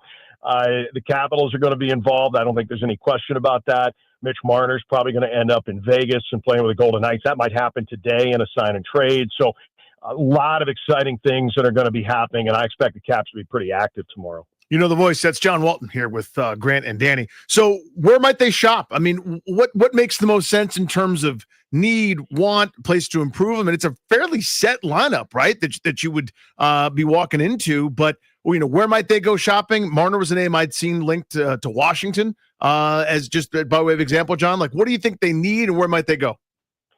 I think you're going to be looking at forward. And I think specifically the one line that just never really worked last year for whatever reason, and there were several, was the third line where they just didn't get the offensive production. I think they're going to get a center. I think they are going to add to that third line. I don't know. I don't have a real true sense on what they're going to do with Anthony Beauvillier. I liked him. I think there's going to be a lot of interest in him as someone who played last year with Sidney Crosby and Alex Ovechkin. That's pretty good on a resume. So I think he's going to get attention. I think a guy like Nikolai Ehlers in Winnipeg, who's a really fast skater, he can really move. Somebody potentially in the top 6. I think the real question, guys, is what they want to do at 3C. And when we went back to breakdown day when the season was over, the door was certainly left open for Connor McMichael to move into that spot next year. And I'm not saying that's what they're doing, but they certainly mentioned it as a possibility. So that reshapes what they may do tomorrow as well. If they go out and get somebody who they deem to be a top 6 left wing, let's say, that certainly sounds like Connor is going to move to center. If they go out and find a center, maybe they're going to keep with that second line theme of McMichael and Dubois and we'll call it Wilson, whatever it ends up being on that right side. They're going to get a couple of forwards. I think are they swinging for the fences with one really big guy? Maybe. Or is it going to be 2 or 3 guys? But I think primarily what they're going to do tomorrow, I think is going to involve the forwards, and somewhere in some way or another, it's going to involve the third line. Ehlers is fascinating because he's a star. I mean, that would be a massive splash and a really significant upgrade, and a guy offensively who could send ripple effects. I mean, that would be really exciting. But it also goes a little bit against type. Like when they've made those big moves, it's normally guys that are younger than him. I'm thinking like Dylan Strome or even PLD, right? He's going to be 29 years old, I think, this season. What do you make of him just as a fit? How would he fit in? And is that where you're saying you bring someone like him in? Now McMichael probably is the center. Yeah, I mean, I think that would be the path. I think getting Ehlers into the boat, to your point, there's a couple of things in play there. One is certainly age. And I would say, like, in a perfect world, you'd say, okay, 4-year deal, that's fine, right? But for a guy like that, he's going to command probably more, not just the money, but the term. And that's where I think for the Caps and for anybody else, you're probably questioning, well, do we really want to go 7 years with this guy? And by the way, that's the last year for 7 with the new CBA. The max from another team's only going to be 6 moving forward. So not that it matters a ton, but do they want to be able to commit that long term to someone who's going to be 36 at the end of it, and speed is his game for sure? Maybe. If you can do it for less term, you'd probably like that if you're the Caps, but you love what he brings. And, in watching guys, the playoffs after the Caps went out, I think we learned a couple of things, big picture. The Caps their progress over the last 2 years in this retool has been, I think, really, really good. I think when you watched round 3 and round 4, and I'm sure that you guys did, those teams were a notch above. I mean, I don't think the Caps if they had gotten past Carolina, I don't know that they were honestly going a lot further. There is still work to be done. But when you look at what they need, you need play drivers like Ehlers. You need guys who can skate and are good at both ends of the ice. And I think those are the kinds of players as they continue this. And I still think this is still another year or two that they're going to be getting back to that elite status. But they're very good. And under Spencer Carberry, just a magnificent season and winning a playoff round and all of that. It's just more than on track. Ahead of schedule, maybe. But there's still some work to be done. I'll be very, very curious to see what direction that takes tomorrow. Yeah, John, you just touched on it. For me, you've even with that third line struggling last year, you had plenty to have really good regular season success. That was awesome. The eyeballs should be, in my mind, addressing what you lacked in the postseason to catch up to a Florida or Carolina, et cetera. What's the distinction there, if there is one, or is it what's good in the regular season is good in the postseason, and kind of go into some of those elements that might be missing to be up with the big boys? I still think they need a little bit of speed, Danny. I mean, when I look at the roster and I look at the pace of play, and even in the West final, in the conference final, watching Edmonton and watching Dallas, that's just, I see this team 82 times a year. And when you look at the teams that you don't see as much, but then you see where they are and why they're in round 3. It's no accident those 4 teams got there. Florida was the best team. There is no question. Edmonton was probably the second best team. Sometimes in hockey, weird things happen. It's a crazy game with a bouncing puck, and sometimes it doesn't, something weird will happen. Like in 2012, the Kings were the 8th seed. They won the whole thing. But I really think that it's changed a little bit in that you can't just luck into something with a bounce here or there. When the Caps won in 18, I don't know that it was the best team they had. It wasn't the best team they had from 2015, 16, 17, 18. but they were playing their best hockey and they played it when it mattered most, and that's why they won. There's a reason teams win. But for these 4 teams that I saw in the third, fourth round, like you need to get quicker. I think they need a little bit more skating ability. That's some of what the drafting process is, right? So these guys are hitting in a year or two. But I mean, just guys who are playmakers. And that's the argument. If there is an opportunity to go big, to say, okay, we're going to bring this guy in because we expect him to really drive things for the long haul for a long time. Just one of those big, I mean, just like in the NBA, you need to be able to have that horse in the middle, right? You've got to be able to have the guy you build around. And it's not all that different. I mean, it's more of a team game when you got 18 skaters and everybody's got to contribute, but you got to have something to, like that big piece too. And the Caps 1 through 12 as good as anybody in the NHL last year. 1 through 6 on the back end, same. But did they have that really top end? There's no Connor McDavid among those guys, right? So, grooming one of those guys to be one of those big impact players, or having a couple of those big impact guys. If you can find one now, great. Hopefully you've drafted one here and you're able to see that come in the next year or two. John, thank you. We appreciate the insight. Should be a fascinating day in the NHL tomorrow with the cap expanding as well. We appreciate it.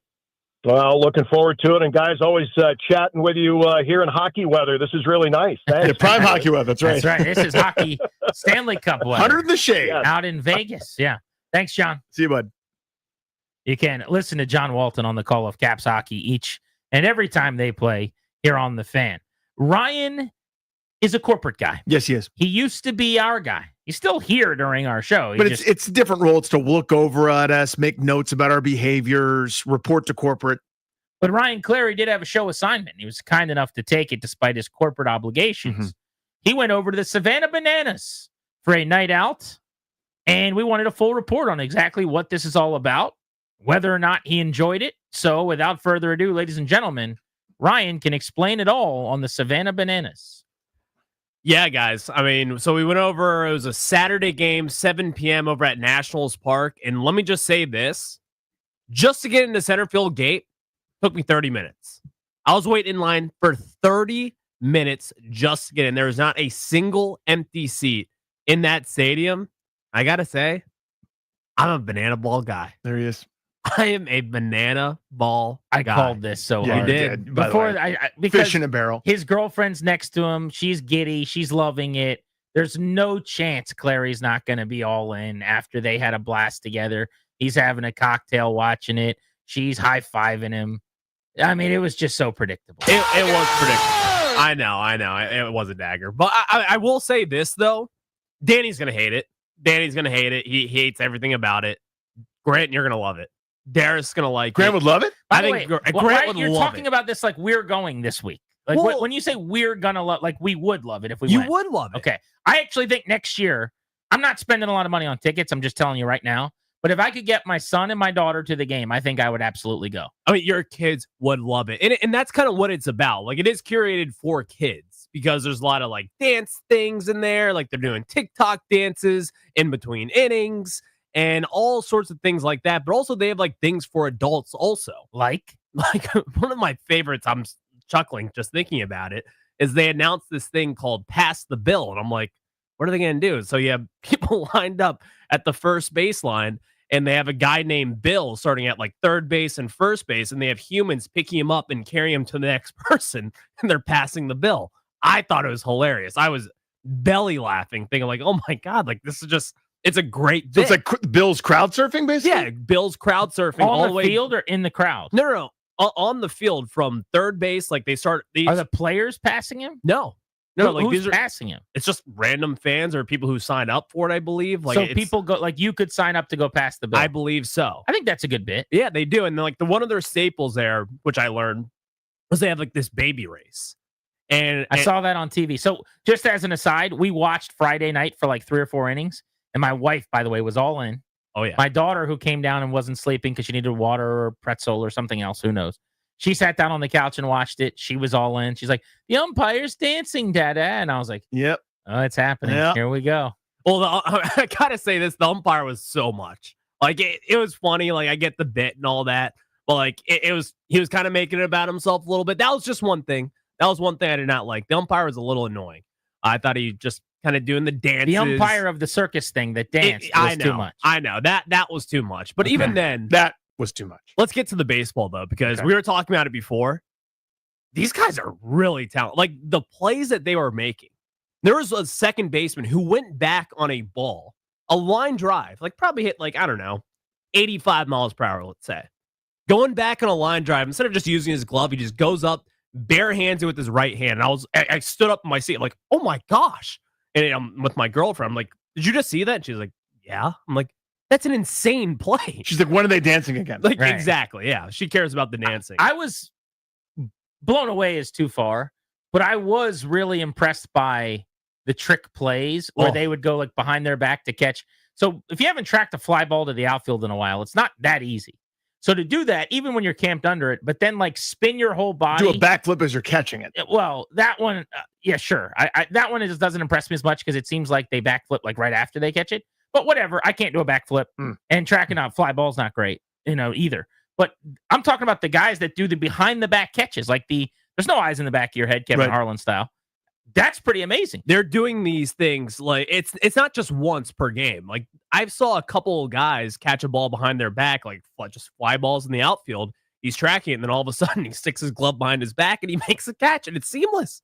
The first baseman made this play, Danny. I forget his name. It was like Speed or something.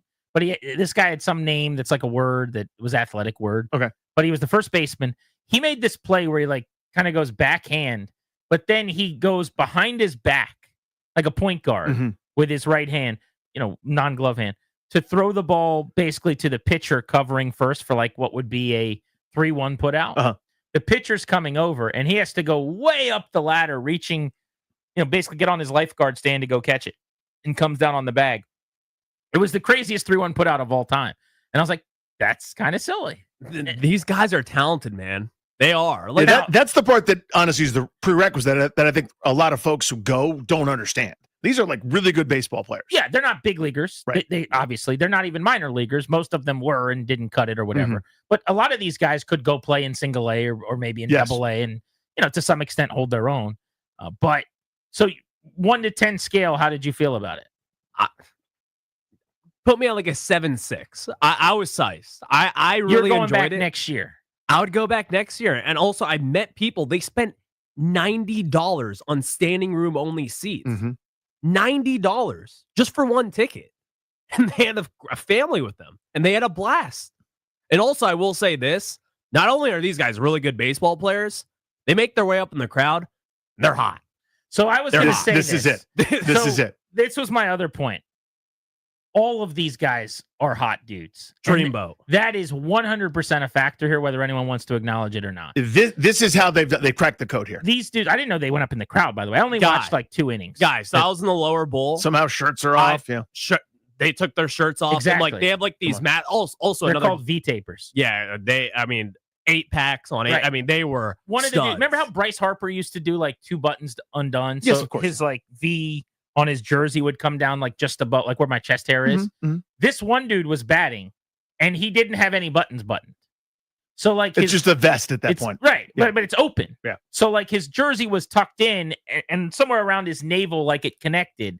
But the rest of his abs and his hotness and his sweating was just kind of out. And that's what my wife is like watching this. And I'm like looking over at her and she's like locked in. I'm like, these dudes are all attractive, right? And she's like, yeah. Yes. They're hunks. I mean, who says hunks, by the way? What is it? Did she say hunk? Did she really say that? She said hunks. They are hunks. Though. Yeah, for sure, they're hunks. These guys are hunks, yeah.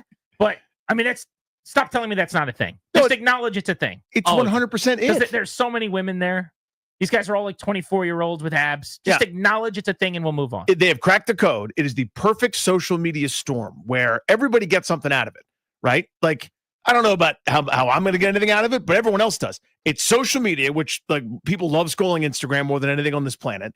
It's the attractive dudes. It's the kids bop style, whatever dances that the 9 and 10, 11-year-olds have seen. It is the perfect thing for everybody to go see. Did the girlfriend or you, did anyone acknowledge their looks? Was she steamed up? Oh my gosh, the whole time.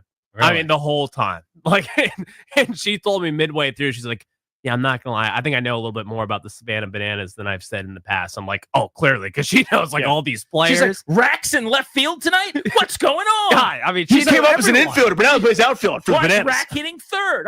Whoever the coach was. She's like, what's Billy thinking? I mean, seriously. Yeah. Like, she knew, the players and everything. I'm like, oh, my God. I'm like, I didn't know any of these guys. And would it be okay in your relationship if that went the other way?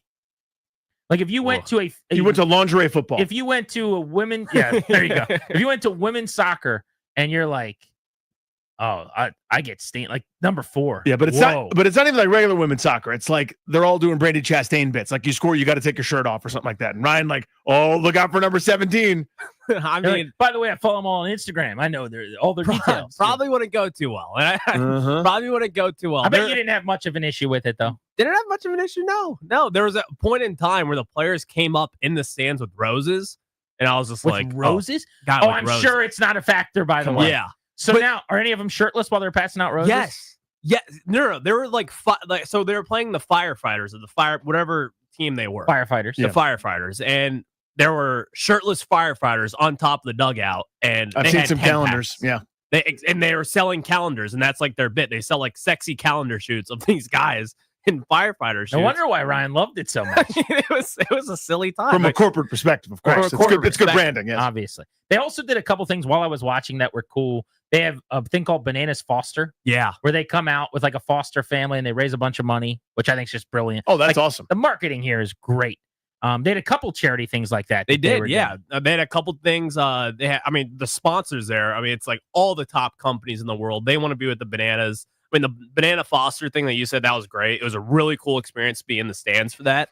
They gave them I don't know if they showed it during the commercial break or anything, but they paused everything. Who was the Nat that came back for your game?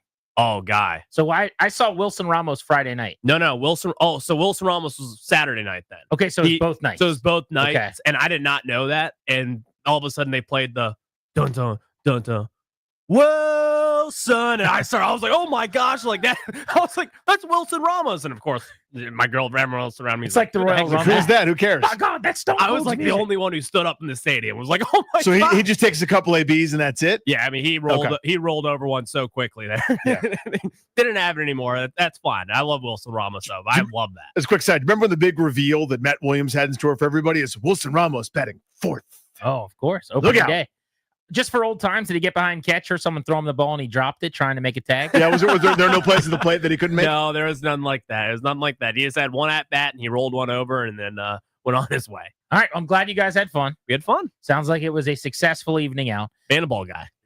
Big banana ball Big guy, banana ball no guy. less. Ryan explains it all. Thank you, sir. Go Firefighters. The Nationals, they're going to open for the Bananas, if I have my way, one of these One days, day. so that people can see them play. James Wood, we're going to get you some All-Star game votes, one way or the other. Hell or high water. I'm going to trick people into thinking they're voting for Rack from the Bananas, and then I'm going to slide your ballot in right underneath of it. Let's talk Nats. Big announcement today as far as what they're going to do on their jerseys, and also a story in the Post about spending being an issue behind the scenes, possibly. This is The Fan.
I'm Linnell Willingham, and here's what's happening. WNBA news. The league announced this morning it is expanding to 18 teams over the next 5 seasons, with Cleveland, Detroit, Philadelphia all set to join the league by 2030. Cleveland will begin play in 2028, Detroit in 2029, and Philadelphia the season after, assuming it gets approval from the NBA and WNBA Board of Governors. Toronto and Portland will enter the league next year. All 3 new teams announced Monday have new ownership groups, have NBA ownership groups, each paid a $250 million expansion fee, which is about 5 times as much as the Warriors paid last year for the Valkyries. Elsewhere in the W, history was made last night.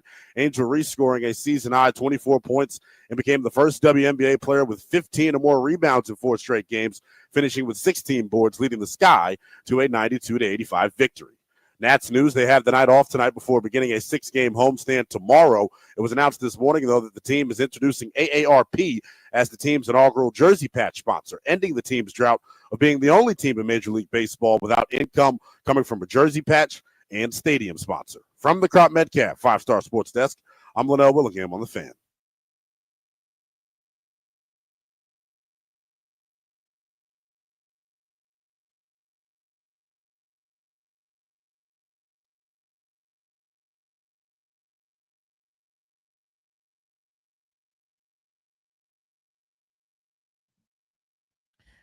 Grant and Danny on The Fan. Our double play is coming up at 3:45, and at 4 o'clock, our Beltway Blitz ahead of the Blitz.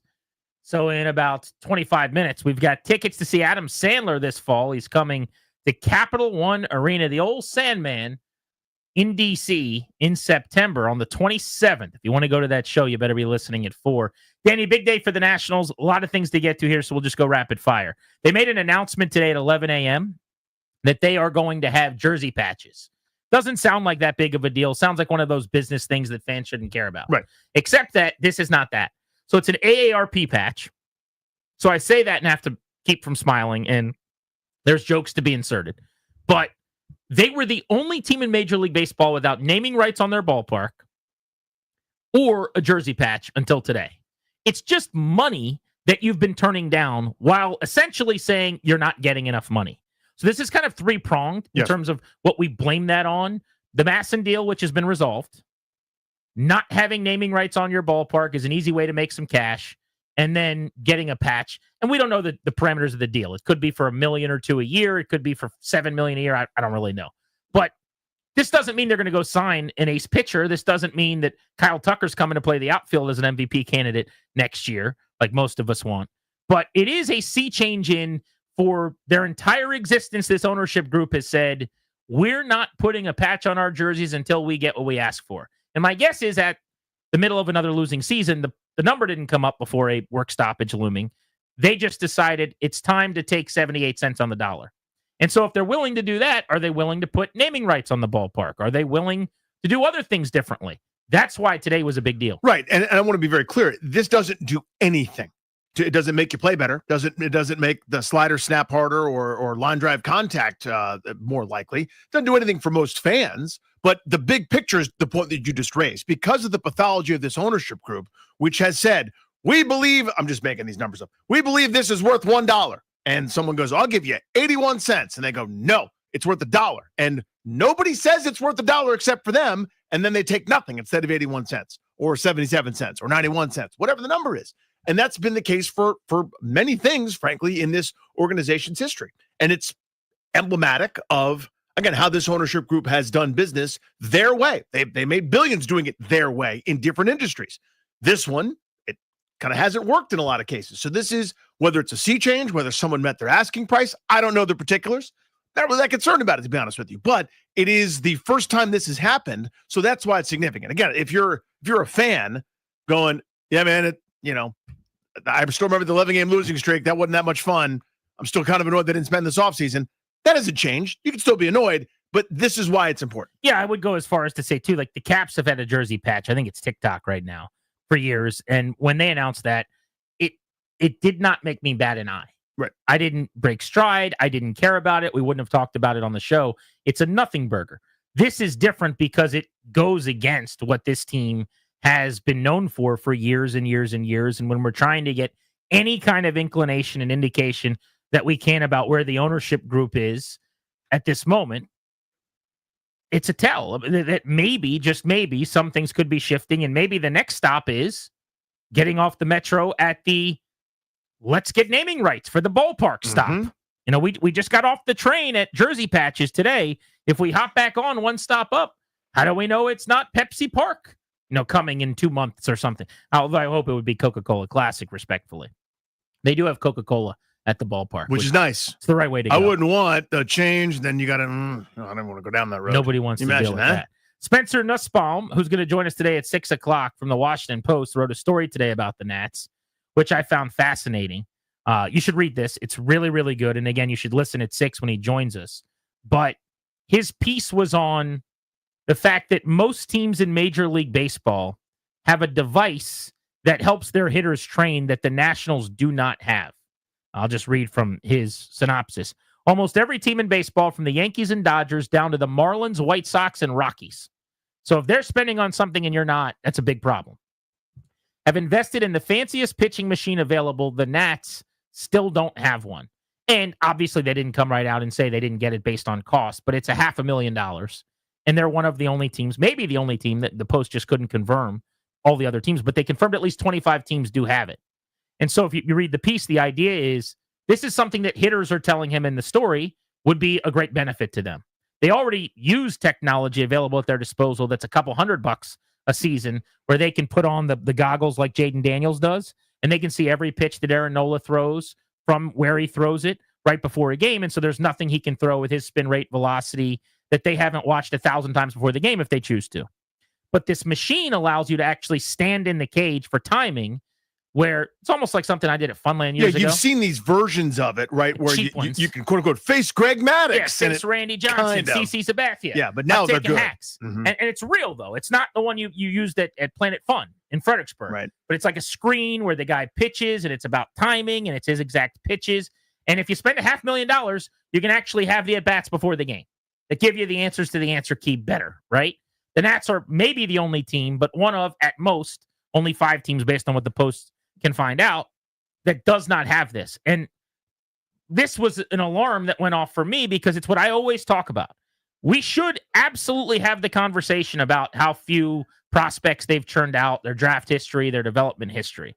But what I always ask is, if what we see getting spent on doesn't give them a chance, how do we know the stuff they're asking for behind the scenes to develop players gives them a great chance? How do we know that if the best developmental crew from Atlanta or the Dodgers or anywhere else comes in here with the same resources and tools, that they would make it work?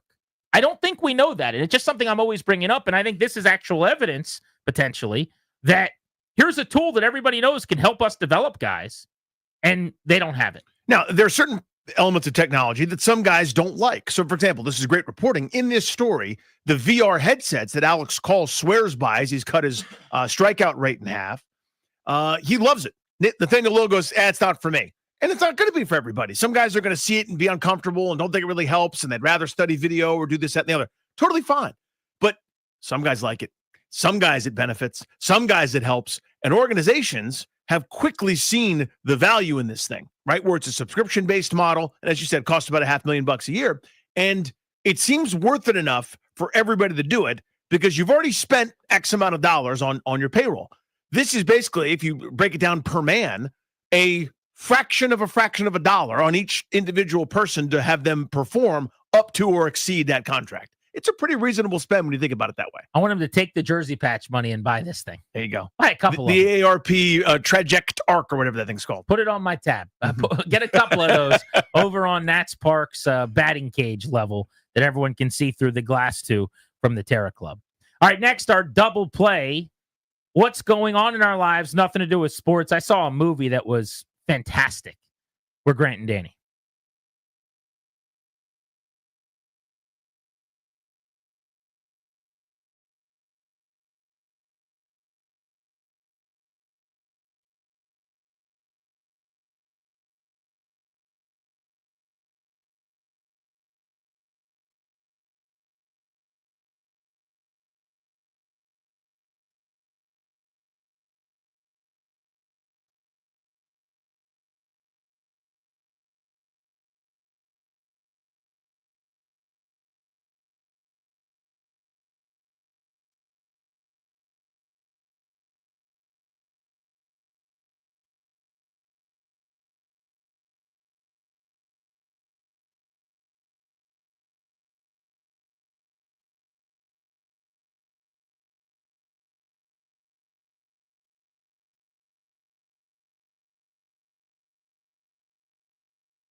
It is time for our double play. What's going on in our lives? Nothing to do with sports. Driven by your local Washington area Honda dealers. Now's the time for a great deal on the new Honda. Visit your local Washington area Honda dealer today. Danny, I went and saw F1 the movie. Brad Pitt starring in a blockbuster smash that killed this weekend. This is the very rare movie that you should see in theaters. To go full Kevin McCarthy on you, you got to see it in IMAX. You have to see it in IMAX. Right. And I'm doing a bit, but I may, probably not going to be able to if I'm being very candid with you, because we've got a baby coming imminently. If there's a way, like let's say the baby's not here and next weekend, like we're into next week, 7 days from now, there's a really good chance I've seen that movie in IMAX. I'm just going to let you know that right here and right now. It's a fantastic movie theater experience. Danny, there are a lot of race scenes where you're sitting in the cockpit of a Formula One car. What do they call that? The driver's seat? I guess, yeah.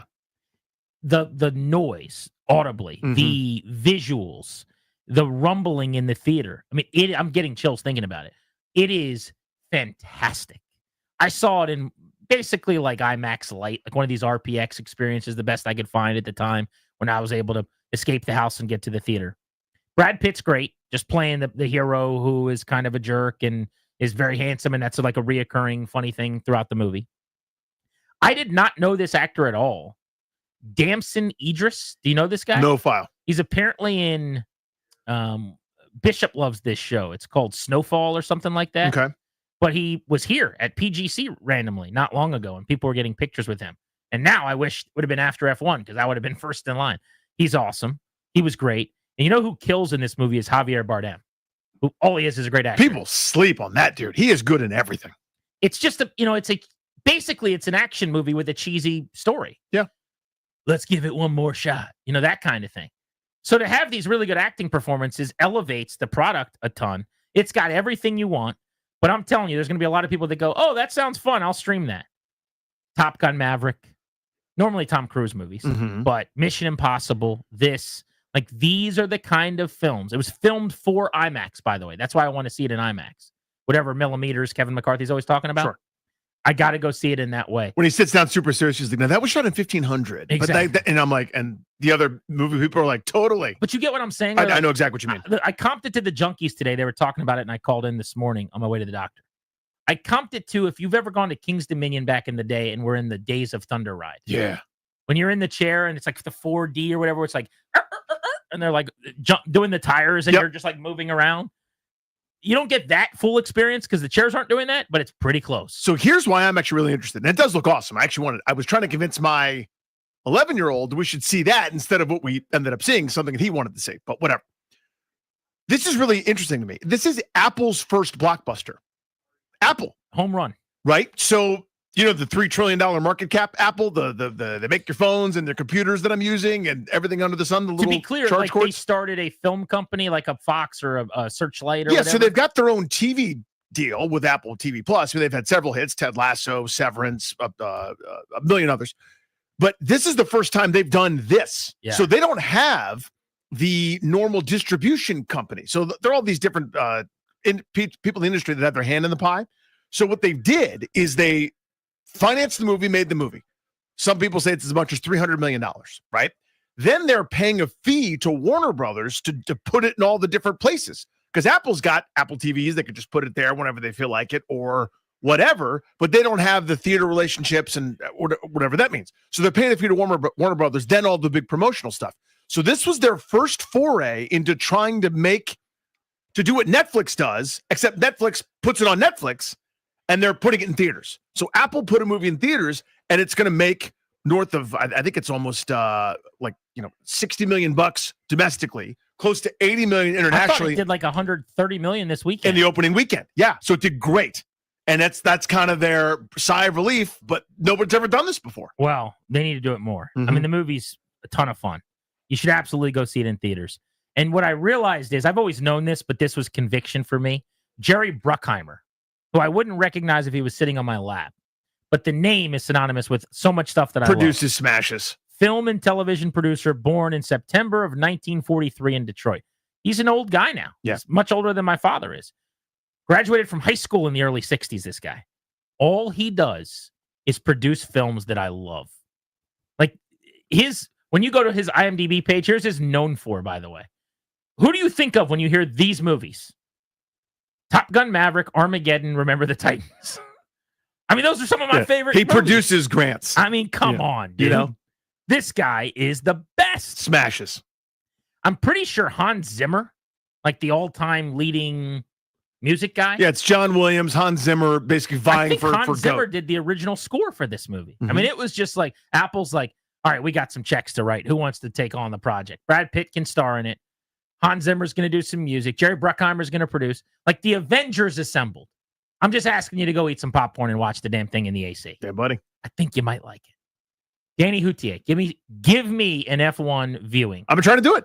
I did everything I could, short of just insisting to my son that we do this. But Your son will love it, by the way. He wanted to see the Phoenician Scheme, the Wes Anderson dry humored film. This one, by the way, it's fine. It's very Wes Anderson-y. Probably sucked like they all suck. No, he has smashes. Bottle Rocket, Rushmore, Royal Tenenbaums are some of my favorite movies ever.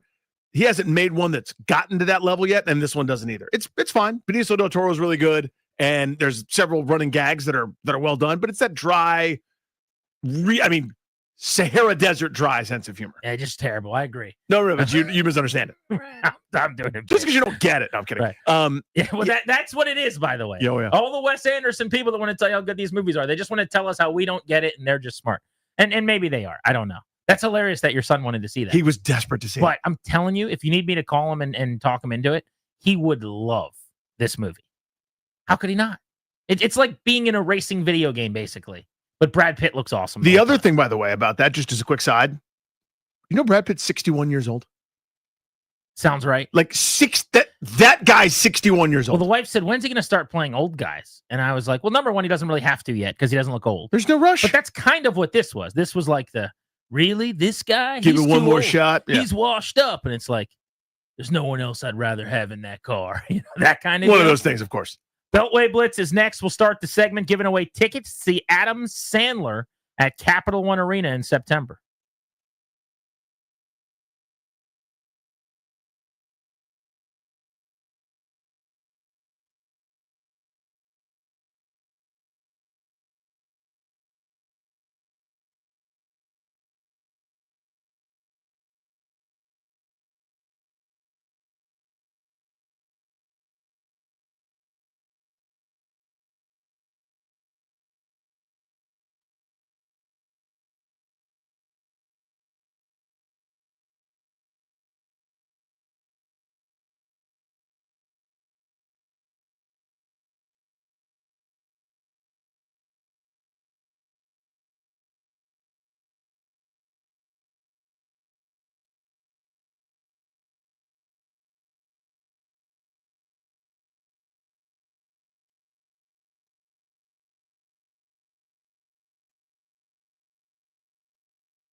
We're brought to you by BetterAppliance.com. College football news. Texas State is officially joining the brand new Pac-12 beginning in 2026. The new 9-team league will include Texas State, Boise State, Colorado State, Fresno State, Gonzaga, Oregon State, San Diego State, Utah State, and Washington State. NBA free agency gets underway tonight at 6 p.m. Eastern Time. Plenty of moves already being made. The center market getting a much-needed boost as the Blazers have agreed to buy out center DeAndre Ayton, making him the top big man on the open market. It is also being reported that the Jazz have bought out guard Jordan Clarkson. He played in just 37 games last year for Utah, averaging 16 points per game on 36% shooting from the three-point line. NFL news, ESPN's Adam Schefter says multiple teams have reached out to the Steelers regarding pass rusher TJ Watt, who skipped the team's most recent minicamp. Watt, who turns 31 in October, is set to make $21 million in the final year of his current contract. Appliances on the fritz or need a handyman to fix the odds and ends in your home? Contact Better Appliance for all your appliance and handyman needs.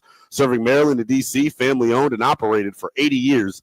BetterAppliance.com. That is BetterAppliance.com. From the Crop Metcalf 5-Star Sports Desk, I'm Linnell Willingham on The Fan.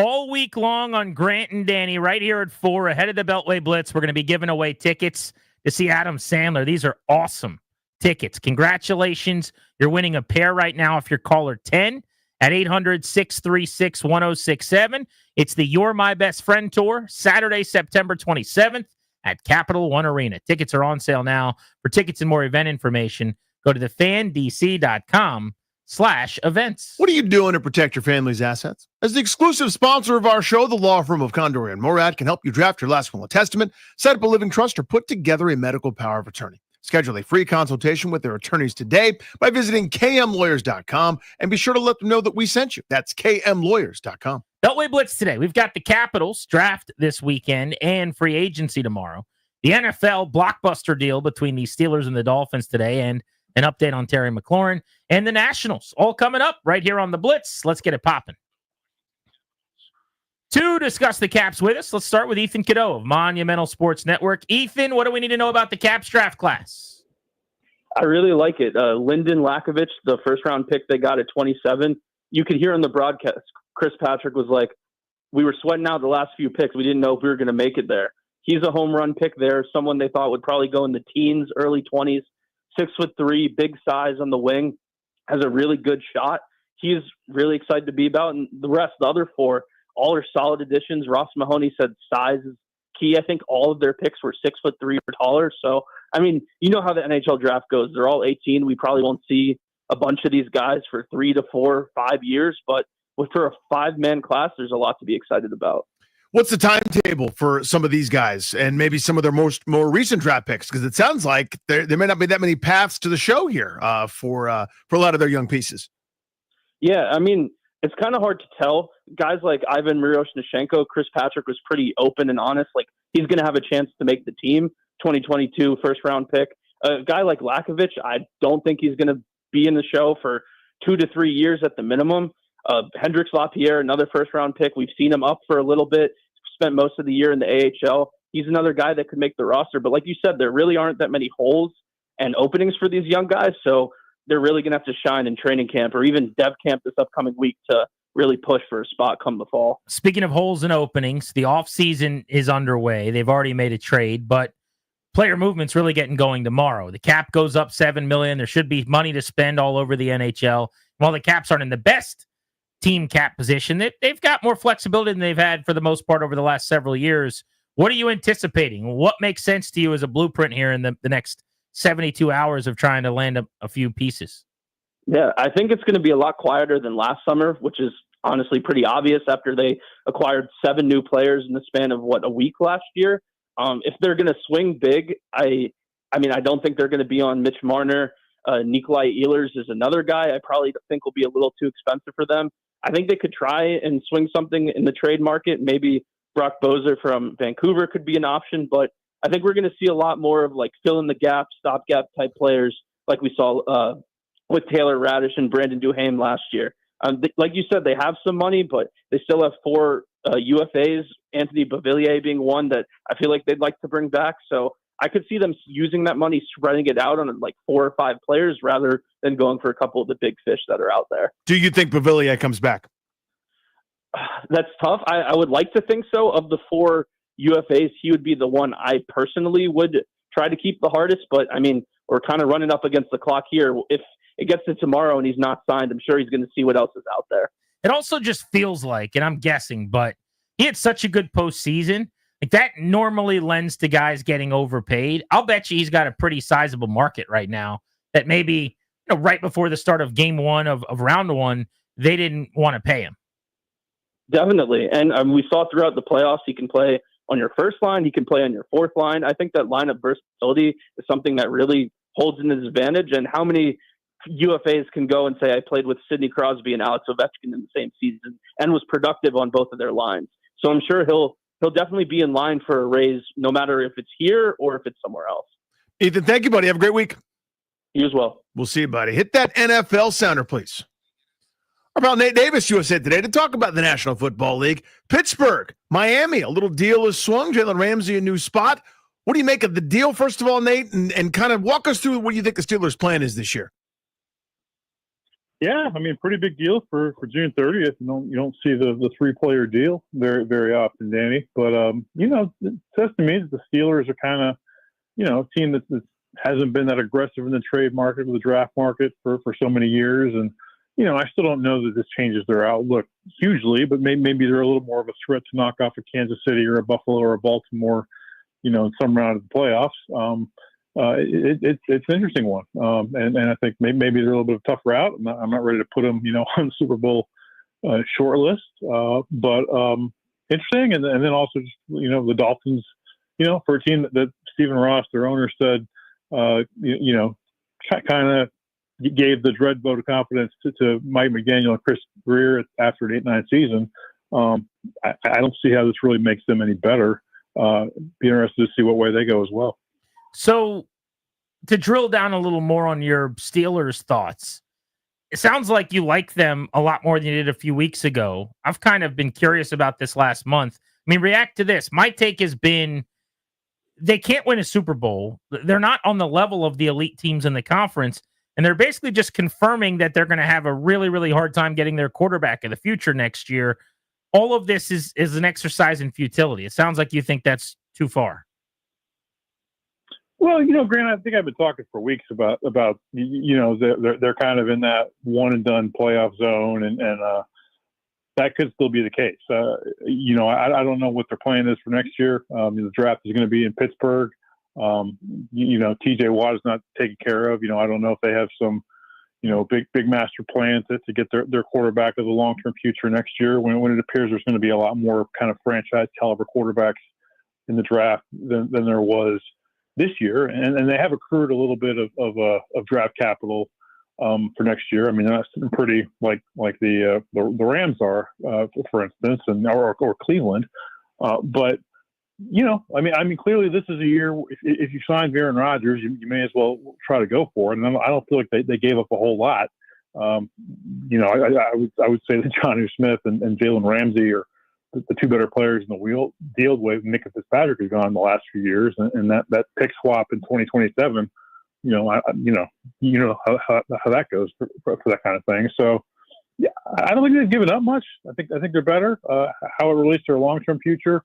We'll see down the line. But I mean, I do also think this is indicative that I wouldn't be surprised to see this organization be a lot more aggressive in the draft next year to maybe fix that one problem that's been dogging them forever. And this kind of shows that they're willing to take bigger swings. Yeah, apologies. It seems like we're about to do Steelers radio here for a minute. But TJ Watt, Pittsburgh Steelers, you expect the deal to get done there, right? Yeah, I think it gets. I mean, for sure. I mean, that's also such a fluid market. And I mean, does TJ Watt, want to sign on the dotted line now? I mean, is he open to see where Micah Parsons lands, maybe where Trey Hendrickson lands? We know where Myles Garrett, has kind of set that market at the $40 million range. He's younger. than TJ Watt. Whether or not he's better, you can split hairs there, but he is still younger. So I don't know if he's going to be holding out to get paid more than Myles Garrett or whoever the next guy is. Not sure the pass rusher market will work quite the way the quarterback market, where the next guy up usually gets the raise. But I think it'll get done. And I'm actually not sure that TJ Watt needs every last penny, but I mean, he certainly needs to get some kind of a bump because he's fallen a little too low in that market relative to what he means to this team, which is probably the face of the franchise in many ways. Albert Breer and Adam Schefter both had reports over the last day or two that Terry McLaurin and the Commanders are nowhere close on their negotiation. How do you think that plays out? I think that has to get done. I mean, I think the Commanders know that. I mean, not only is Terry a productive receiver, and then certainly that was much more evident last year when he was a guy that got into the end zone much more often than he ever has before, and that's that's a function of playing with a top tier quarterback. But I think his influence in the building, the kind of leader he is, the kind of tone that he set really from day one when he got here, when we thought that the Commanders were getting a really good special teams player. And maybe a guy that would contribute on offense as a second or third receiver. I think that'll get done. It's just kind of we're in the summertime. There's no urgency at this minute. But I would think Terry McLaurin will get what's coming to him before training camp starts or shortly thereafter. Did the Colts miss their window to be competitive in a pretty mediocre AFC South?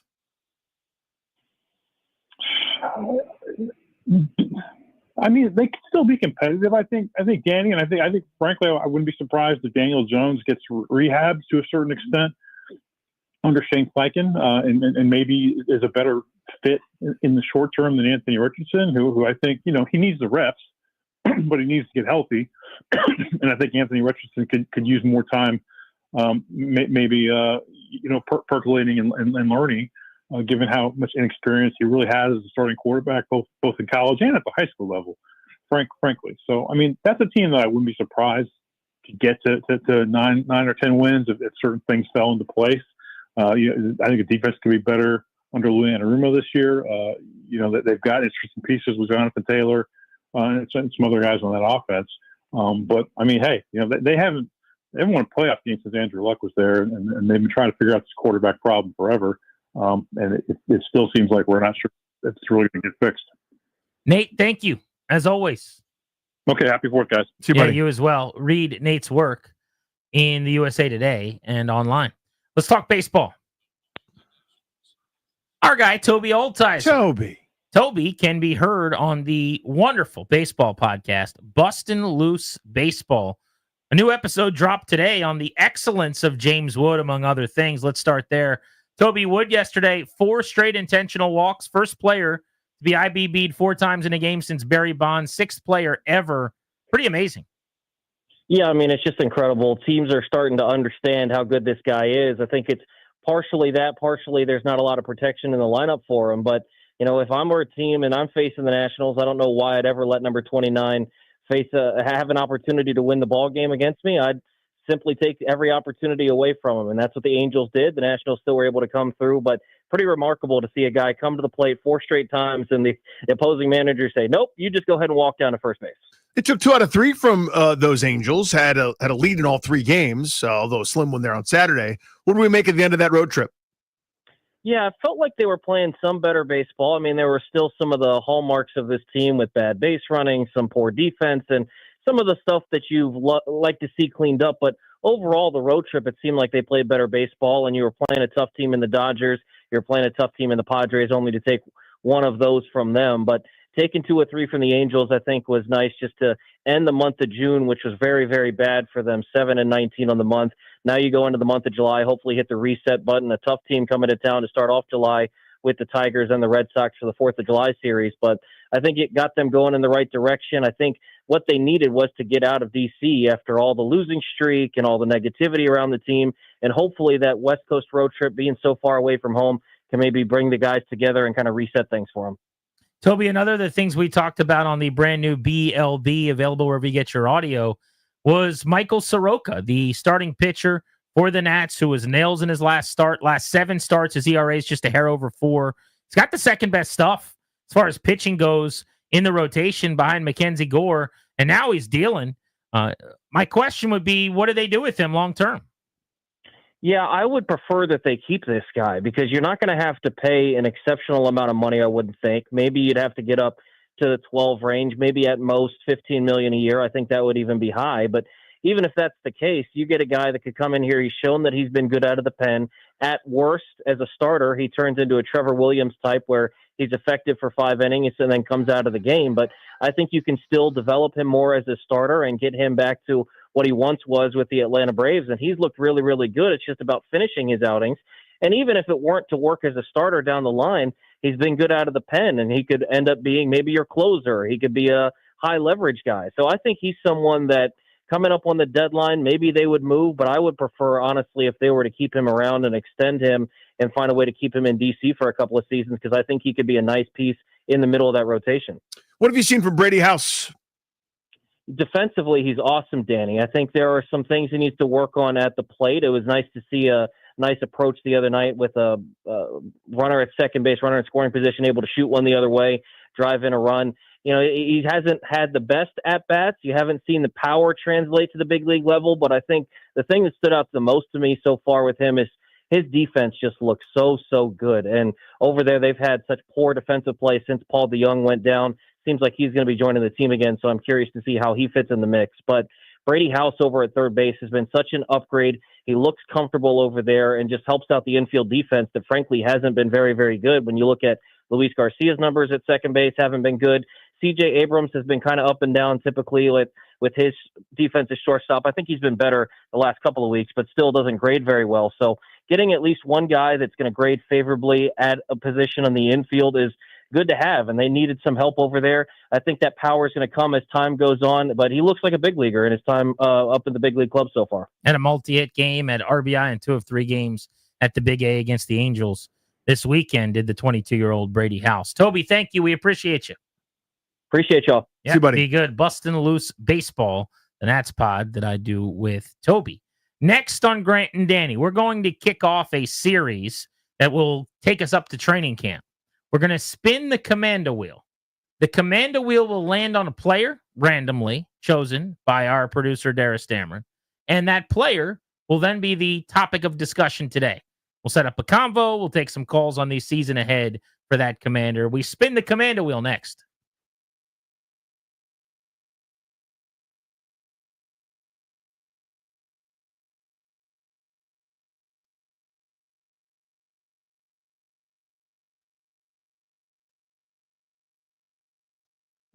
What's up, guys? It's Grant and Danny for our friends over at Copair Weight Loss. Both of us are using the weight loss injection from Copair. A lot of our listeners are too. They're thinking about it. Maybe many of you are in that same boat, I'm sure. But here's what we've learned. The injections alone are not going to work. No one needs to be on those forever. That's not how it's supposed to work. To have real success, you need to understand how to eat, what works for you and your body. So with those injections comes the coaching, the consulting that we are getting. Yeah, it's outstanding. So I worked really hard for a week and didn't get any results. In years past, doing this on my own, would have gotten frustrated just eating every piece of pizza and burrito and sub in sight and said, screw it, that's the end. But I get the coaching, I get the guidance. So I knew that if I kept at it, I would get an amazing result. Following week, I did. I lost 4 pounds over the course of a week, kind of a culmination. That's not possible without the accountability, checking in, and guidance from my friends over at Copair. They are awesome at this. They will help you not just yo-yo and go down a few pounds once. It's a lifestyle. It is a way to be healthy for a lot longer. Call them. So many of our listeners have.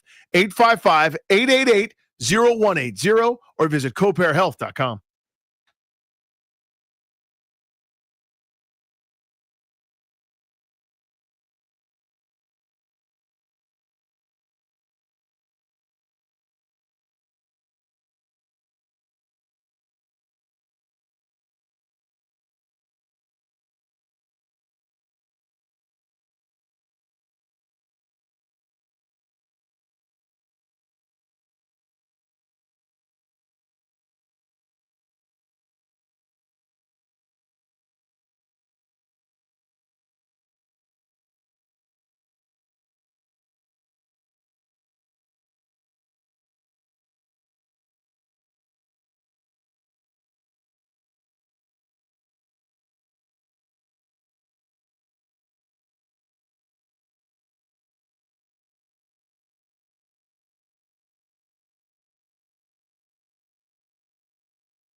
This update is powered by Guerrilla Fireworks. The largest fireworks store on the East Coast is now open. NHL news, the Caps active over the weekend as they acquired defenseman Declan Chisholm, the 180th overall pick in the 2025 NHL draft from the Minnesota Wild in exchange for defenseman Chase Prisky in their 123rd overall selection.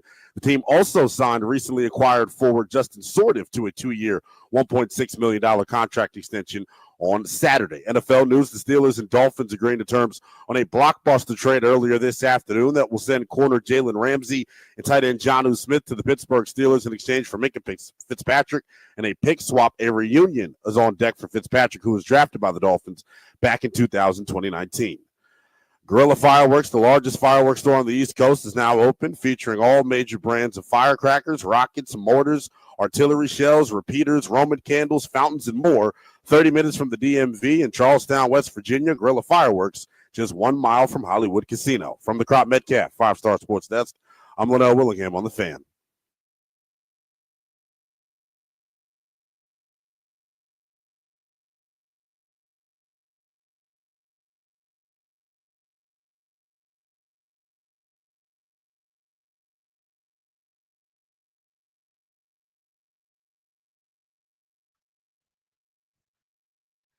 Grant and Danny taking you up to 6:30, about 2 hours from right now today on The Fan. Coming up at 5, Ryan Wilson, CBS Eye on NFL. How about this Dolphins-Steelers trade today? Minkah Fitzpatrick to Miami. Jalen Ramsey back to Pittsburgh. In fact, the deal's bigger than that. We didn't even know it initially. It sounded like it was going to be a straight-up trade between the two DBs, but it's larger than that. Jonnu Smith is actually being traded as well, who had 88 catches for the Dolphins last year. Who's going to help the Steelers' offense. There's a pick swap involved. This is as big a blockbuster late June trade as you're going to see, with two guys who were 3-time All-Pros, Hall of Fame type players, frankly. Yeah, seriously. So we'll talk to Wilson about that. I want to get his thoughts on Terry McLaurin as well, coming up in a little over a half hour. But speaking of the Commanders, it is time to spin the Commander wheel, Danny. We're going to do this leading up to training camp. We're going to spin the wheel. We've got player options. It's going to land on a player. Darius will then let us know who it is, and that player is going to be the topic of conversation for us for the rest of the hour here. So without further ado, our first spin of the Commander wheel.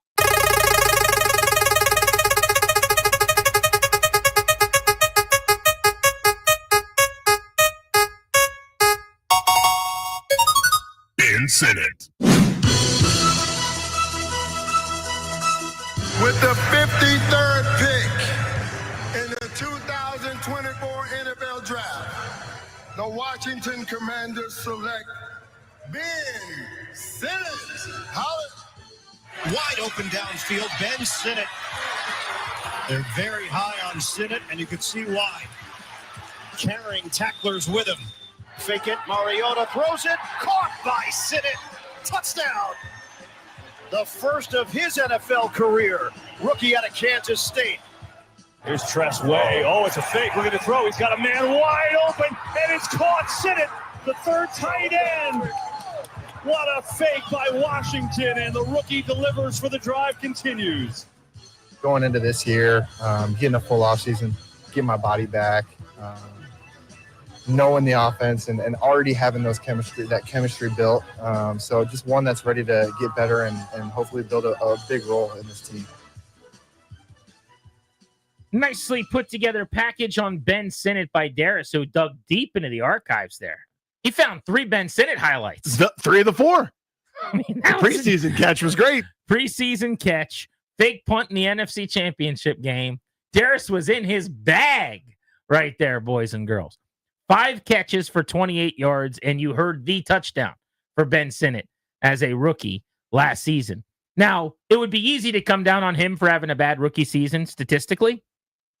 He got no opportunities. Mm-hmm. And some of that is actually a good thing, probably.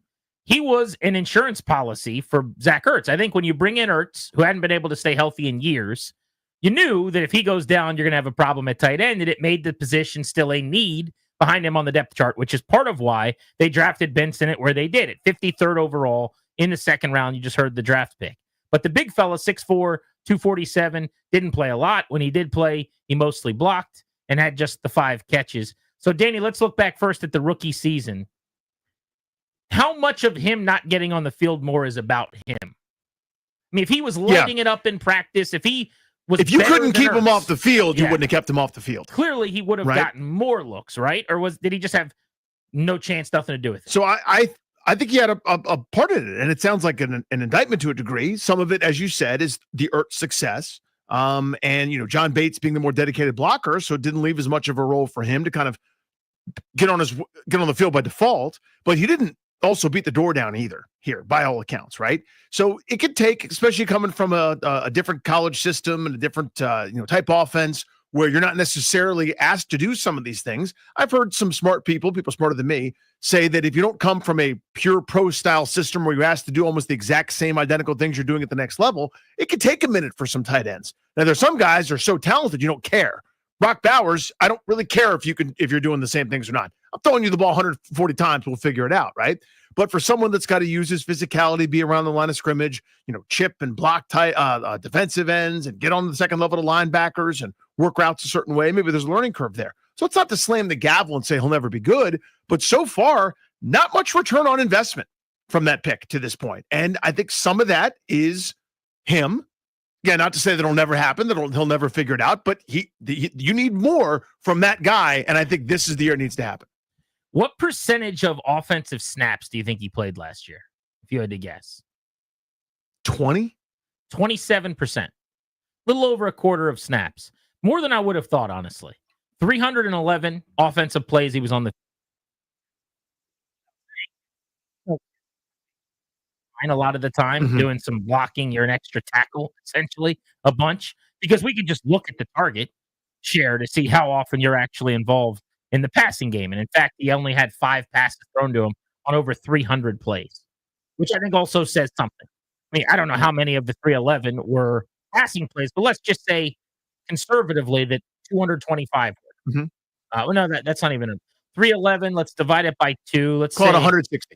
Yeah, I think that's a good number. A little over halfway. 150, 160, something like that. If they were that many passes, only 5 times did Jaden Daniels throw you the ball. Like we have a thing called, we can look that up. Where targets when you're on the field on pass attempts percentage, super low. That needs to be bumped up. But if you're the second tight end, a lot of the times you might be fourth. You might be the last line of defense, so to speak, for the quarterback. He's about to get sacked, and you're the guy he dumps it down to. I am still high on him, and I say that with some trepidation. I have to acknowledge that to have as uninvolved a season as he did, and as ineffective a season as he did as a pass catcher, clearly there was something he was doing that wasn't good enough for them. Because I just have a hard time believing if he drafted a guy at 53, and it's round 2. Yeah. If a dude's out there at practice, shaking and baking, making dudes look bad, there is no way you don't involve him. And Zach Ertz was good, really good, actually. Second half of the season, I thought he was dynamite. NFC Championship game, he dominated. He had double-digit catches. He had some really, really big games. Yes.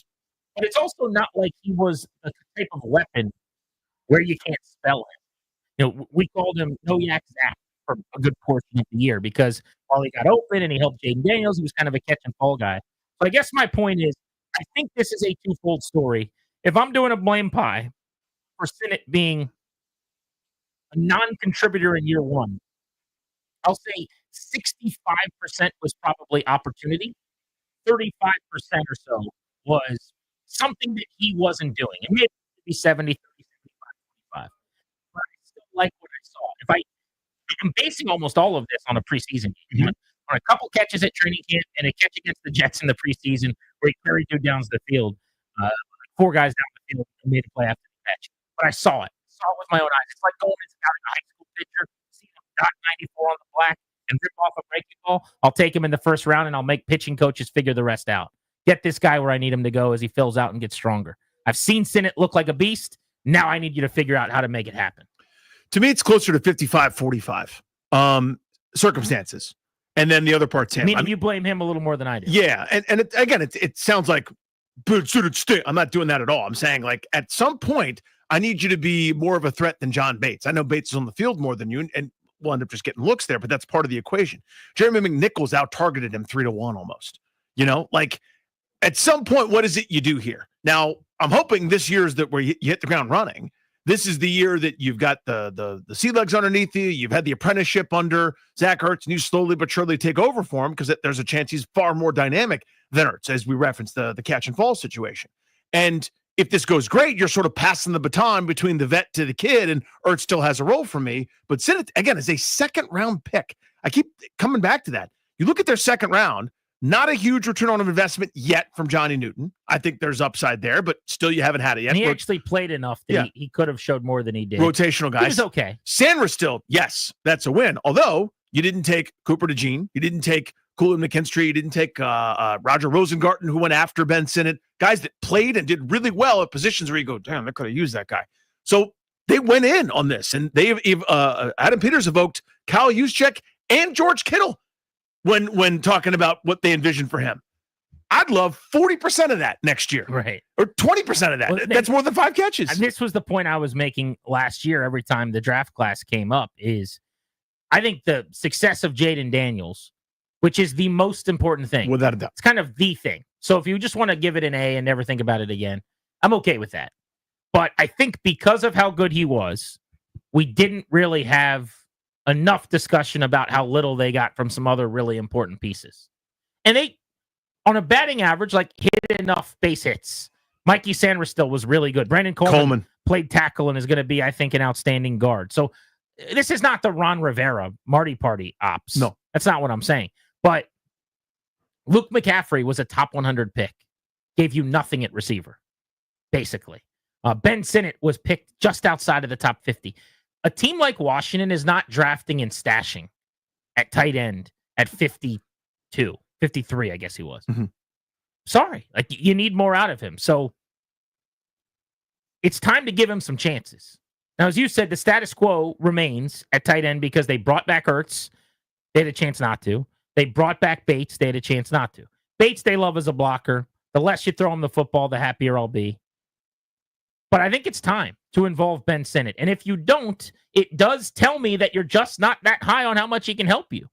Like, it doesn't make sense in his second year to say, we got Zach Ertz, man. It's not a position like that. This is not left tackle or center or something where you don't get reps, where you don't split time, where you can't have two guys on the field, where if he's just a weapon who can win some matchups, you can't put him out in the slot every now and then and tell him to work on a linebacker. Or put him off the edge and throw him a ball in the flat to rumble a little bit. Line him up. You want to call him Kyle Juszczyk? Put him in the backfield in a split eye. Or do something. I mean, this goes back to where Washington couldn't get on board with this and couldn't quite figure this out years ago, where they're two of their 4 best offensive players both happen to be tight ends, and Chris Cooley and Fred Davis. And it was like, well, we can't play 2. We're sort of stuck. The hell you can't? Look at New England. Now, I know, the journey and career of one went south, but when you had Gronk and Aaron Hernandez opposite each other, they were a matchup nightmare for people, right? And they figured it out that this is your best chance. If he was one of their 3 or 4 best offensive weapons, you don't think he'd hit him on the field too? Do you have the same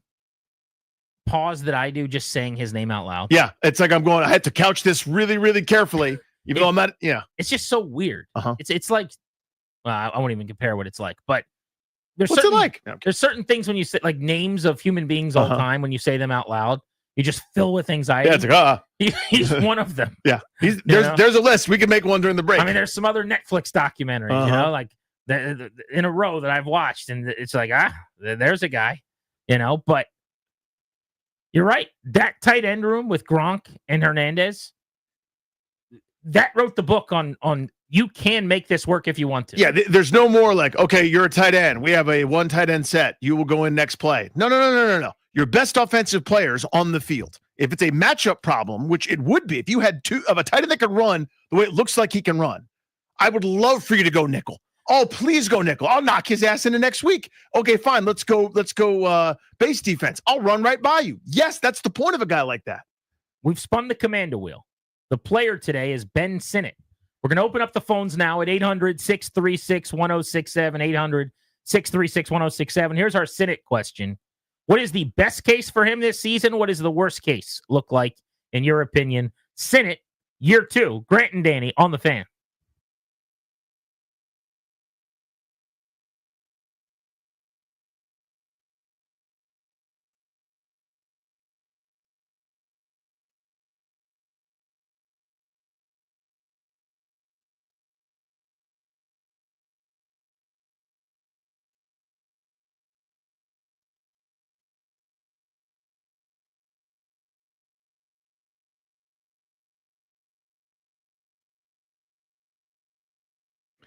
Are you thinking about maybe selling your home? Then you need to hear this. What's up? It's Danny Rouillet, and I highly recommend Debbie, Sarah, and Reynolds, a Power Home team with Keller Williams. They are changing the game when it comes to selling homes. Their secret, a proprietary marketing system and exclusive home seller programs that get results. On average, they help their clients make over $30,000 more than the average agent. That is a huge win for your wallet. Just listen to what happened with Annabella. She had a buyer ready to go, right? But at the very last minute, the buyer's financing fell through. Nothing Annabella did wrong, just bad luck, right? So Annabella already bought her next home and was only days away from paying 2 mortgages at the same time. Scary as heck. It became clear to Debbie and Sarah that the Sell Your Home Guaranteed program was the best option. So Debbie and Sarah purchased her home, providing the certainty that Annabella wanted from the start. If your home doesn't sell, Debbie and Sarah will buy it at a price agreeable to you. That's their guarantee. Give them a call, 844-654-SOLD. That's 844-654-SOLD, or visit DebbieHasTheBuyers.com.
We spun the commando wheel. It came up Ben Sinnott today. That is the commander we're talking about. Phones are open at 800-636-1067. Question for you, best case, worst case. I think best case for Ben Sinnott individually, and I hate to say this, it means Zach Ertz is unavailable for a major stretch. He becomes the primary tight end, and I think he shows that he can do the Ertz thing. He's not going to be the same player in terms of acumen and smarts and getting open and reading zones and maybe being the perfect safety blanket for Jaden Daniels. But maybe he makes up for some of that with the after-the-catch ability to rumble, to break a tackle, to do some things with elusiveness, Cooley-esque in the open field with body lean and balance and leverage and some of the stuff that he's got with his big 6'4" frame.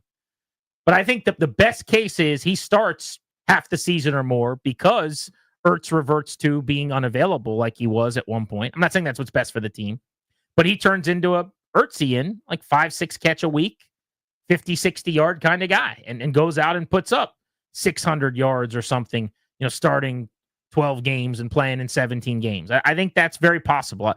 As I said, I think the majority of his issue was just opportunity. He made some athletic plays when given the chance. Worst case is what we just saw. Yep. And he's not going to catch 5 balls again. I mean, there's no way that happens short of him not being healthy.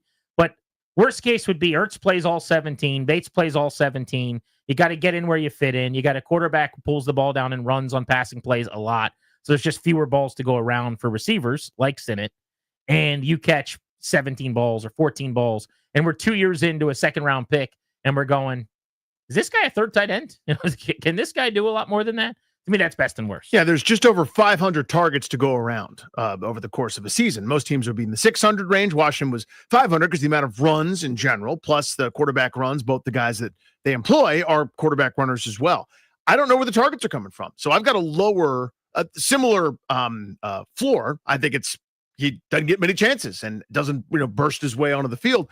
Ceiling-wise, I don't know that we get past kind of what De'Ami Brown did last year, 30 catches, a few hundred yards. Let's go to JB in Waldorf to get started on Grant and Danny. What's up, JB? Hey, what's going on, fellas? How y'all doing today, man? Hey, buddy. Doing well.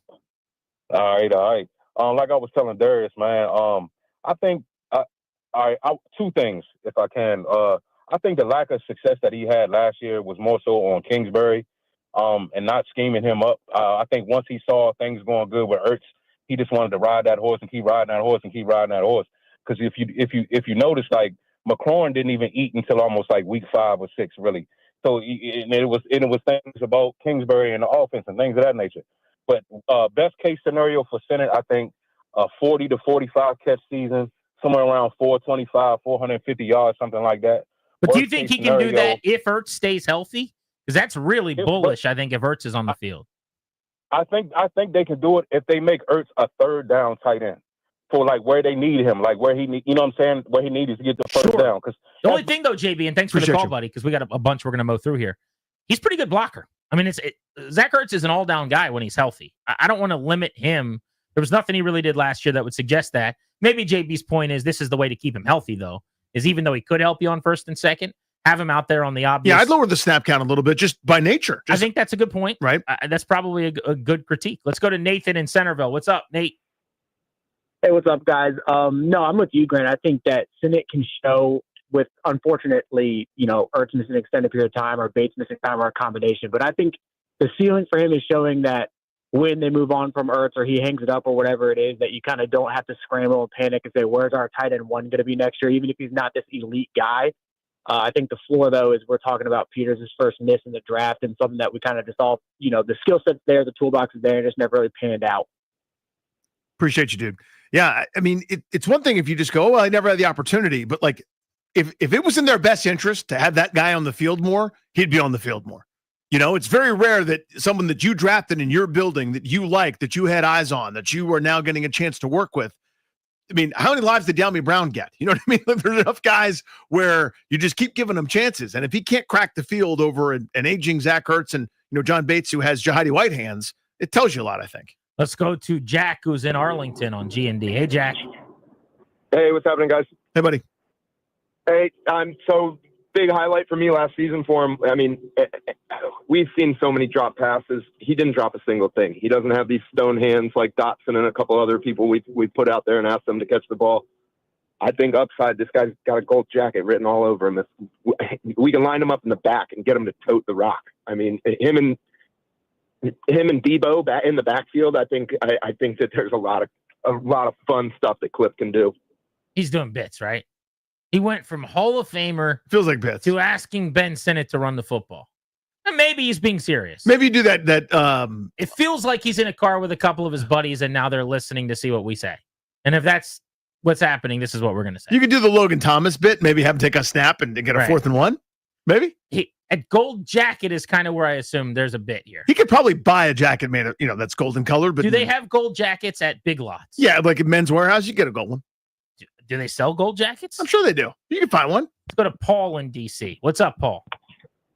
I agree with both of you guys, but I also agree with the first caller. I think that was more Cliff Kingsbury because it was several situations where I felt like he wasn't utilizing the totality of his talent, even in the running back field. I was saying why you couldn't put Brian Robinson back there with Eckler sometimes just to confuse the defense a little bit. They both can catch out the backfield. One might be better than the other, but you can utilize them. I feel the same way with Ertz and Sinnott. There's so many times I just felt like Cliff Kingsbury wanted to throw the ball to 4 and 5 wide receiver sets, and he just didn't give the young man an opportunity. Joe Gibbs had Donnie Warren, and Clint Diddy have found the perfect way to use both of those guys.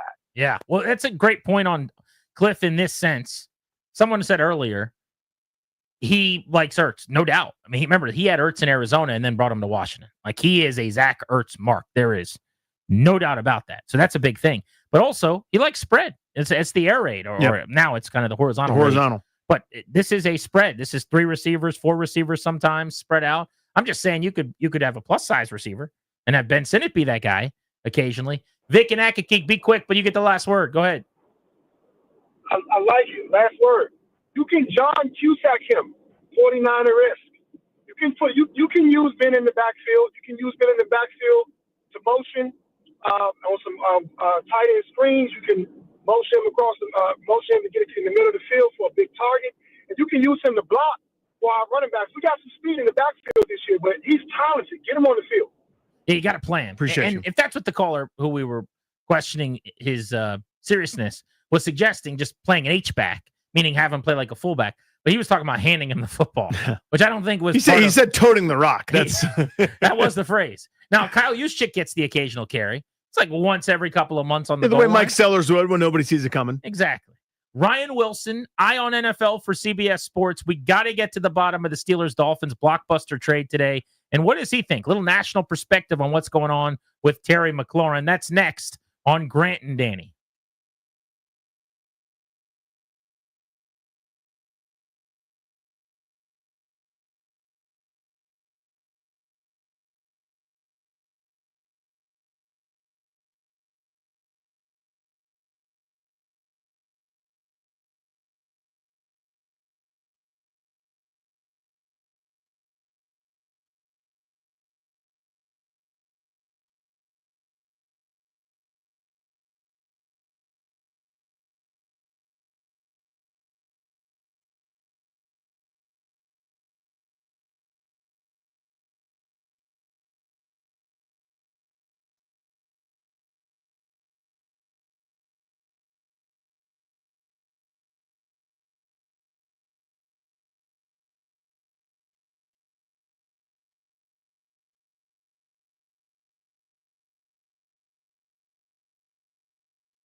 I'm Linnell Willingham, and here's what's happening. NBA news: free agency set to open up in about 1 hour at 6 p.m. Eastern time.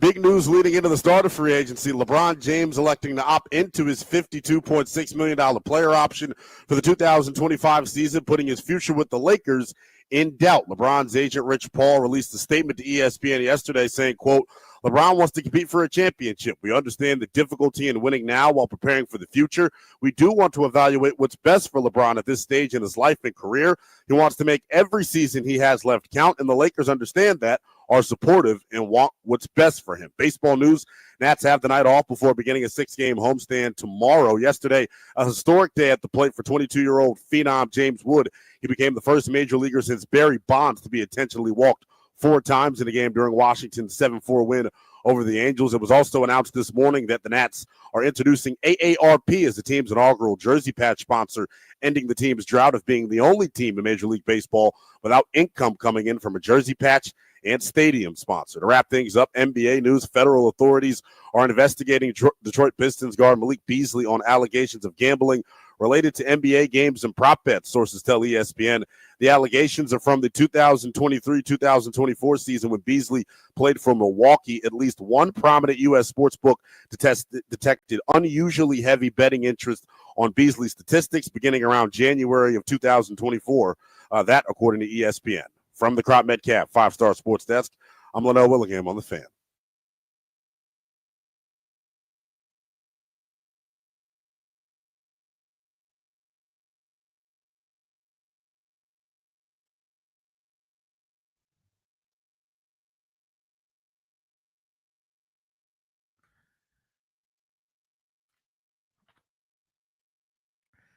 Grant and Danny, sponsored exclusively by the law firm Condori and Murad. Estate planning, elder law, real estate transactions, probate administration. Their attorneys are always there to protect you and your family's assets. Schedule a free consultation with their team today by visiting kmlawyers.com. Be sure to tell them we sent you.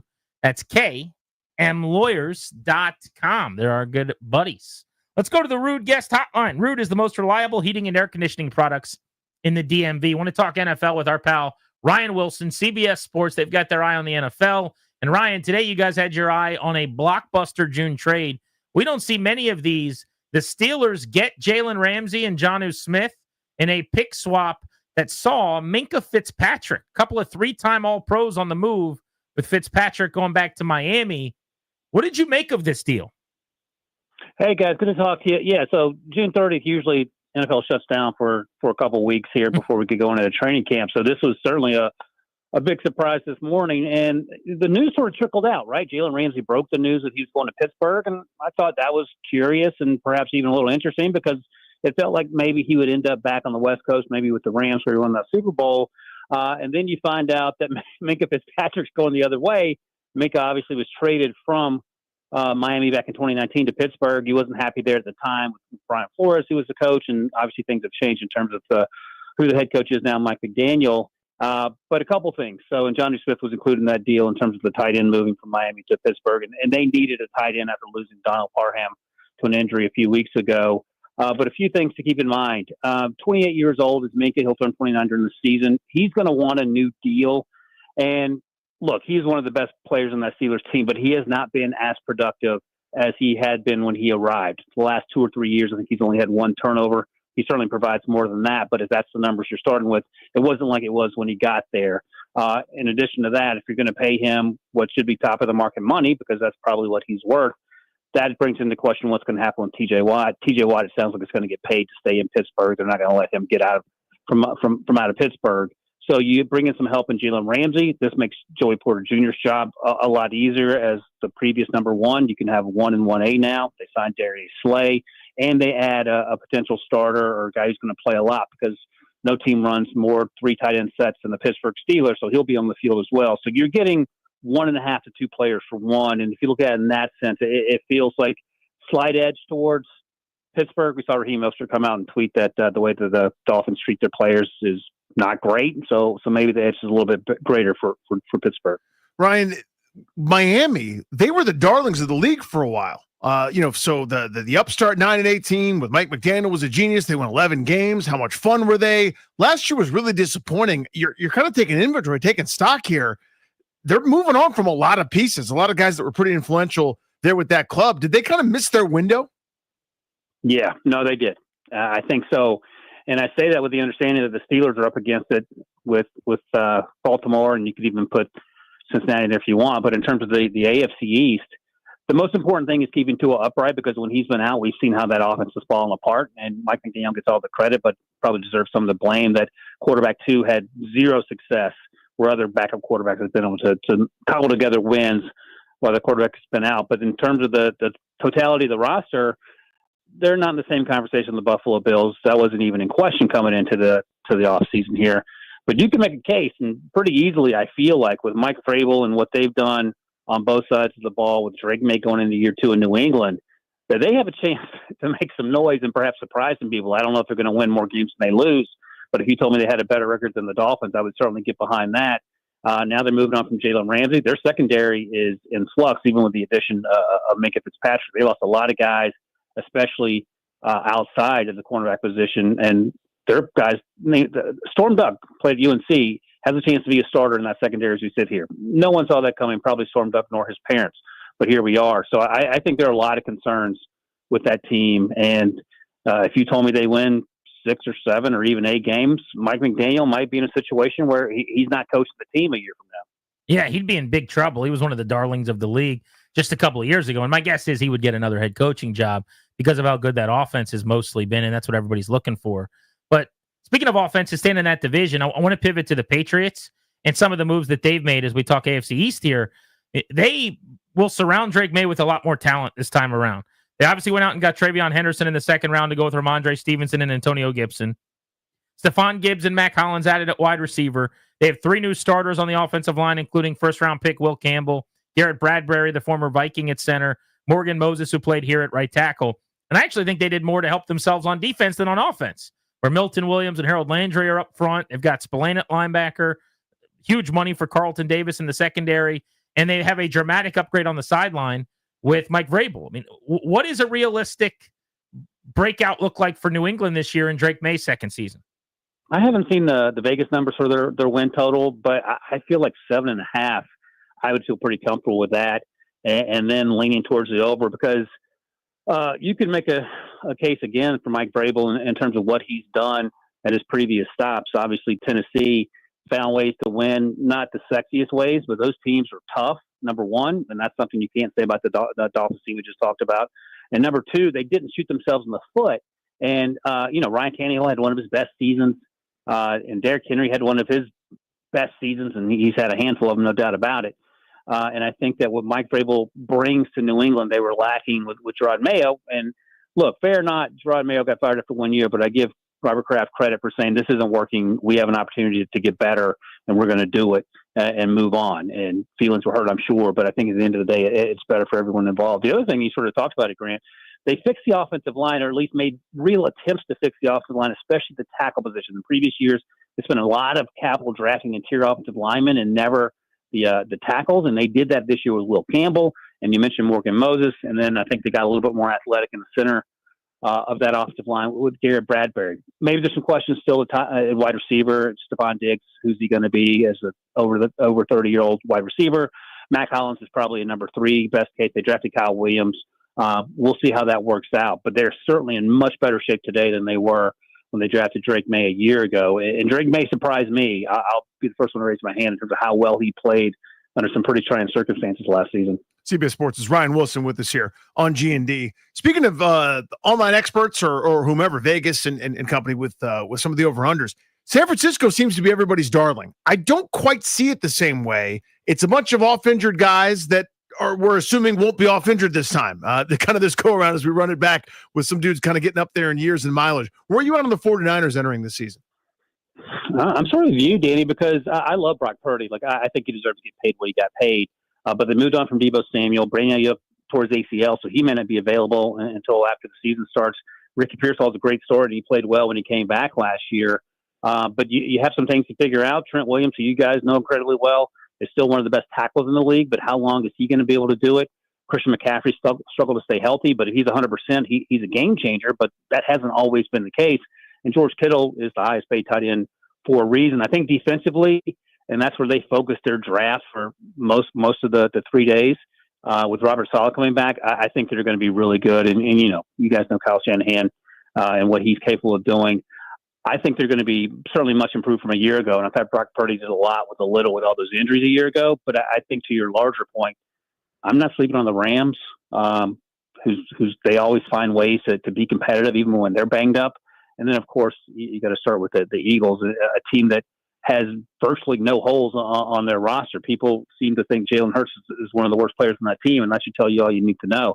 So I think the 49ers win more than they lose, but I think it's going to be an uphill battle to be one of the best teams in that conference because there's so much good football being played in the NFC. So let's go back to the AFC North. We started with the Steelers, and Ryan Wilson is with us from CBS. The Ravens have been kicking at the door for years. Them or Buffalo? If one of them kicks the door down, who would you say it is this year? I mean, that's the question. And it feels like when these teams, and they've shown glimpses of being able to beat the Chiefs, but in the toughest moments, it's been the Bengals that have pulled it off. But this is such a tough question. I'll lean towards Buffalo, but it would be a coin flip for me. There was no excuse for the way the Ravens played last year in the playoffs. And Buffalo goes as far as Josh Allen takes them unless they run into the Chiefs. But I think both these teams continue to get better. They both had fantastic drafts. They've had good off seasons. And I think the Chiefs actually matched them in those regards, which is hard to do. 3 of the best teams in the NFL, and that no disrespect to the Eagles. But I'll give the slight edge to Buffalo. But I think it's those 3 teams and then everyone else in the AFC trying to figure out their playoff positions. Do you feel like the Ravens are head and shoulders better than the rest of the North? What kind of year? Cincinnati's got a new coordinator after an abysmal defensive season. Obviously, the offense is loaded. I don't think anybody's got to worry about Cleveland, but Pittsburgh's trying to load back up. What's that look like? Yeah, no, I think the issue for Cincinnati is that they continue to shoot themselves in the foot with the way they handle their contracts and their players. We know Trent Hendrickson has wanted to be traded 2 off seasons in a row now. Shamar Stewart, their first-round pick, has yet to sign his deal unless I missed something because of some contract language that was just changed from this year and never in there previously. And their agents, I know agents that won't let their players go to Cincinnati. So that's certainly not helping what Joe Burrow is trying to do on the offensive side of the ball when the defense can't get out of its own way. So that's my big concern with them. When the lights are brightest, and Joe Burrow can will that team to 9 wins, but can they get over the hump and win in January when they're playing teams that are good on both sides of the ball? I think the Steelers are going to do what they always do, win more than lose, pick in the 20s, and they got to figure out the quarterback situation yet again. And the Browns, they're the Browns. Deshaun Watson's not going to play for Cleveland again, and then their quarterback situation has 2 rookies involved, and I would imagine whoever the 3 quarterbacks are, including the 2 rookies, all get a chance to start this year. Ryan, looking at Houston last year, 10-7, won a playoff game. Year before, same thing, won a playoff game, but it was viewed as kind of a disappointment because it looked like they were the new kind of hot thing on the block, and they were going to be the team that was going to go past Baltimore, Buffalo, teams that we already talked about, and they were the big threat to Kansas City, and they were okay, but it just felt disappointing. Where are they at now, kind of in the spectrum of things? Was that kind of tread water year? Do you expect them to be better this year or worse than last year's 10-7 mark? I think they're going to be better, but I think you're exactly right in that they felt like a disappointment, even though the record was the same. I think part of that was the struggles along the offensive line. Some first-round picks didn't work out. Some guys that they gotten through free agency didn't work out. And I think they made an effort to try to fix that. Also changed their coordinator. Bobby Slowick was one of the hottest names a year ago, and he and C.J. Stroud weren't on the same page, and it cost Bobby Slowick his job to some degree. I think the other thing that they've done is that they've added even more explosive playmakers for C.J. Stroud. Tank Dell, it's unclear when he'll be back on the field again, but we saw what happened with Nico Collins when he and C.J. got together and he took his game to the next level. They've gotten basically a clone of Nico in Jaden Higgins, their second-round pick, and they drafted Jalen Noel, who's more of a Tank Dell type player, later in the draft, also at Iowa State. They also drafted some guys along the offensive line. So I think this group offensively will be a little bit more cohesive. I think they'll be a little bit better in terms of protecting C.J. Stroud. And I think the defense is actually going to be a little improved too. We know what they can do with D'Amico Ryans as the head coach on the defensive side of the ball. So I think this team is going to be better. I think they're going to be competitive in that division and have a chance to win it. Jacksonville might be one of the teams to finally play like we thought the Jacksonville Jaguars would, but I think this is going to be a better version of last year's Texans, even though they won the 10 games like they did the year before. CBS's Ryan Wilson on Grant and Danny. let's localize the convo. We started our show today talking Terry McLaurin, and we played some audio from Adam Schefter, who says basically that McLaurin's looking for well over 30, which makes sense, kind of what we expected. DK Metcalf got 33, but the team's saying you should be down around 25, and you can find some comps that actually make sense down there too. They're nowhere near a deal, even though he's been the consummate pro who's never bristled and is Mr. Commander, and they're trying to build this culture up. How does this end? That's the question. I thought it was going to get solved relatively quickly. And by that, I mean, not necessarily 2 weeks ago, but hopefully something gets done before training camp because, as you know, Grant, he's so important to that culture and sort of the transition to the new culture. And you never hear people, we talk all the time about wide receiver divas. That isn't Terry McLaurin at all. They brought in Deebo Samuel, who certainly made a lot of noise when he wanted his new deal in San Francisco, and he got it. I don't know if there'd be a lot of argument. Terry's a much better wide receiver than Deebo, and no disrespect to Deebo. They do different things.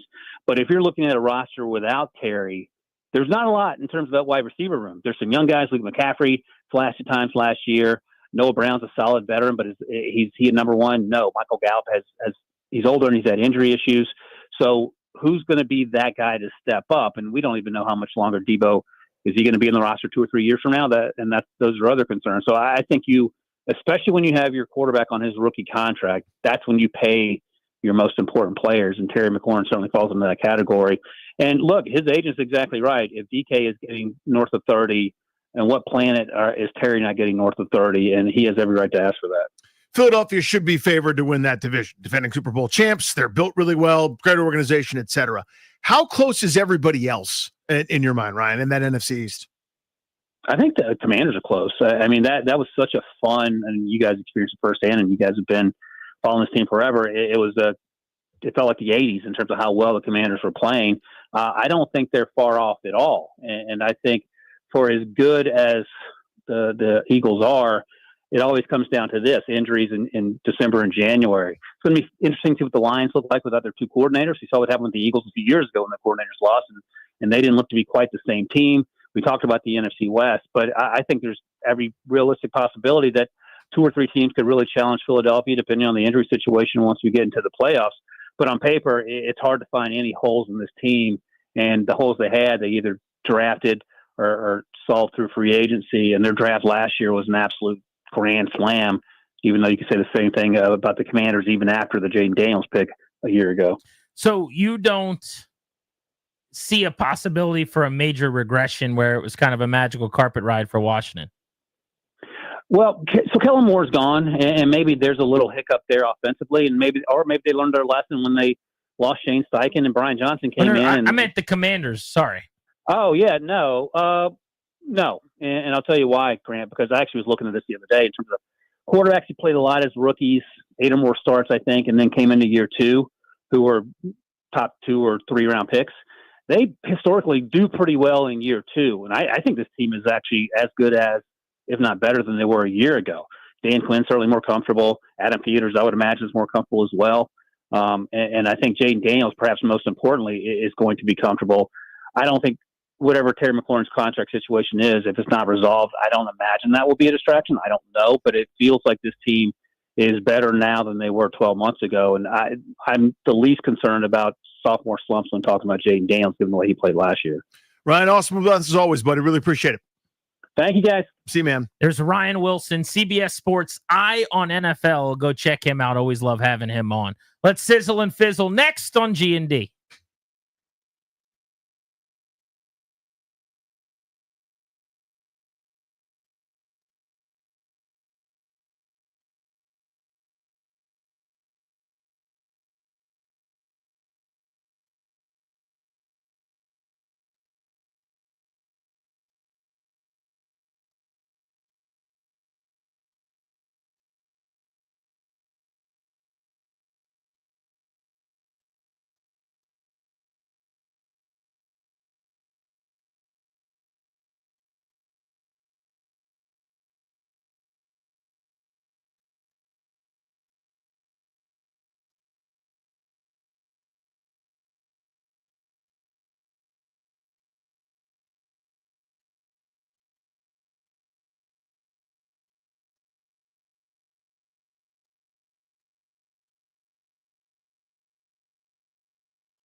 We're brought to you by Surfside Iced Tea, Lemonade, and Vodka. WNBA news, the league is expanding to 18 teams over the next 5 seasons, with Cleveland, Detroit, and Philadelphia all set to join the league by 2030. Cleveland will begin play in 2028, Detroit in 2029, and Philadelphia the season after, assuming it gets approval from the NBA and WNBA's Board of Governors. Toronto and Portland will enter the league next year. All 3 teams announced Monday have NBA ownership groups, each paid a $250 million expansion fee, which is about 5 times as much as the Warriors dished out last year for the Golden State Valkyries. NHL news, the Caps active over the weekend. They acquired defenseman Declan Chiselman, the 180th overall pick in the 2025 NHL draft for the Minnesota Wild, in exchange for defenseman Chase Prisky in their 123rd overall selection. The team also signed a recently acquired forward Justin Sordiff to a 2-year, $1 million extension on Saturday. The team also announced it has extended a qualifying offer to forward Hendrix Lapierre. There's nothing more refreshing than an ice-cold Surfside iced tea and vodka, or a Surfside lemonade and vodka to break the heat. Surfside is only 100 calories, 2 grams of sugar, and 0 bubbles. That's right, no carbonation. Look for the can with the sunset stripes. Must be 21 to consume. Please drink responsibly. From the Crop Metcalf 5-Star Sports Desk, I'm Linnell Willingham on The Fan.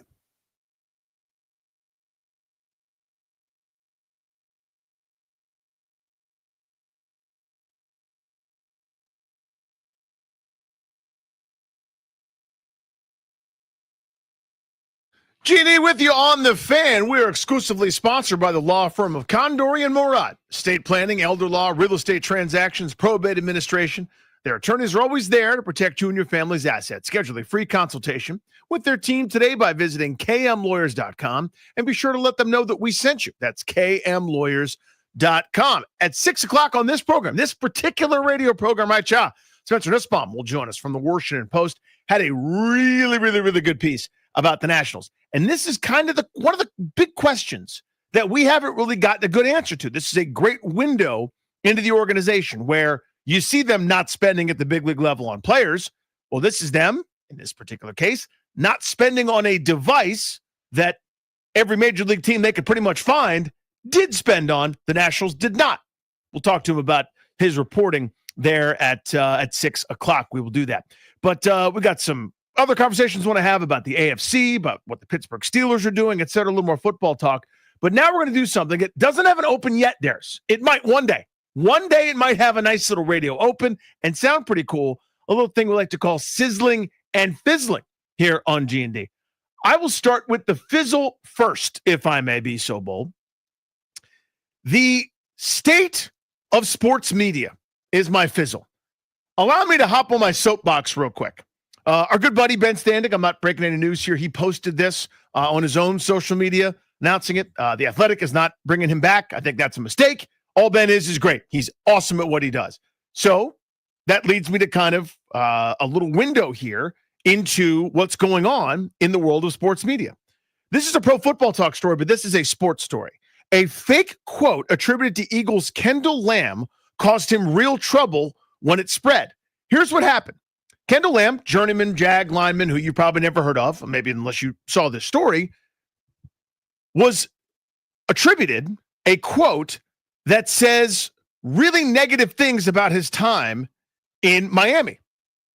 Basically confirming, according to some of the folks, a lot of the dysfunction that a lot of people are perceiving from the outside in about the Miami Dolphins.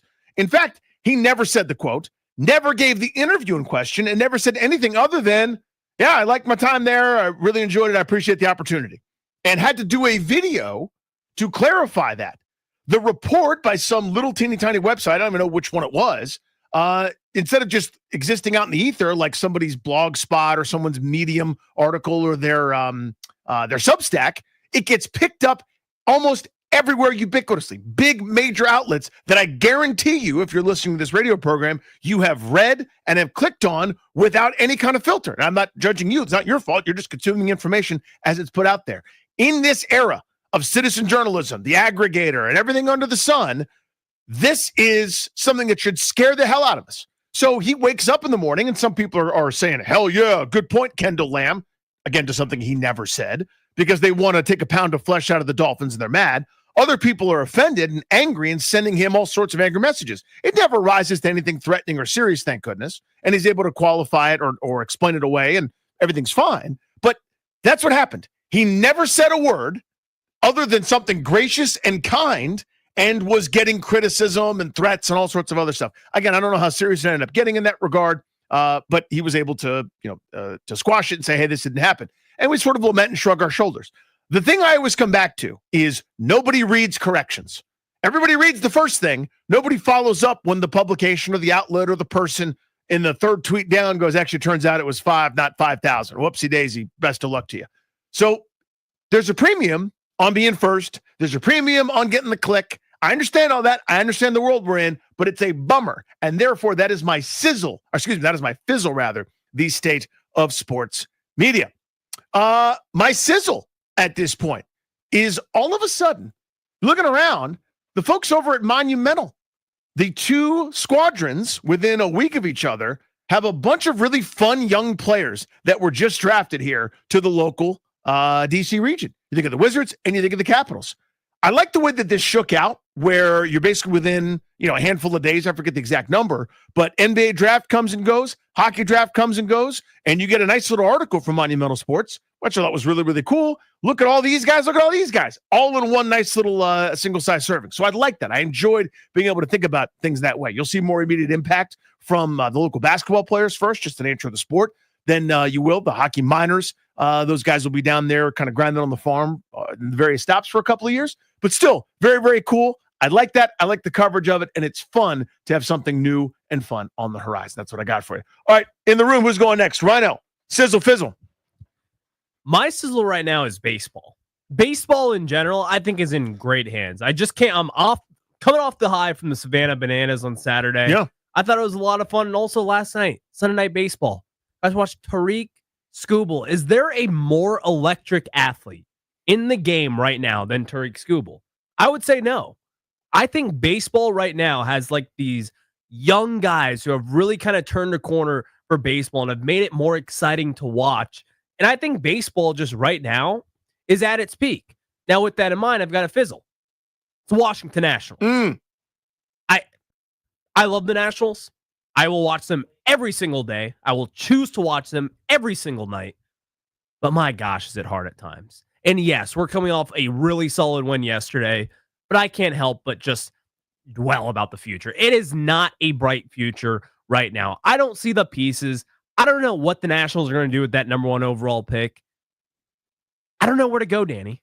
I don't know what to feel. I don't know if I should be excited because they do have young talent, but also with that in mind, what does the future hold for this team? And I just simply do not know the answer to that question. So yeah, baseball as a whole, great. The Washington Nationals, not great. I relate to both. I'll do the good one first. Your point about baseball, I think, is right on. I don't remember a time where there was this much buzz, energy, excitement, fun. It's not on a nightly basis. People aren't watching, Wednesday night baseball or Sunday night baseball and ridiculous numbers. I think the ratings are better than they've been, and that's all well and good. But it's just in terms of, as you said, the excitement around the game is as much or higher as it's been in a long time. And as an old school, curmudgeonly, irritated old man shaking his fist at the ocean, I kind of basically, not even basically, I said over the years, even if my thing has to change some to get with the times, to grow the game and grow the audience, that's needed, and that's what's happened. And then to your other point, you look at the young stars 25 and under in the game, it's insane how many excellent top of the market star players there are that can't rent a car without the extra insurance cost that comes with it. With the Nationals, a lot of fans feel that way, dude. I talked to several of my neighbors. I know some folks around the corner that have season tickets or had season tickets and are just kind of going, it's not that much fun for us to do at this point. They live by me. It's not easy to get down there. It's not easy to park. It's not easy to take the metro. It's not easy to go there and back. And we're not having a great time going to the ballpark, paying the same prices. And it doesn't feel like they're as committed as we are. That's an empty feeling for a fan base, man. Yeah, it's not great now. I will say I had a great hot dog though at Nationals Park. So they're doing something. Okay. Well. They're doing something. Which hot dog stand? Give it a shout out. It was actually at Ben's Chili Bowl. The Ben's Chili Bowl. The Ben's Chili Bowl, just a plain old hot dog, but it was fantastic. I don't know if that's a Nats dog. I don't know if it's just Ben's Chili's Bowls, hot dog, whatever you want to call it. It was great. I had a great hot dog at Nats Park. Get in where I fit in here? Yeah, your turn, man. Absolutely. Sizzling and fizzling for your boy. Sizzling. I'm going to go with AMC Theaters. I'm a Regal guy by trade, I will say. But AMC's website now prominently displays a reminder that old showtimes come with 25 to 30 minutes of previews. And we could talk about whether that's too many previews. I happen to love trailers, so that's a lot of previews. 25 to 30 minutes of pre-movie trailers from your runtime. But they have now calculated everything for you. A lot of times you go, okay, is the start time involve the trailers? And then what time does the movie begin? And how does it end? And what time? And when am I getting out? They do everything for you on AMC. They let you know. Movie time, 25, 30 minutes of trailers, time the movie's going to end. It's kind of like all-in pricing, with Game Time or one of these ticket apps, where I just don't want to be fooled. Don't tell me it's a 110 movie, and then I sit down at 105, and the trailers start at 110, and it's 136, and the opening credits are rolling. Right. I want to know everything. So I think AMC being a little bit more transparent, I like that. I accept AMC's terms. I'll give you a sports one as well really quickly. Josh Harris is adding to the portfolio. He is going to be an owner of the new WNBA expansion team in Philadelphia. Harris, because he didn't have enough to do, owning a soccer team and an NHL team and an NBA team and an NFL team. I own sports teams, bro. This guy, he likes his business, right? His business is owning sports teams at this point. The WNBA sizzling. They got the Caitlin Clark money pouring in right now. 3 new teams, Cleveland, Detroit, Philadelphia, expansion. Wow.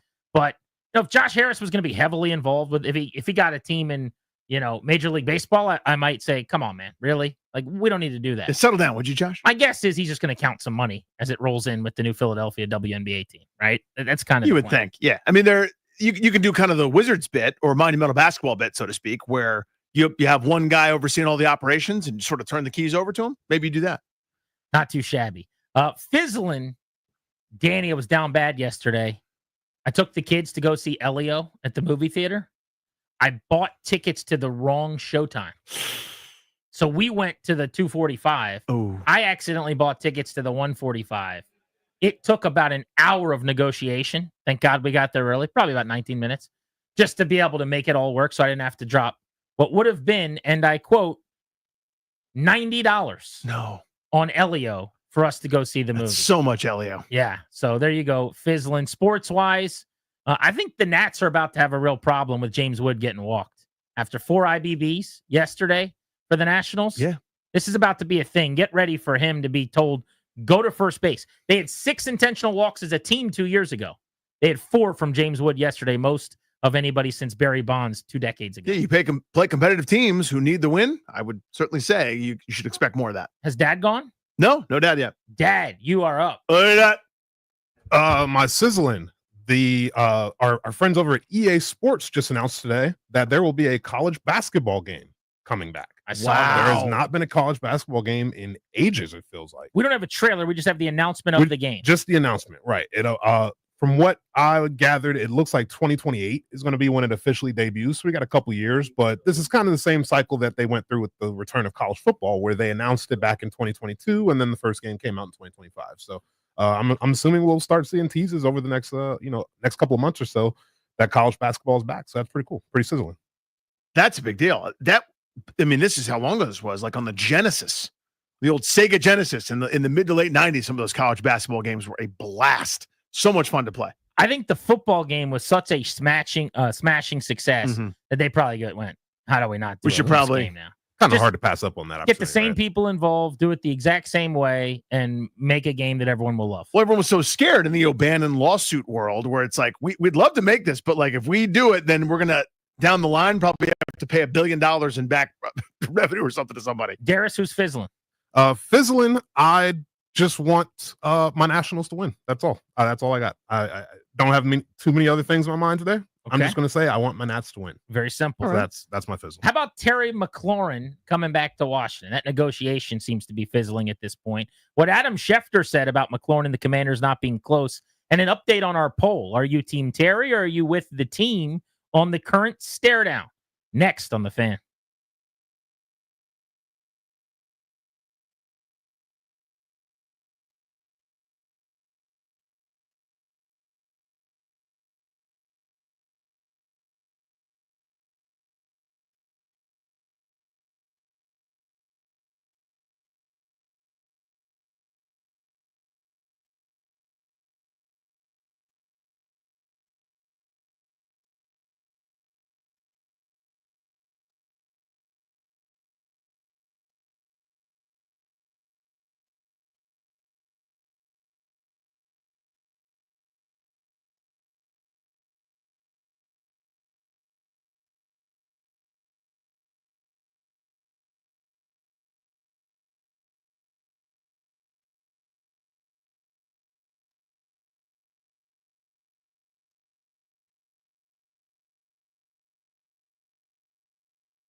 A month ago, when Terry McLaurin's contract came up at the end of May, we said, of course he doesn't have an extension yet. It's not time for an extension.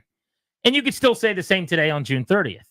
But we're getting toward it's time for an extension. In fact, the last time he did this charade, where over the offseason he was at odds with the team and wasn't showing up to different things because he deserved to be paid. And I was Team Terry then, and I'm Team Terry now in terms of not showing up to those workouts. He got paid about a week from now. This does not sound like that is what is going to happen. Not based on Albert Breer saying they're nowhere near close. He even said that right now the situation is, quote, not good between him and the team. Now, this is not Trey Hendrickson calling them liars and publicly questioning if they actually are trustworthy. Right. Terry wouldn't do that, and I don't think that's how anybody feels in this debate. It might even be being overblown, honestly, where they're just kind of digging in and they're not close on money, and so everyone's saying it's bad when really it's just business. I think that's probably very likely.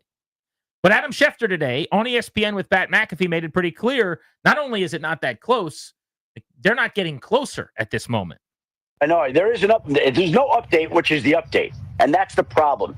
The problem is with this particular situation, I think Terry McLaurin is going to argue that we've seen other wide receivers who his numbers are comparable to, like Jamar Chase and T. Higgins and DK Metcalf, get paid over $30 million a year this offseason. And I think the Commanders then can say yes, but Mike Evans, who also has had comparable numbers, is at $24 million. So there really is quite a difference and a gap between what both sides would want. They have not made any progress. I would think that we'll see if there are any teams that decide to come snooping around Terry. So here's the question. He goes on to say, by the way, that teams could be calling Washington. Call away. Snooping around on Terry McLaurin, try to get their hands on him, and he says, I think they're going to come to a deal. Right now, this second, Danny, percentage chance that you think an extension is signed before day one of training camp? 86. So you're still very confident? Yes. What were you a month ago? 96. Okay. I like that. I was 99.9% sure a month ago. Right now, I'm probably 80% sure. Still feel pretty good about it. Yep. I still think a lot of this is much ado about a little. But when I hear things like not close, someone's telling you that. I think a lot of this is probably posturing from the agent. It feels agenty to me. Because the team doesn't really say as much anymore. I like to say they operate in the shadows. Adam Peters is not texting a whole lot of people about a whole lot of things. Keeps everything pretty close to the vest. But agents are doing their job, right? And agents have, reporters like Adam Schefter, especially, on speed dial. Not to say the teams don't use Shefty too. You see plenty of that. Mm-hmm. But the agents definitely do. So I think in this case, you've got an agent who's frustrated, or else things wouldn't keep coming out from Breer and Schefter and the likes. Totally. Yeah. I mean, that and it's part of the game that the agent plays, right? I mean, a player doing this, there's a reason you pay the guy to go in there and have these uncomfortable, annoying, challenging conversations for you. You've got to throw your hands up that somebody would dare offer your the client that you represent tens of millions of dollars to play football. You have to, how unacceptable $27 million a year is, right? You got to throw your hands up and say, oh, we're not close. And you're going through the song and dance, trying to apply the pressure.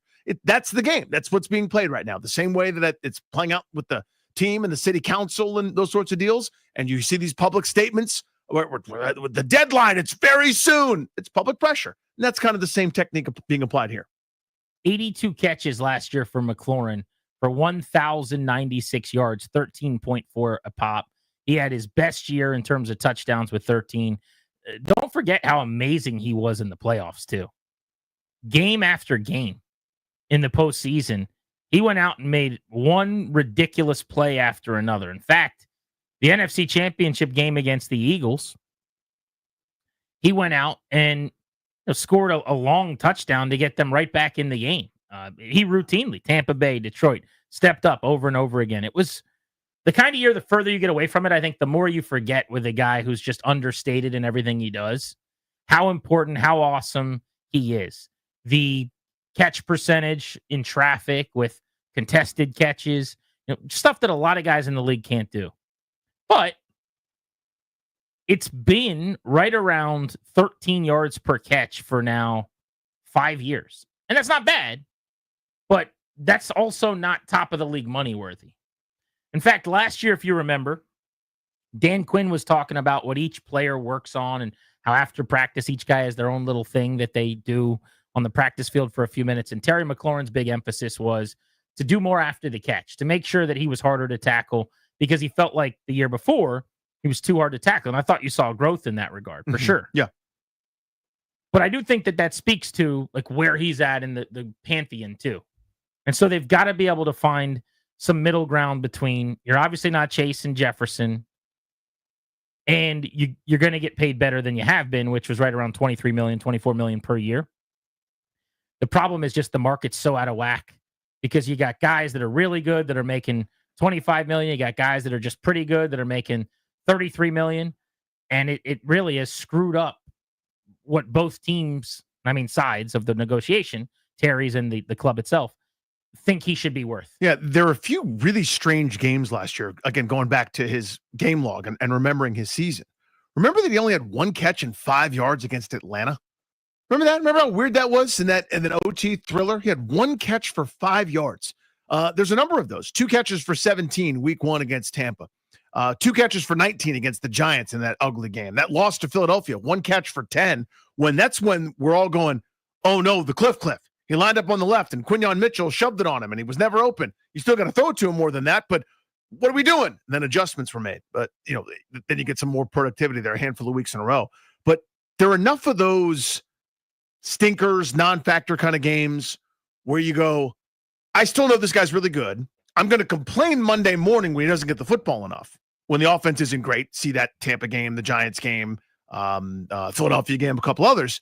But I also know that it's not Jamar Chase, not Justin Jefferson, not CeeDee Lamb, maybe not even Mike Evans, maybe not even a couple other guys where you don't see that as often. You might have a 1, not 5, not a third of your season. There's still just a threshold you got to clear to get to a point where you deserve to be paid. And he has long cleared that threshold as the commander through all of the downtimes and the guy right now at this moment who is the face of the program, if not for Jaden Daniels. By the way, the updated poll, Metropolitan Moving and Storage poll of the day, are you Team McLaurin or the team? Whose side are you on?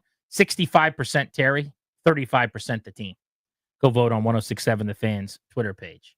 Grant and Danny on The Fan next. Story in the Post today about the Nats not having a device that helps hitters technologically, that all they got to do is spend money on to get, that almost every other team in baseball has and swears by. It's not good. Spencer Newsbaum wrote that story. He joins us next.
Powered by Guerrilla Fireworks, the largest fireworks store on the East Coast, is now open. NBA free agency officially underway in a matter of moments, but we've already had plenty of movement. It was announced yesterday that LeBron James is electing to opt into his $52.6 million player option for next season, putting his future with the LA Lakers in doubt. It's also being reported that the Jazz have bought out guard Jordan Clarkson. He played just 37 games last year for Utah, averaging 16 points on 36% shooting from the three-point line. Other NBA news, South Carolina Athletic Director Jeremiah Donati confirming that the New York Knicks have reached out to the Gamecocks about the availability of women's basketball coach Dawn Staley. Right now, the Knicks coaching search is down to Taylor Jenkins, the former head coach of the Memphis Grizzlies, and Mike Brown, the former head coach of the Sacramento Kings. The Commanders announced via their X account that Engine Company 18, the first responders to January's tragic plane crash near DCA, will receive free tickets to the team's home opener. The kind gesture announced earlier this afternoon by team president Mark Klaus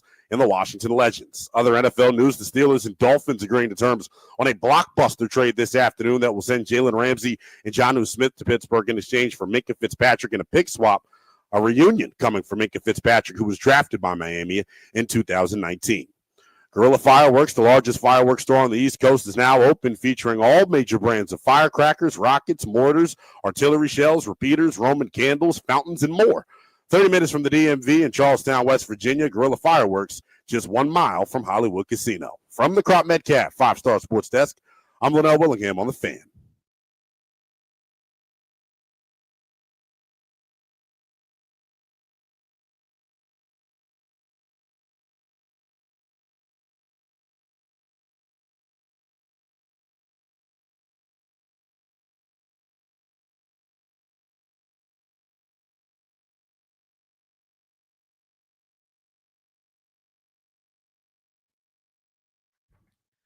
Stretch run of Grant and Danny taking you up to 6:30 on The Fan. We, Grant and Danny, we're sponsored by the law firm of Condor and Moron. Estate planning, elder law, real estate transactions, probate administration. Their attorneys are always there to protect you and your family's assets. Schedule a free consultation with their team today by visiting kmlawyers.com and be sure to let them know that we sent you. That's kmlawyers.com. A lot to get into on the Nationals front, but there was a story today in the Washington Post that we wanted to pay some attention to. Really good reporting and really well written by Spencer Nussbaum, who joins us now, covers the team for the Post. You can follow him on social. It's just his name with an underscore at the end. Spencer, thanks for a few minutes. How are you? Yeah, thank you guys. Doing well. So let's just start with your piece today. Almost every team in baseball, from the Yankees and the Dodgers who spend all the money, to the Marlins, White Sox, and Rockies who spend none of it, have invested in the fanciest pitching machine available, and the Nats haven't. And based on your reporting, you couldn't confirm every single team, but you know of at least 25 teams that have it. There's a chance the Nats are the only one that don't.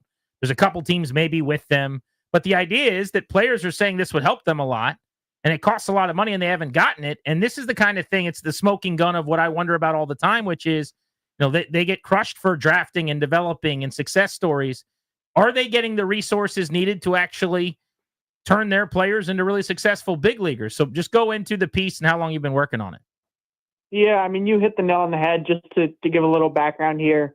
As you said, there's a fancy pitching machine called the Trajectarc.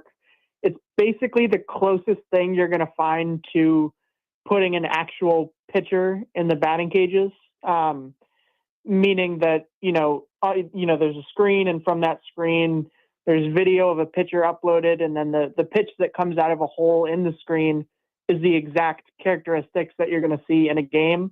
So if I want to see, 10 fastballs from Max Scherzer, I'm going to be able to hit that. And I'm going to be able to prepare for that before the game, before I pinch hit, whenever I want to do it.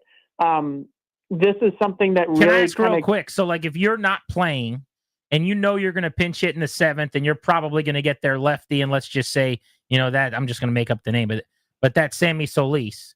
You can go down during the game, like 15 minutes before you're at bat, plug in Sammy Solis, and then take an at-bat against him. That's what you're saying. That is correct.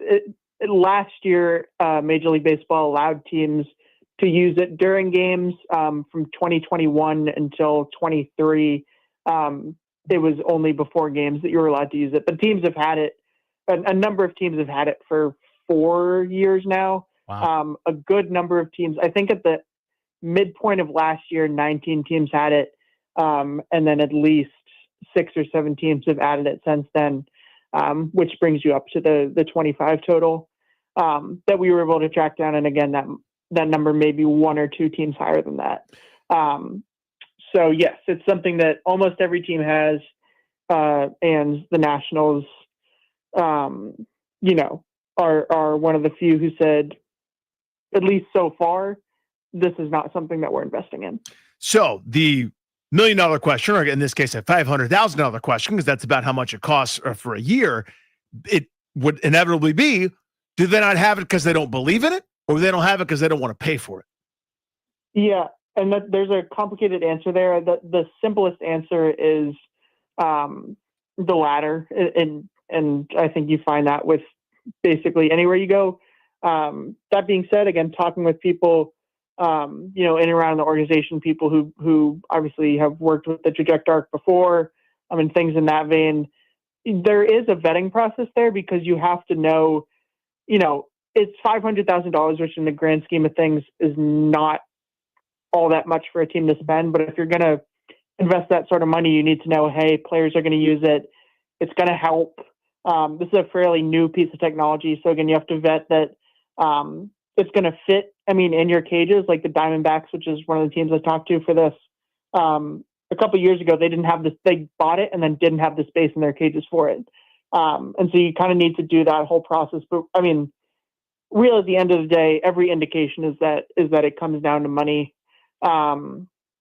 They've decided to invest in these iPitch machines, which are similar in that they output, near facsimiles of a pitch, but it's not the same thing because you don't get that visual representation of a pitcher actually pitching. You don't get that timing mechanism that, again, hitter stress is so important for them to have. The Oculus machine, or I don't know if that was the word you used, but it's basically like the goggles people wear for VR, right? That's what you were at the beginning of the story when Alex Cole was wearing the goggles and basically sitting in a chair in his locker stall going through an at-bat. That's the version of that, but he can't stand there in the cage with a bat and time it up. Correct. And again, so there's that Oculus, and then there's the iPitch, which is a physical pitching machine, but it just doesn't have the same sort of feel of, oh, I'm facing a real pitcher that the Trajectark is going to have. So a lot of these guys have just resorted to either at home or, in Alex's case, both at home and once he gets to the stadium, I'm going to take a look at, 50 pitches on the Oculus. There's also guys like Nathaniel Lowe who are like, this is a video game. It's not going to work for me. But I think it was pretty round agreement that, hey, if all these other teams are investing in a Traject, like, why are we not doing that? Spencer Nussbaum with us here on Grant and Dan. It's a great piece in the Washington Post about the Nationals being one of maybe the only team, or at least one of a few teams, to not invest in a brand spanking new technology to help their hitters. So it's not any kind of guarantee of success, right? You still have to work hard and still have to, have good hitters. And, you could send, I don't know, Riley Adams into that thing 1 million times. He's not going to come out as Luis Ariz, right? It's sort of not how the thing works. But it's emblematic for a lot of fans where we're sitting there looking for concrete examples, Spencer, and you come across one with your great reporting, and it's like, see, we knew it. I don't know if it's this or they're not spending on nutrition or something. It just feels like the spending isn't there. Is this, in your experience now covering the team day to day, sort of emblematic of maybe some grumbling how players feel, or kind of that impression where the money's just not being spent in the way that it should be? I think you're taking it in the right direction here. And again, we'll keep kind of nailing this issue. I think a great example would be to look at a team like the Marlins, who know that they are not bringing in the sort of revenue that they need to invest in a, active payroll that's in the top half of baseball. But ever since they brought in, Peter Bendix from the Rays, they have, taken that money that they would put in payroll and they've invested it in player development, technology, all the stuff behind the scenes that some of the way that these small market teams operate, they put their money into that rather than the payroll itself. Obviously the best teams, the Dodgers, are a great example, are going to do both, but it's really hard to act like a big market team or even a mid-market team with a small market payroll and, spend. And I like the Soroka signing at the time. I still think I like it. But you have to think $9 million, what that could do for, adding, development or adding taking a portion of that and, adding a few coaches and, it kind of makes your brain spin. I've got a crazier idea, Spencer. Soroka at $9 million and then a couple more million on that stuff. It's not a bad idea. Isn't that nuts? Like, wouldn't that be? It's not an or, right? But it could be a both situation. Spencer Nussbaum of the Post is with us, and he's living in the reality that seems to be what's going on out there.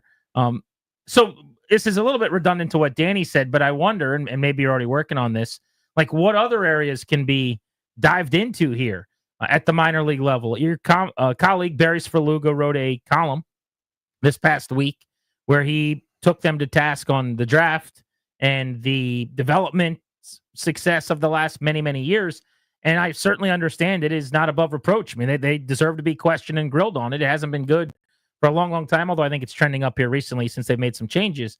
But I guess my point is, what I've always wondered, and I've never had an answer to, is, are we sure they're getting the tools and the resources? Like if you brought in, I don't know who you think is the best player development organization in baseball, but the Dodgers or whoever it is, and they're operating on this budget where they don't get the fancy hitting machine and they don't get the biomechanics plates until 6 years after the San Francisco Giants, and they don't get whatever it is, are we sure that you can keep staying at the top of your craft?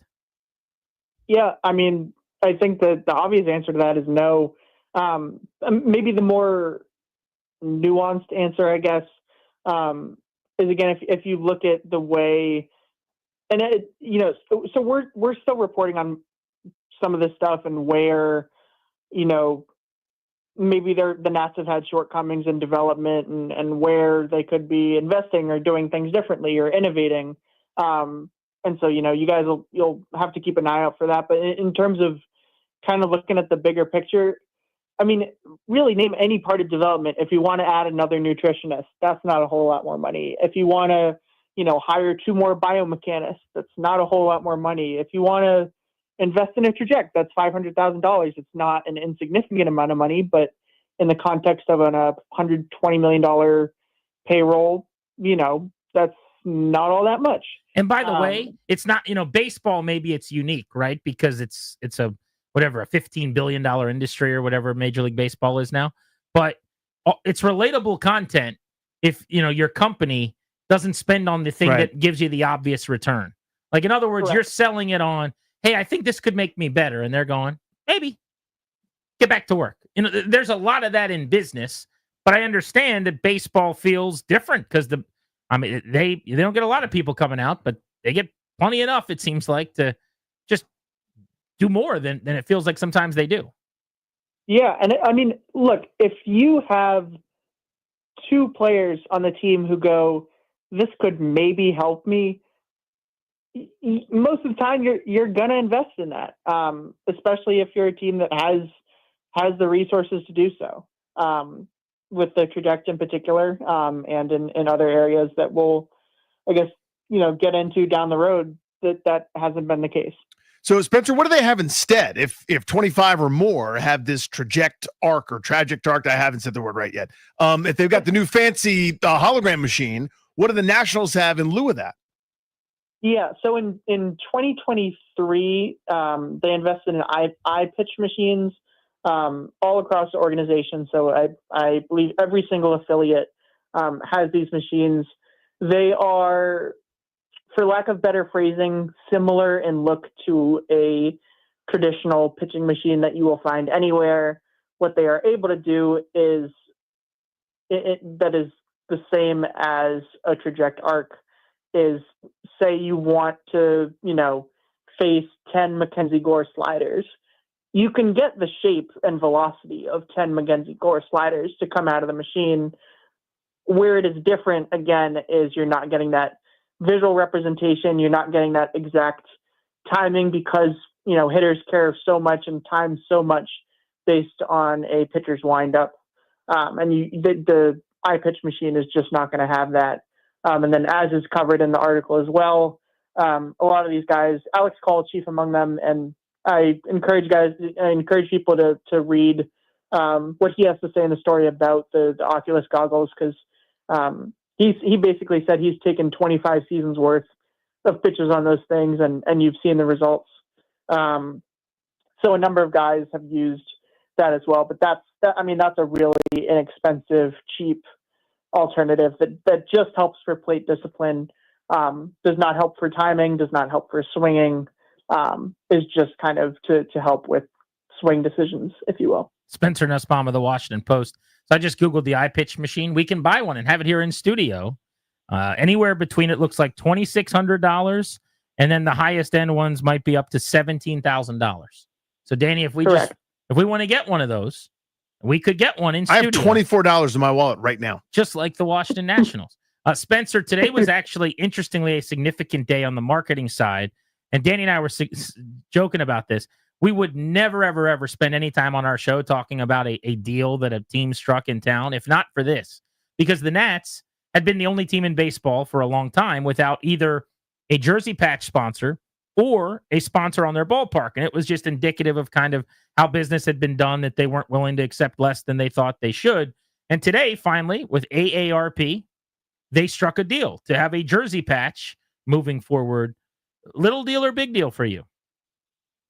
I would say medium deal, and okay. I know it's unfair to hedge. It is a big deal in the sense that, as you said, they were the only team without one. The fact that ownership was able to get on the same page about something as it relates to either stadium or a jersey patch is a big deal. Small deal in that we don't know exactly how they're going to reallocate that money, whether that is, hey, this offseason that gives them X million more to spend, whether that's to pay off certain bills or take care of other things. We simply can't know that yet. And so that's where, I hate to hedge on a radio show, but I think I kind of have to hedge here because we just don't know how they're going to spend that money. But it's absolutely significant that they've taken that step. And as Barry said earlier, it's not like Nationals Park is Fenway or Wrigley. You can slap a name onto that too and make quite a bit. I think if they take both of those steps, then I lean towards a big deal. But for now, I can't say anything more than medium. Yeah, Spencer, you said something that I found really interesting. That ownership, and I'm probably misquoting you or trying to paraphrase a little bit here. You said ownership got on the same page about something.